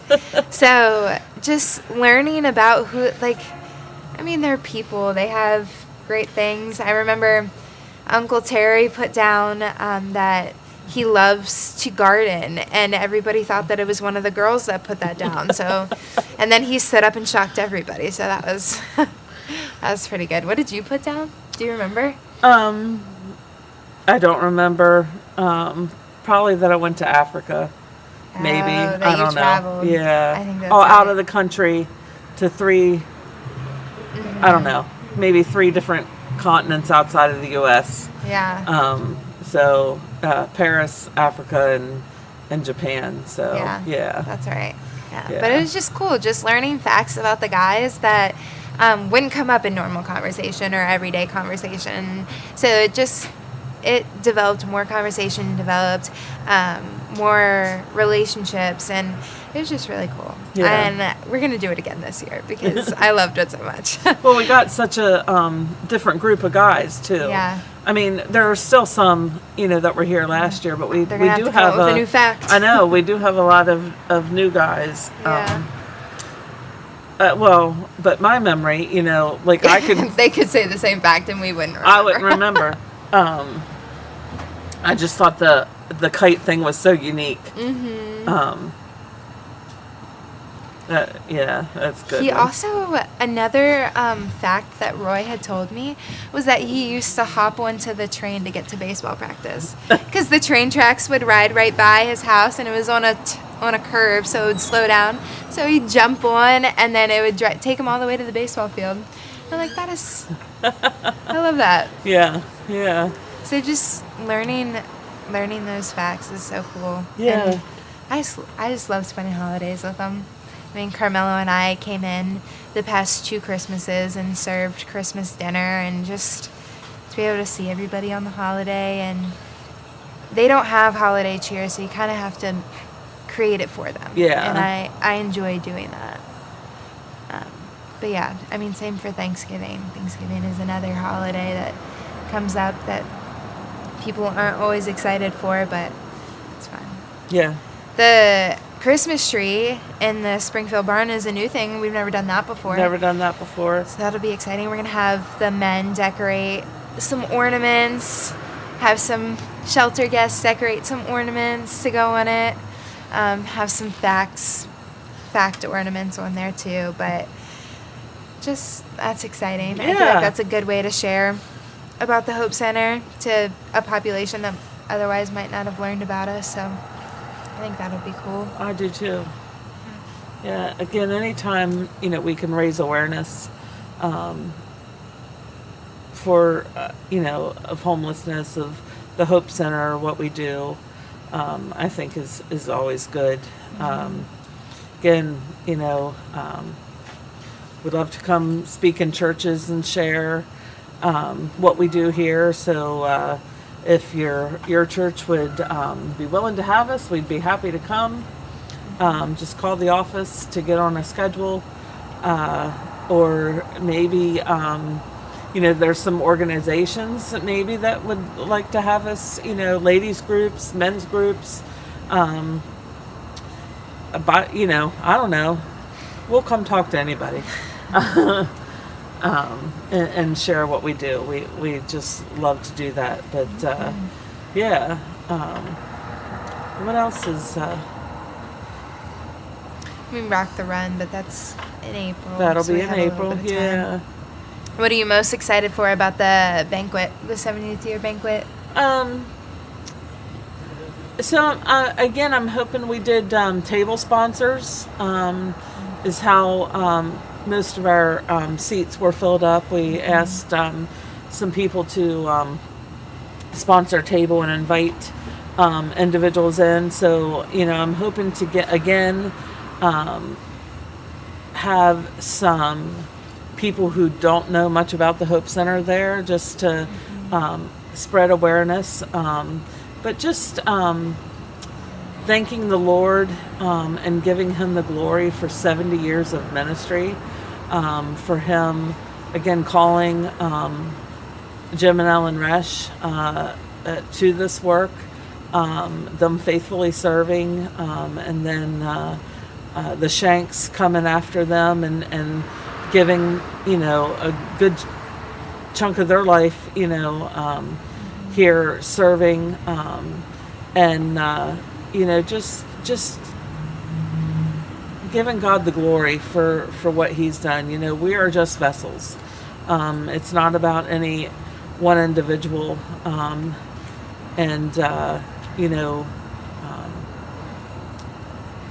it's truly all about the Lord, and we want to make sure that he is honored and glorified at that banquet. But we want to share, again, what he's done over 70 years and maybe hopefully reflect on 70 years to come and the future and see what the potential could be in 70 more years if the Lord allows. So yeah. What is one thing you would love to see the Hope Center grow in 70 years? In 70 years? Yeah. I when I first came, I wanted to make sure that what was already established, that we, as new administrator and stuff, were able to continue and do well, and we're obedient to the Lord and what we're doing, and so I wanted to make sure, before you say, oh, well, we need this and we need that, well, are we able to continue running the shelter well? Are we able to continue running the program well? And I think we have. And is it 100% the same as it was? Not 100%, but it's not far off. What was here is good established programs and things. So. I think those minor adjustments were more because the population adjusted a little bit, so it wasn't like. I would like to see potentially, expansion of shelter for the men. That would be near, sooner than later. Closer to 10 years. Closer, yeah. I would love to see, again, maybe some more mental health ability, maybe here on site. I don't know what that would look like, if it's feasible. But just, we've been talking that mental health is very hard for people to get. Is there something that we can do to help with that? More, maybe more transitional type housing or programs for men in the program or after graduation. And that'll be soon because we've started that process of building a transitional program. So. And just, continuing to work alongside them, taking it from a pretty rigid program to, just ensuring that they stay on a path for a little bit. And like I said, not just graduating and wiping our hands of it, but what's it look like to walk alongside them, because, we made a commitment to these men. And yes, we see them through the program, but it doesn't stop there. Doesn't stop there. Relationships don't just end. But that's why, it's so important while they're in the program to foster those relationships in churches. Because I think that's number one, to help keep them, committed to the things that they've committed to have that accountability that they learn about, right? We could use more services for women. That what that looks like, I'm not sure. We talked, and we're hearing about families. Families need. We have 5 rooms in Hagerstown for families. And that's not enough. I don't know. But I would like to see us, expand a little bit. You don't have to get so big and do, all kinds of things, but as society changes, as culture changes, as different needs arise, we want to be adaptable to those changes and stay relevant to the need.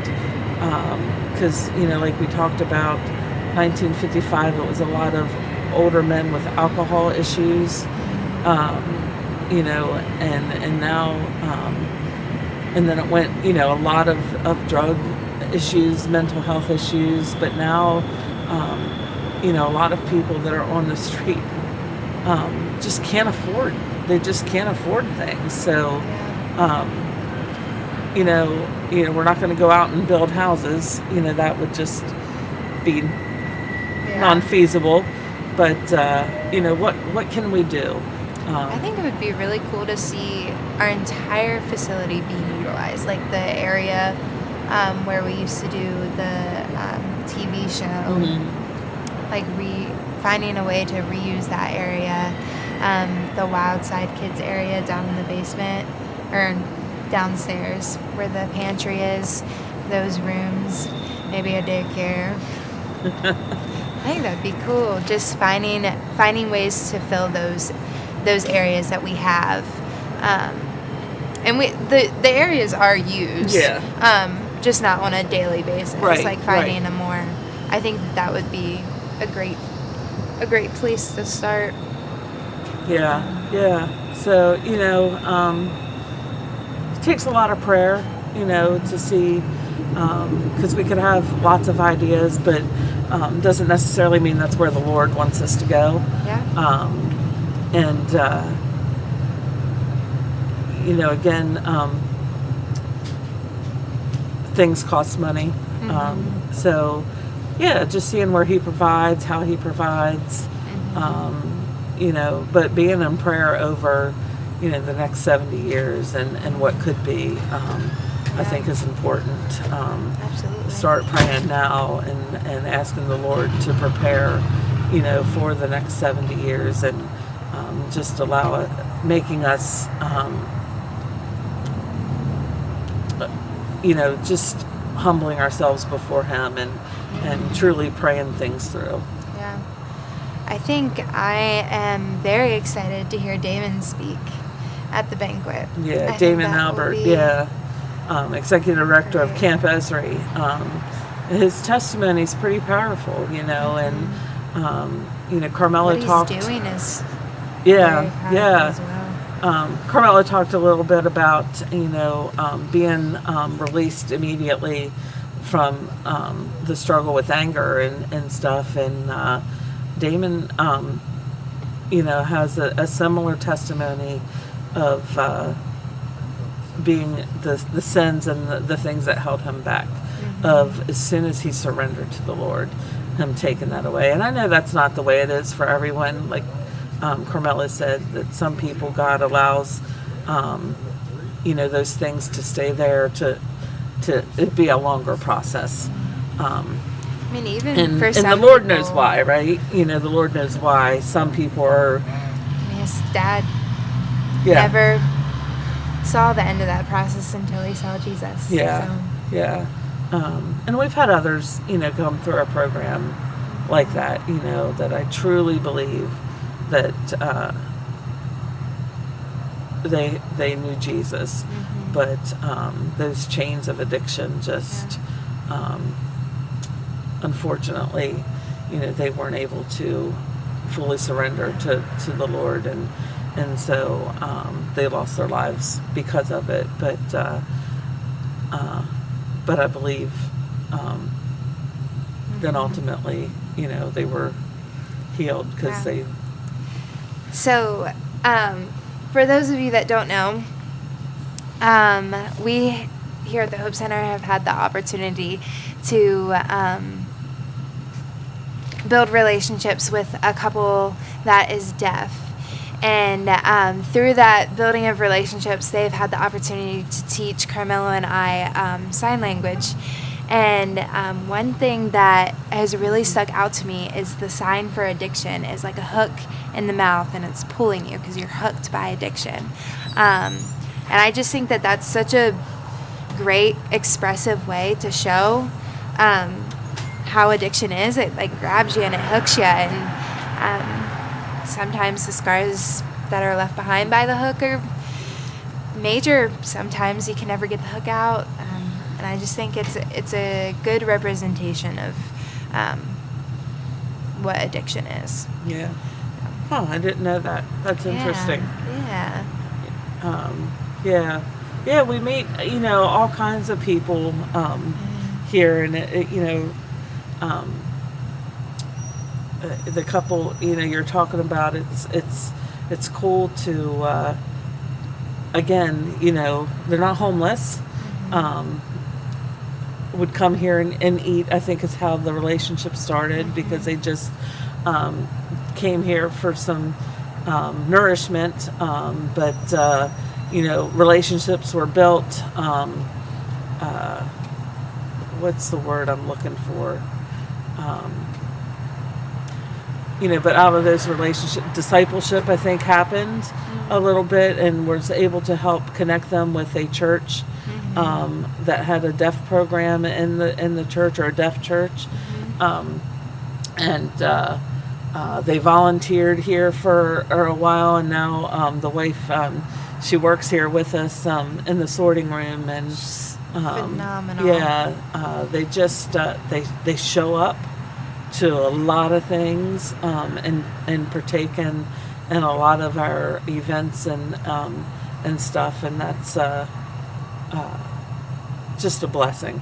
Just a the blessing. gift of being present goes beyond just being present with the guests here. When our staff is present with events that we're putting on, that just that support, that feeling, like it goes a long way. And so to see them every single event, they show up and they're there and they're supportive, and I really appreciate them a lot. And them coming here opened the door to other people coming. There's 2 others that I can think of that are part of the deaf community that feel comfortable to come here and utilize our services. And I truly think that because John first came, he opened that door, and God used him in amazing ways to open the door for other people. Yeah. So that's a blessing for sure. It's awesome. But yeah, the addiction, it's like a hook in the mouth. Hook in the mouth. That's cool. So we're all learning something new. Yeah. Every day. Yeah. Every day. That's cool. Sure. What maybe some other stories of people that you've met while you're here, and have meant something to you? I think just that stand out. I think the first person that ever grabbed my heart here at the Hope Center was Jasmine. And I think Jasmine still has my heart. She's someone that just struggles with addiction. You can see that there's a lot of, what's the word I'm looking for? A lot of insecurities and a lot of trauma due to past situations that just plague her mind consistently. There was one time that Jasmine had overdosed, and she asked the hospital to drop her off at the thrift store, and she came in and she was still in her hospital gown, and she didn't have the strength to stand because overdoses wipe you out, and she just sat in our dressing room, and we got clothes. She couldn't get herself dressed, so we went in and we helped her get herself dressed, and just the whole time she's just sitting there, and I'm gonna start crying. She's just sitting there and she's crying, and she says how worthless she is. And I'm like, what has your life been to the point where you feel so worthless?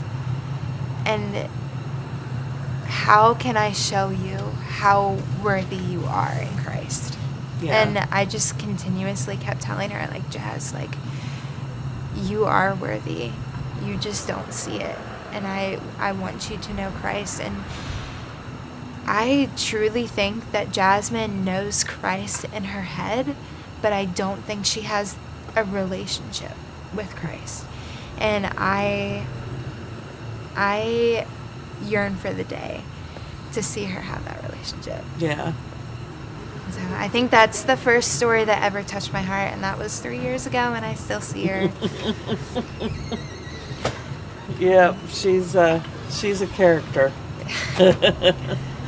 But I love her. yes,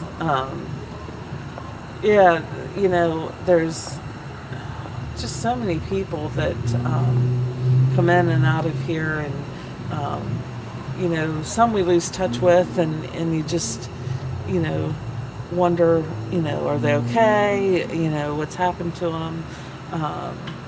And yeah, you know, it is all about building relationships. Again, you know, just. Is there someone that's touched your heart that like stands out? When I first started working here, there was a gentleman in the program, Danny, and just full of like, I mean, he struggled with addiction. He was in the program. He graduated. He made it through the program, but he went back home, and unfortunately, he fell back in with the same group of friends, and he died of an overdose. But I believe that he knew Jesus as a Savior, and again, you know, sometimes those addictions just, you know, sometimes just keep you just don't ever get free from them. And you know, I don't know, I just can't imagine, you know, what that hold is. But yeah, I mean, I just see a lot of the faces of the men that go through the program and that were here. But like shelter guests, you know, we had Dave McGinn. It was a super. Oh, there's a cat. A super sweet man, Carl. Pee-wee. Yeah. Pee-wee was a sweetheart. Yeah. You know, of course, Roy, you know, he's back in South Carolina. He's warm. Yeah, he is. He's in South Carolina.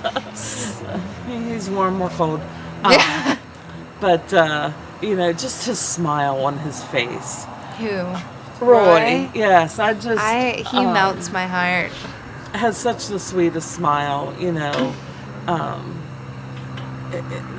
Yeah, there's just, you know, so many people. That's another story that just, I remember Carmelo telling me this, and it just blew my mind. There was a snowstorm this past winter, and Roy walked to church in the snowstorm. And Carmelo said, "Roy, why did you do that?" And he said, "Because I would have done it for a beer." And just to see, like, that transformation, yeah, I would have done it for a beer. Why not do it for Jesus? You know, but then it makes you think about yourself, right? Would I have walked? Would I have walked to to go to church? You know, I'm sure some of us didn't even drive. Yeah, we wouldn't have drove we that. didn't even drive to church in that snowstorm. Probably all watched it online. So, yeah. Just those relationships and those stories, you know, are so good, and just touch your heart. And you know, it's not just the staff that see or hear or, you know, get to have those, but volunteers build relationships, you know, different things, and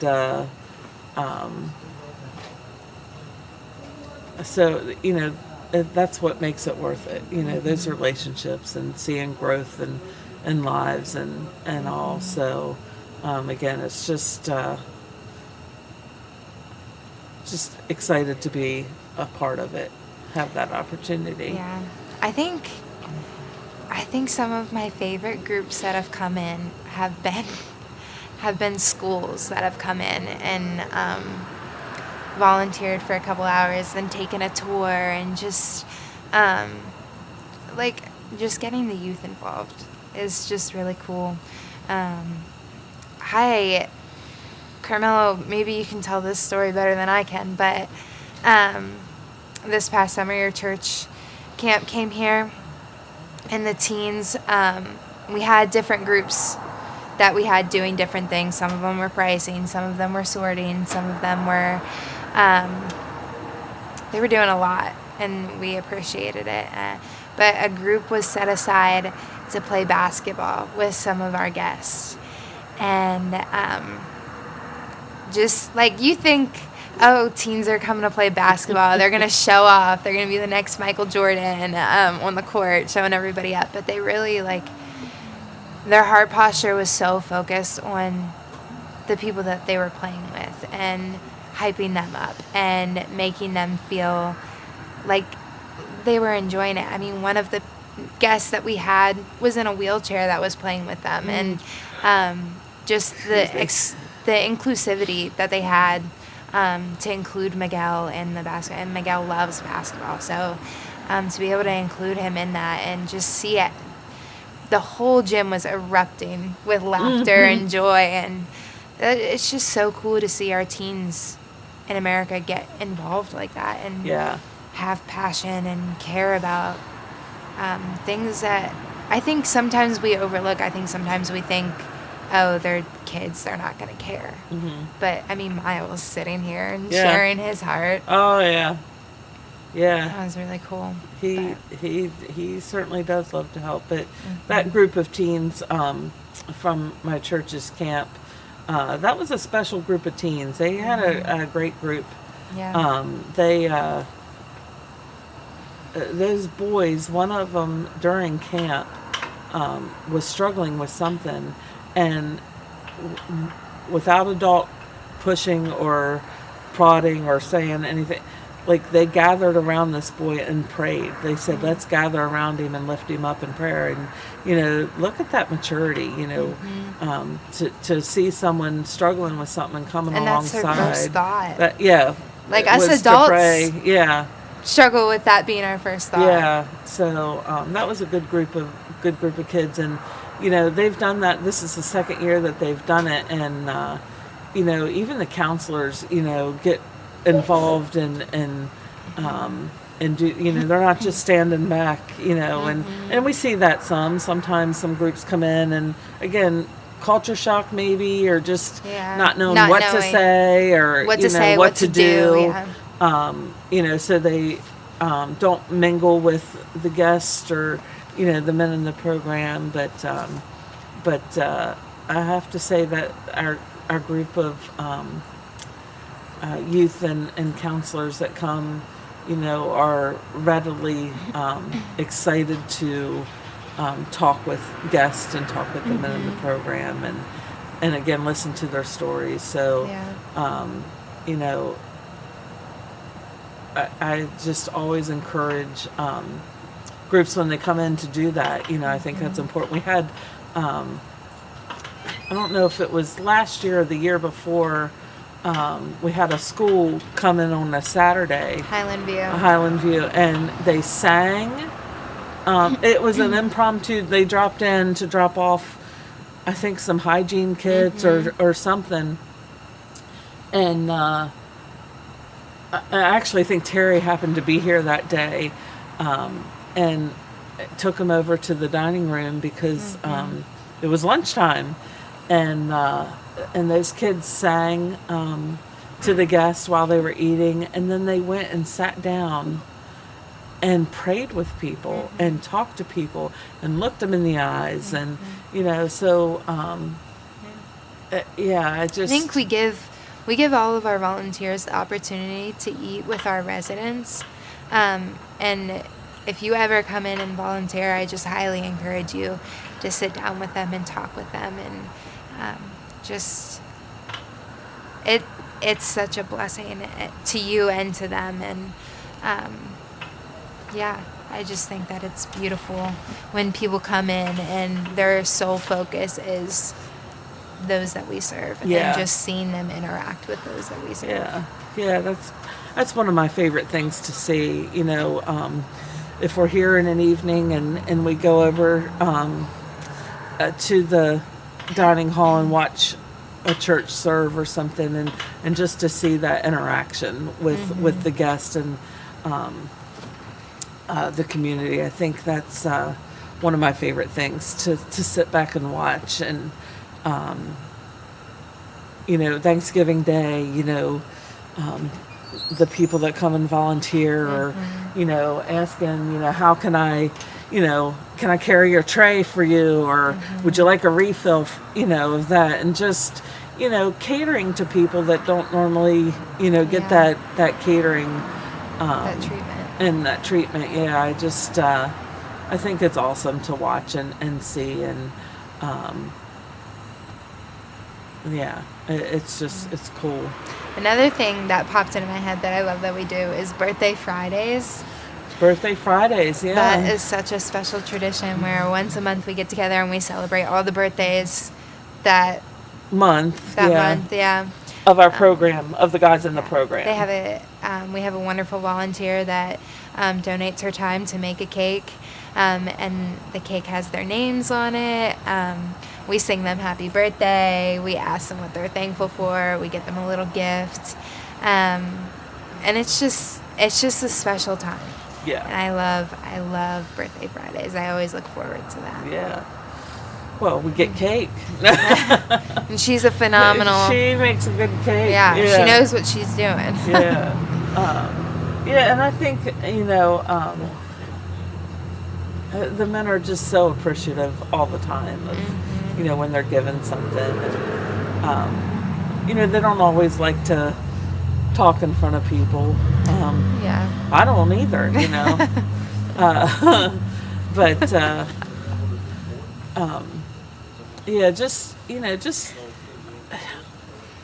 it's relational, just relationships, that we just keep coming back to that. It's so beautiful to see and to be a part of, and knowing that when Jesus walked there, he was relational. He made those relationships, especially with ones that no one else would. I think of the lady at the well, the Samaritan woman, and Jesus went out of his way to sit down and talk with her. And that was not even ever heard of, talking to a Samaritan. There was something that Carmelo pointed out to me that I thought was so cool. So there was a point where Jesus needed rest. And so he takes the disciples, and the crowds catch up to him. And instead of just continuously going like, I need rest, he said no. And God filled his cup abundantly. And that's when he fed the 5,000. And so I think that is encouraging, because when we feel like our cup is running low, and God can fill it and overflow it, and see that abundance. And I think that that's encouraging. Yeah. And just the feeding of the 5,000 is an amazing story. And we just come with our humble little fishes and loaves, and he makes a bounty. Yeah. I mean, there's been so many times where we have prayed or said, wow, we're running low on this. And then next thing we know, it's at our doorstep. And it's, God provides. I'll never forget. All the time. I'll never forget at the time where we didn't have any eggs, and we're like, oh, we're out of eggs. And we get a call that there's a truck that has, 82,000? I had a lot. Not cases, but 82,000 dozen eggs. And I'm like, all right, God. Yep. I just think when you see him show up like that, you're just kind of stop worrying, and it's like, oh yeah, he's got it. Until you forget, and then you worry, and then but he's the same yesterday, today, and forever. You know, the same God that provided those eggs is going to be the same God that, you know, provides the resources for the Thanksgiving meal. And it's going to be the same God that,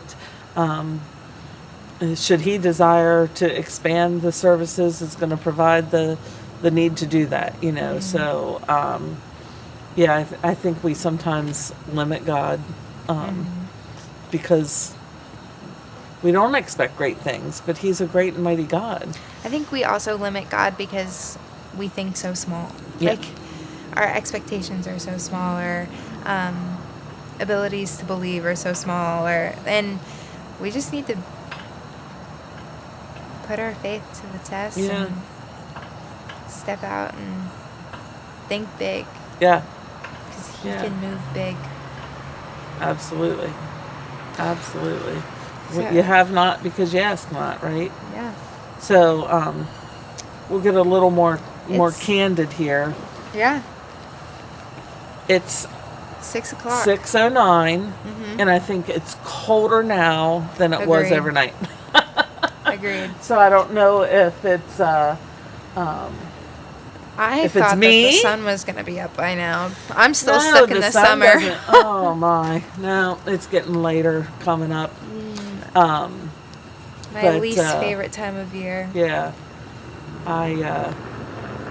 it's not been too bad. Like, I don't think, and yes, we have some heaters set up here and stuff, but it's not really been too bad. But like right now, I'm feeling the cold. I'm feeling the cold.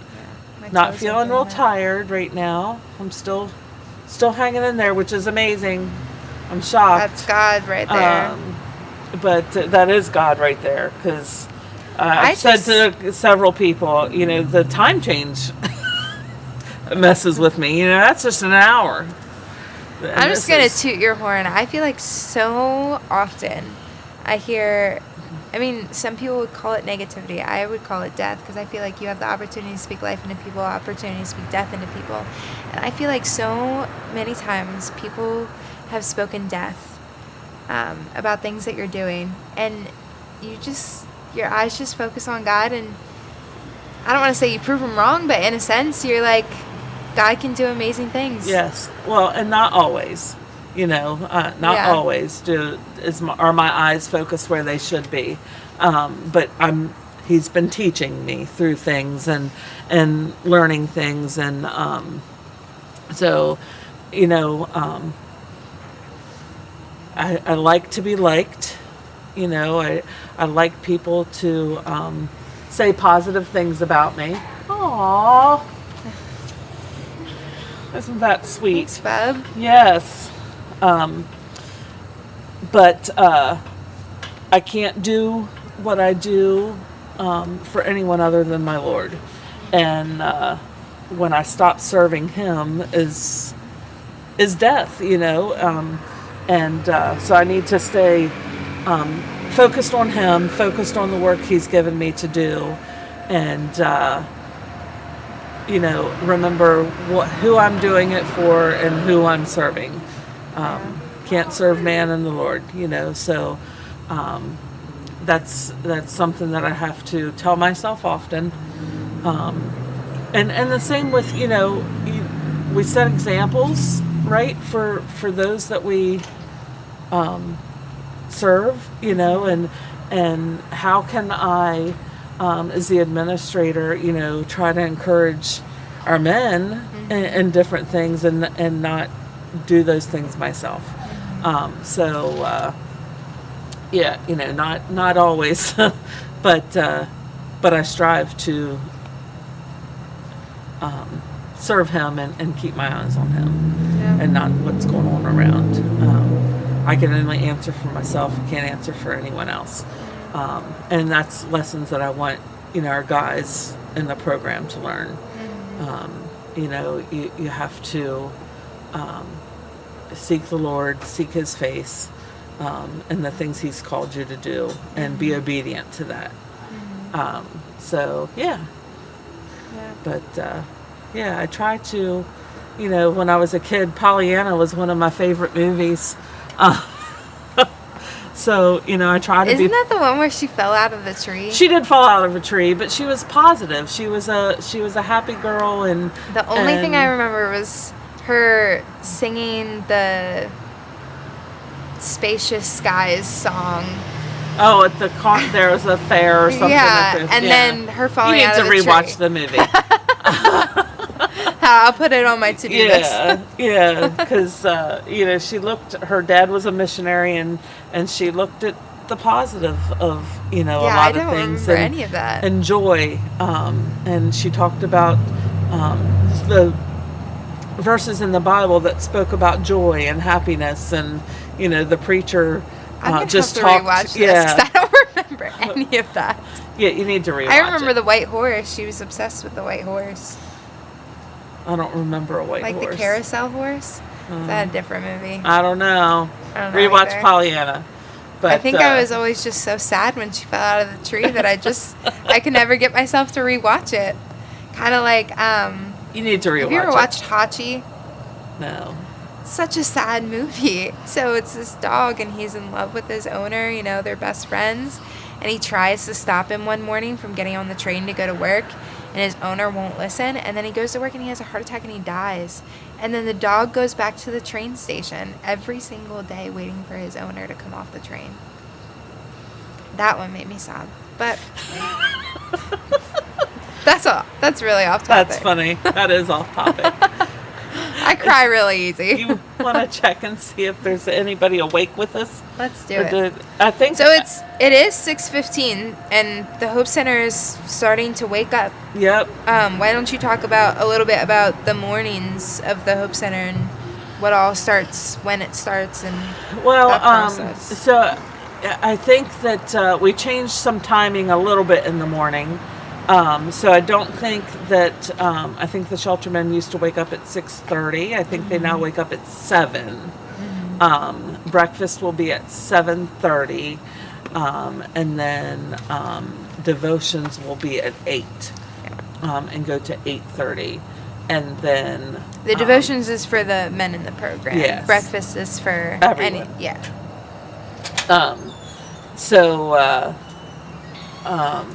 And then at 8:30, the men go to their job assignments. And again, we'll learn a little bit more about that later today when we talk to Carmelo. 9 o'clock, the store, the sorting room, the baling room open up to the public. The baling room's something we haven't talked about.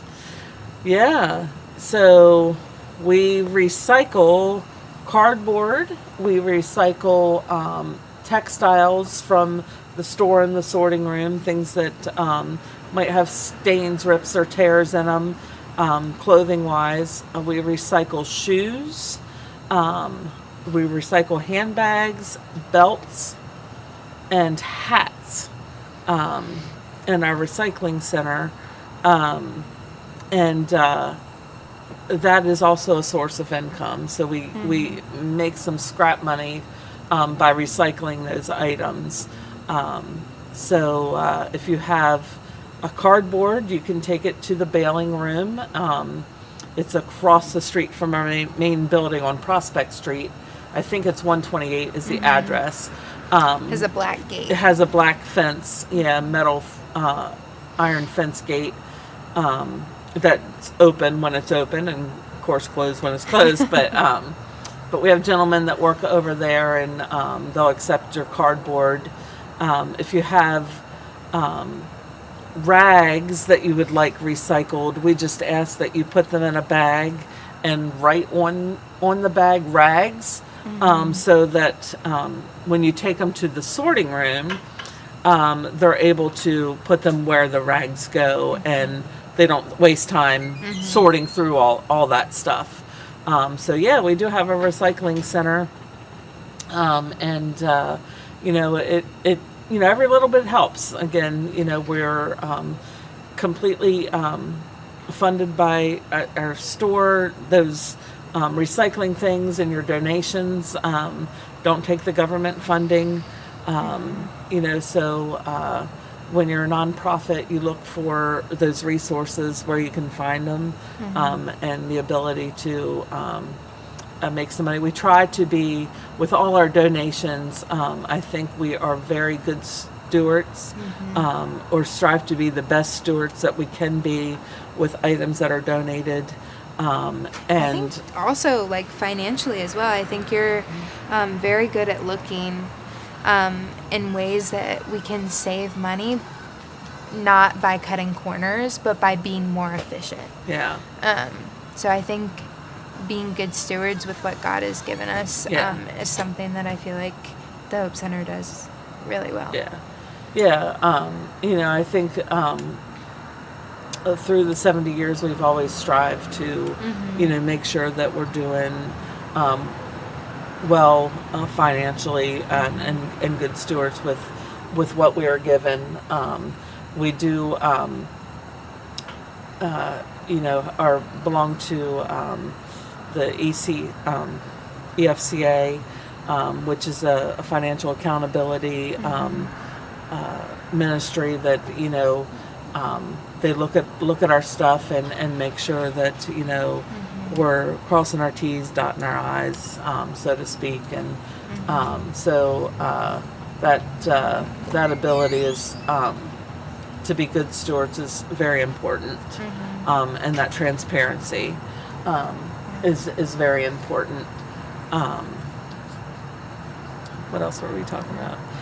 We were talking about donations, but I wanted to ask you a question. So, say I donate something. Give me the process of what happens. As soon as I set it on the dock, tell me the process and what happens with it. So it's accepted at our donation dock, which is at the back of our parking lot at 215 West Church Street. That address gets you to the central parking lot. So it's accepted at the donation dock. It's taken in. We have people who kind of pre-sort items.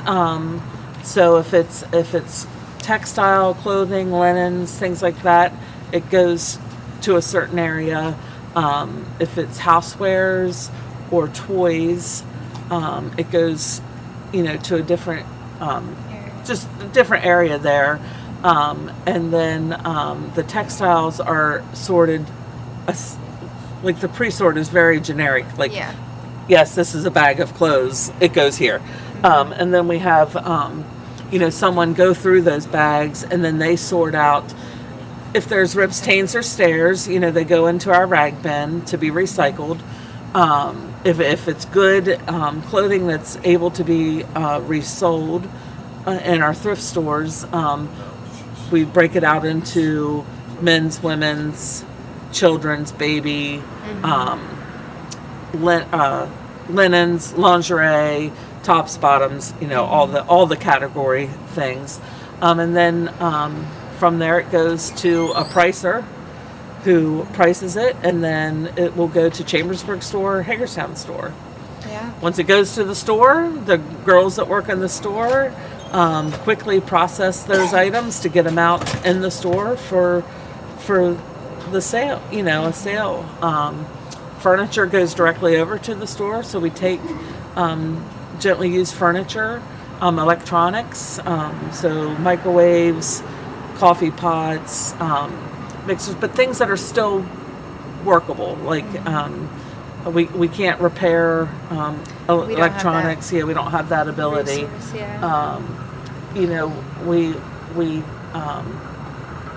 So then that, those items go to the store to be put out and sold, and the furniture that's able to be sold, sofas that, again, no stains, rips, or tears, no wooden furniture that has big scratches or gouges in them, but some wear and tear, it's to be expected. It's to be expected. And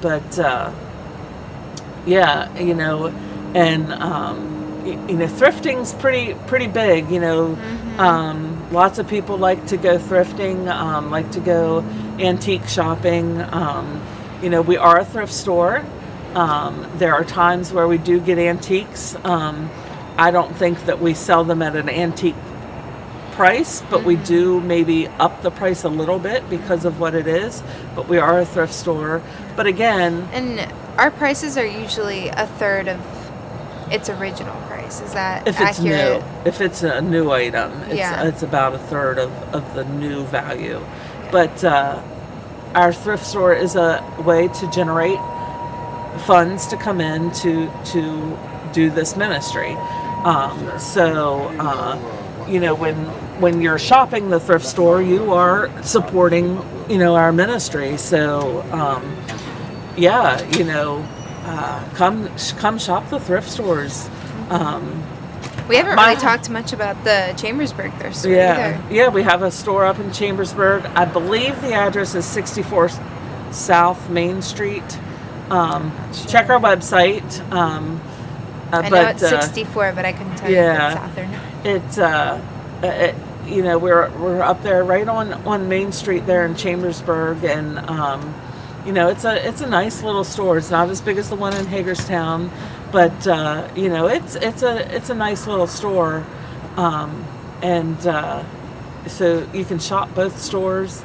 My husband tells me that since started working here in the sorting room, my house is now decorated thrift store chic. So a lot of the things in my house are thrift store. I do think when I was working in the store, like probably half my paycheck went back to things I bought. It's just the things, we are such a, I don't want to say a wasteful society, but very quick to get the new thing. Yes. And so there's still value in life left in a lot of things. And so I encourage anybody of any income range to come thrift store shopping because, it is reusing, repurposing, all those things, helping to keep things out of the landfills. And, God calls us and tells us that we're to take care of the earth, right? And so, not saying, anything environmental or anything, but, we should be good stewards, again, of the earth, of the use of items and things like that. So, shop those thrift stores. Oh, this is something we haven't talked about. So, Ladies Auxiliary has just been restarted up. They had to disband a little bit there at COVID and all. And so that's just September got restarted. Would have had to been maybe July. I think it was. Anyway, so the auxiliary, what they do is, again, they come alongside to support the Hope Center. They're a group unto themselves, but they come here and they look for needs that they can help support and maybe take the burden off of the Hope Center to do. And back in August, they had a bake sale in our store. Coming up in November. Look, I could use some warm soup. I know. Right now. In November 1st in the store, they're going to have a soup and bread sale. So it's not going to be hot soup. Like it's going to be sold by the warm quart. The soup. Yeah, it's going to be sold by the quart that you can take home and heat up in that day or freeze or whatever, or keep it. And some breads, but homemade soups, bean soup, ham and bean soup. I'm going to make myself hungry. Vegetable soup. If anybody's listening, come bring us breakfast. Yeah, I think there was talk of like a taco soup and maybe a chicken noodle soup. And I love Panera chicken noodle soup. It just is so good. I make my own chicken. I like to get soups that I don't make myself. Yeah. Like broccoli cheddar soup. Yeah. But I was gifted that gift card I'm going to have to use today. You are? Yeah. A wonderful person stopped by and donated a gift card in. Yeah. So thank you, secret person. Yes. But yeah, so the auxiliary, they do these little fundraising projects, and then do some things around the Hope Center again to take the burden off of us. And so far, from one bake sale, they have been able to help us recarpet the platform in our chapel. And the sorting room was in need of a shop vac. So, God bless them, for wanting to support the Hope Center in tangible ways. I know in the past, pre-COVID, they would do things for the camp, the kids' camp, and I think a lot of food items they would bring in so that that wouldn't have to come out of the camp budget. They also gave something to our graduates, which I thought was yes, very they gave thoughtful. gift cards just at this past graduation in September. They gave gift cards, I think, to the graduates in a card. So they want to support the men in the program. They want to support the Hope Center. So that's super exciting. Yeah, that was a whole thing that happens here.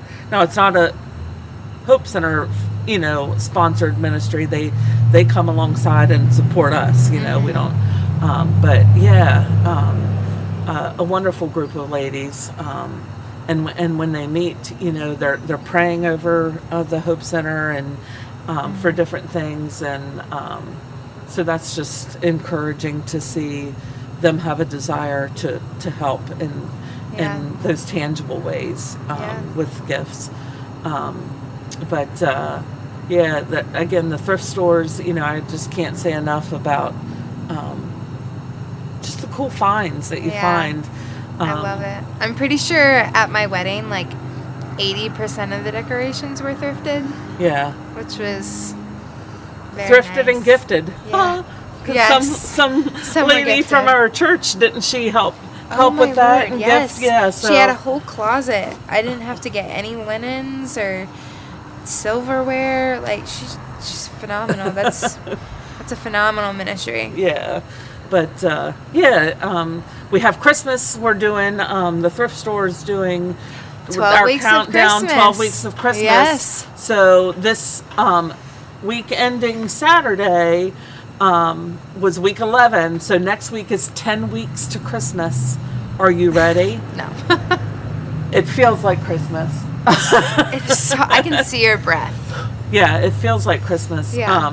I'm trying right to now, but move a little bit. But that's helping me stay. I think that the coolness is making me not so tired. I think if it was warm, if it's a warm summer night, I might not be as. Might feel a little too cozy. I might feel a little too cozy.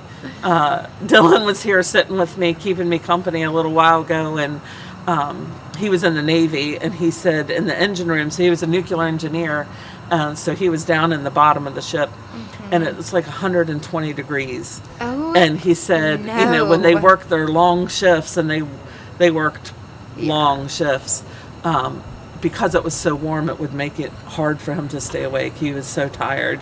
I'm sure. So, but anyway. That's crazy. He had to stay hydrated. He probably was check out. If see if people are with us. If you're online, drop us a comment, say hi, tell us about your day. How was your sleep?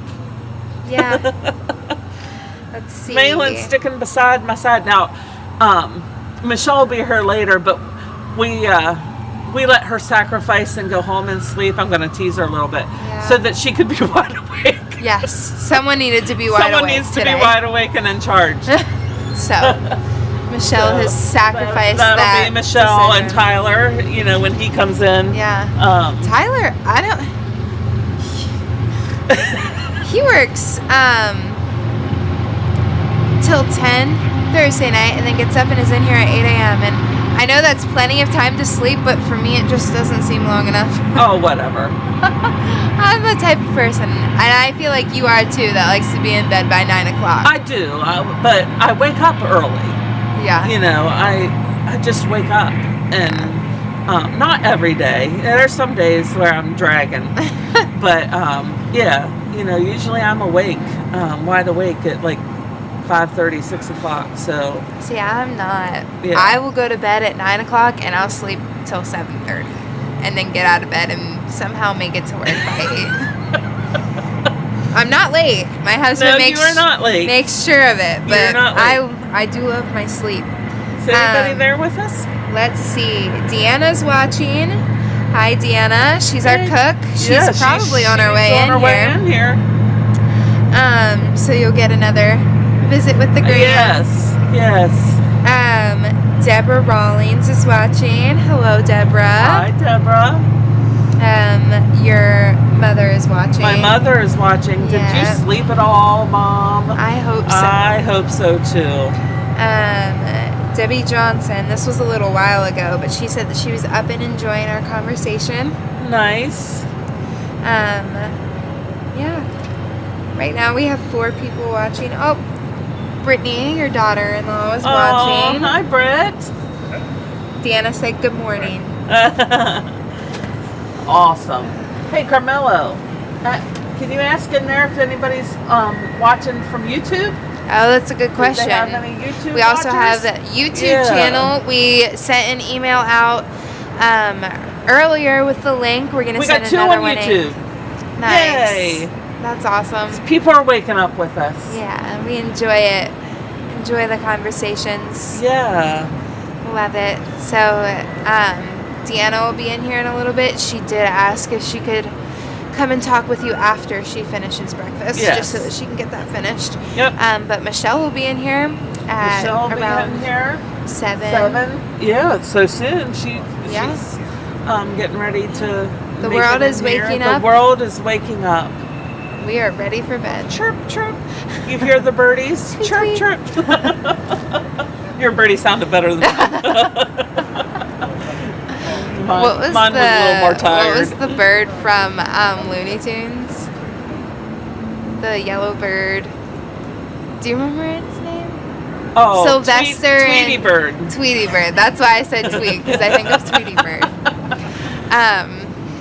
Yeah, that was a good show. That your dog movie? Oh my goodness. I just don't depress us anymore. It really was so sad. We need to talk about happy movies Pollyanna. around here. But that one did not make me happy. Pull out Pollyanna. It should have. It had such a. But the ending. It was good. Didn't she die? No. Oh. Maybe I just got so nervous when she fell out of the tree. I just assumed. You need to go watch Pollyanna again. It's so funny. Goofy girl. So is Pollyanna your favorite movie? I don't know that I have favorites. I like a lot of different things. Do you know what my favorite I like thing the old is? Disney movies, like Pollyanna, Summer Magic. You'd have no idea. I don't. Yeah, your mom. We have a girls' night. My sister and my mom and I every Tuesday, and so a new Disney movie was coming out called Freakier Friday or Did you something. watch it? I haven't seen it. Oh, I want to watch it. But I said, "Oh, this is coming out," and I thought I might watch it, but I didn't make it there. But I said we should watch the original. So good. Movie, and so I went to watch the original, and your mom, my sister, thought the original was with Jamie Lee Curtis and Lindsay Lohan. That is not the original. There was one made in the 70s. I did not know there was another one. I know the Lindsay Lohan one. That's the one that I wanted to watch. The so original. Which one did you settle on? The Lindsay Lohan one? Of course. People pleaser. I'm telling you. Such a bad habit. But yeah, I like the old Disney movies. Anyway, that's extra. I like watching Gilmore Girls this time of year. It's just a classic. I smell snow. So, what else can I talk about that we've not touched on? Something that we haven't talked about is how The Hope Center is not just run by you and Terry, but it's also board led. Yes, So how is that? We are a board led. There we have 11 board members. So what does that mean to be board led? So they are ultimately responsible for the things that we do, any changes, major changes that we make, financial stability, and things like that. So I'm not just doing whatever I want to do.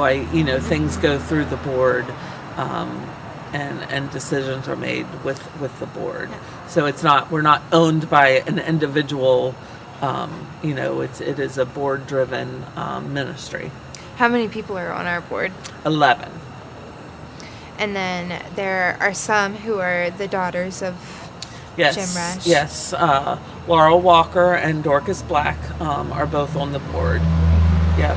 And then Dorcas is a part of Ladies Auxiliary, and she also runs Coffee Clutch. Yes, and so is Laurel is part of the Ladies Auxiliary. She's on the lady. Yeah, that's awesome. Yep, and she comes in and volunteers. Yep, her and her really good friend Joanne weekly come in to volunteer, and they help in the sorting room in the store with our jewelry.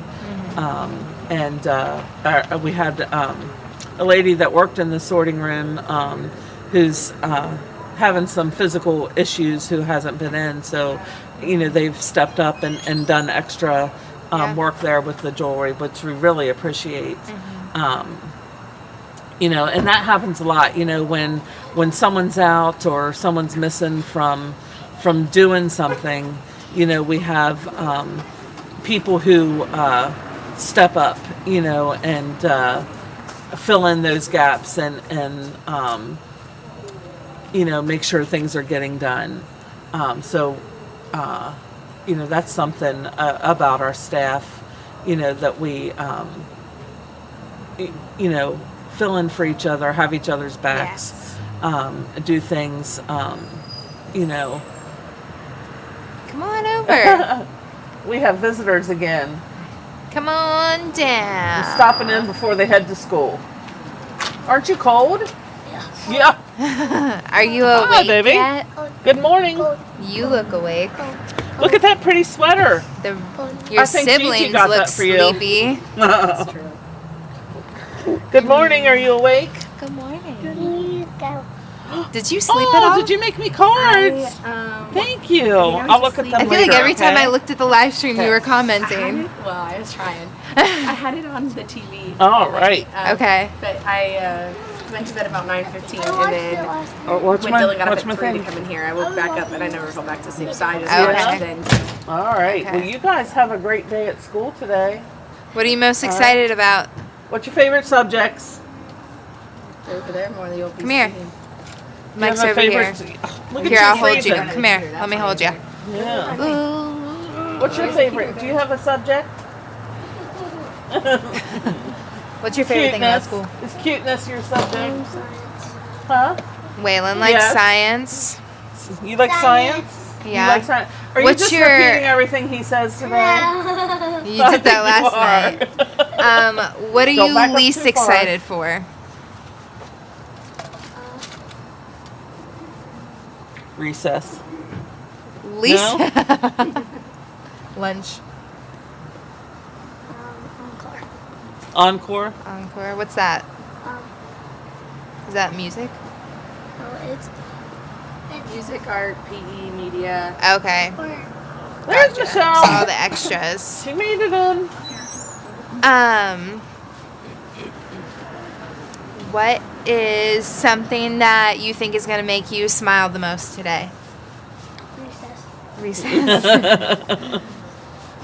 All right, you guys go inside and get warm. Yeah, give Gigi big hugs. All right, we'll see you later. Love you guys.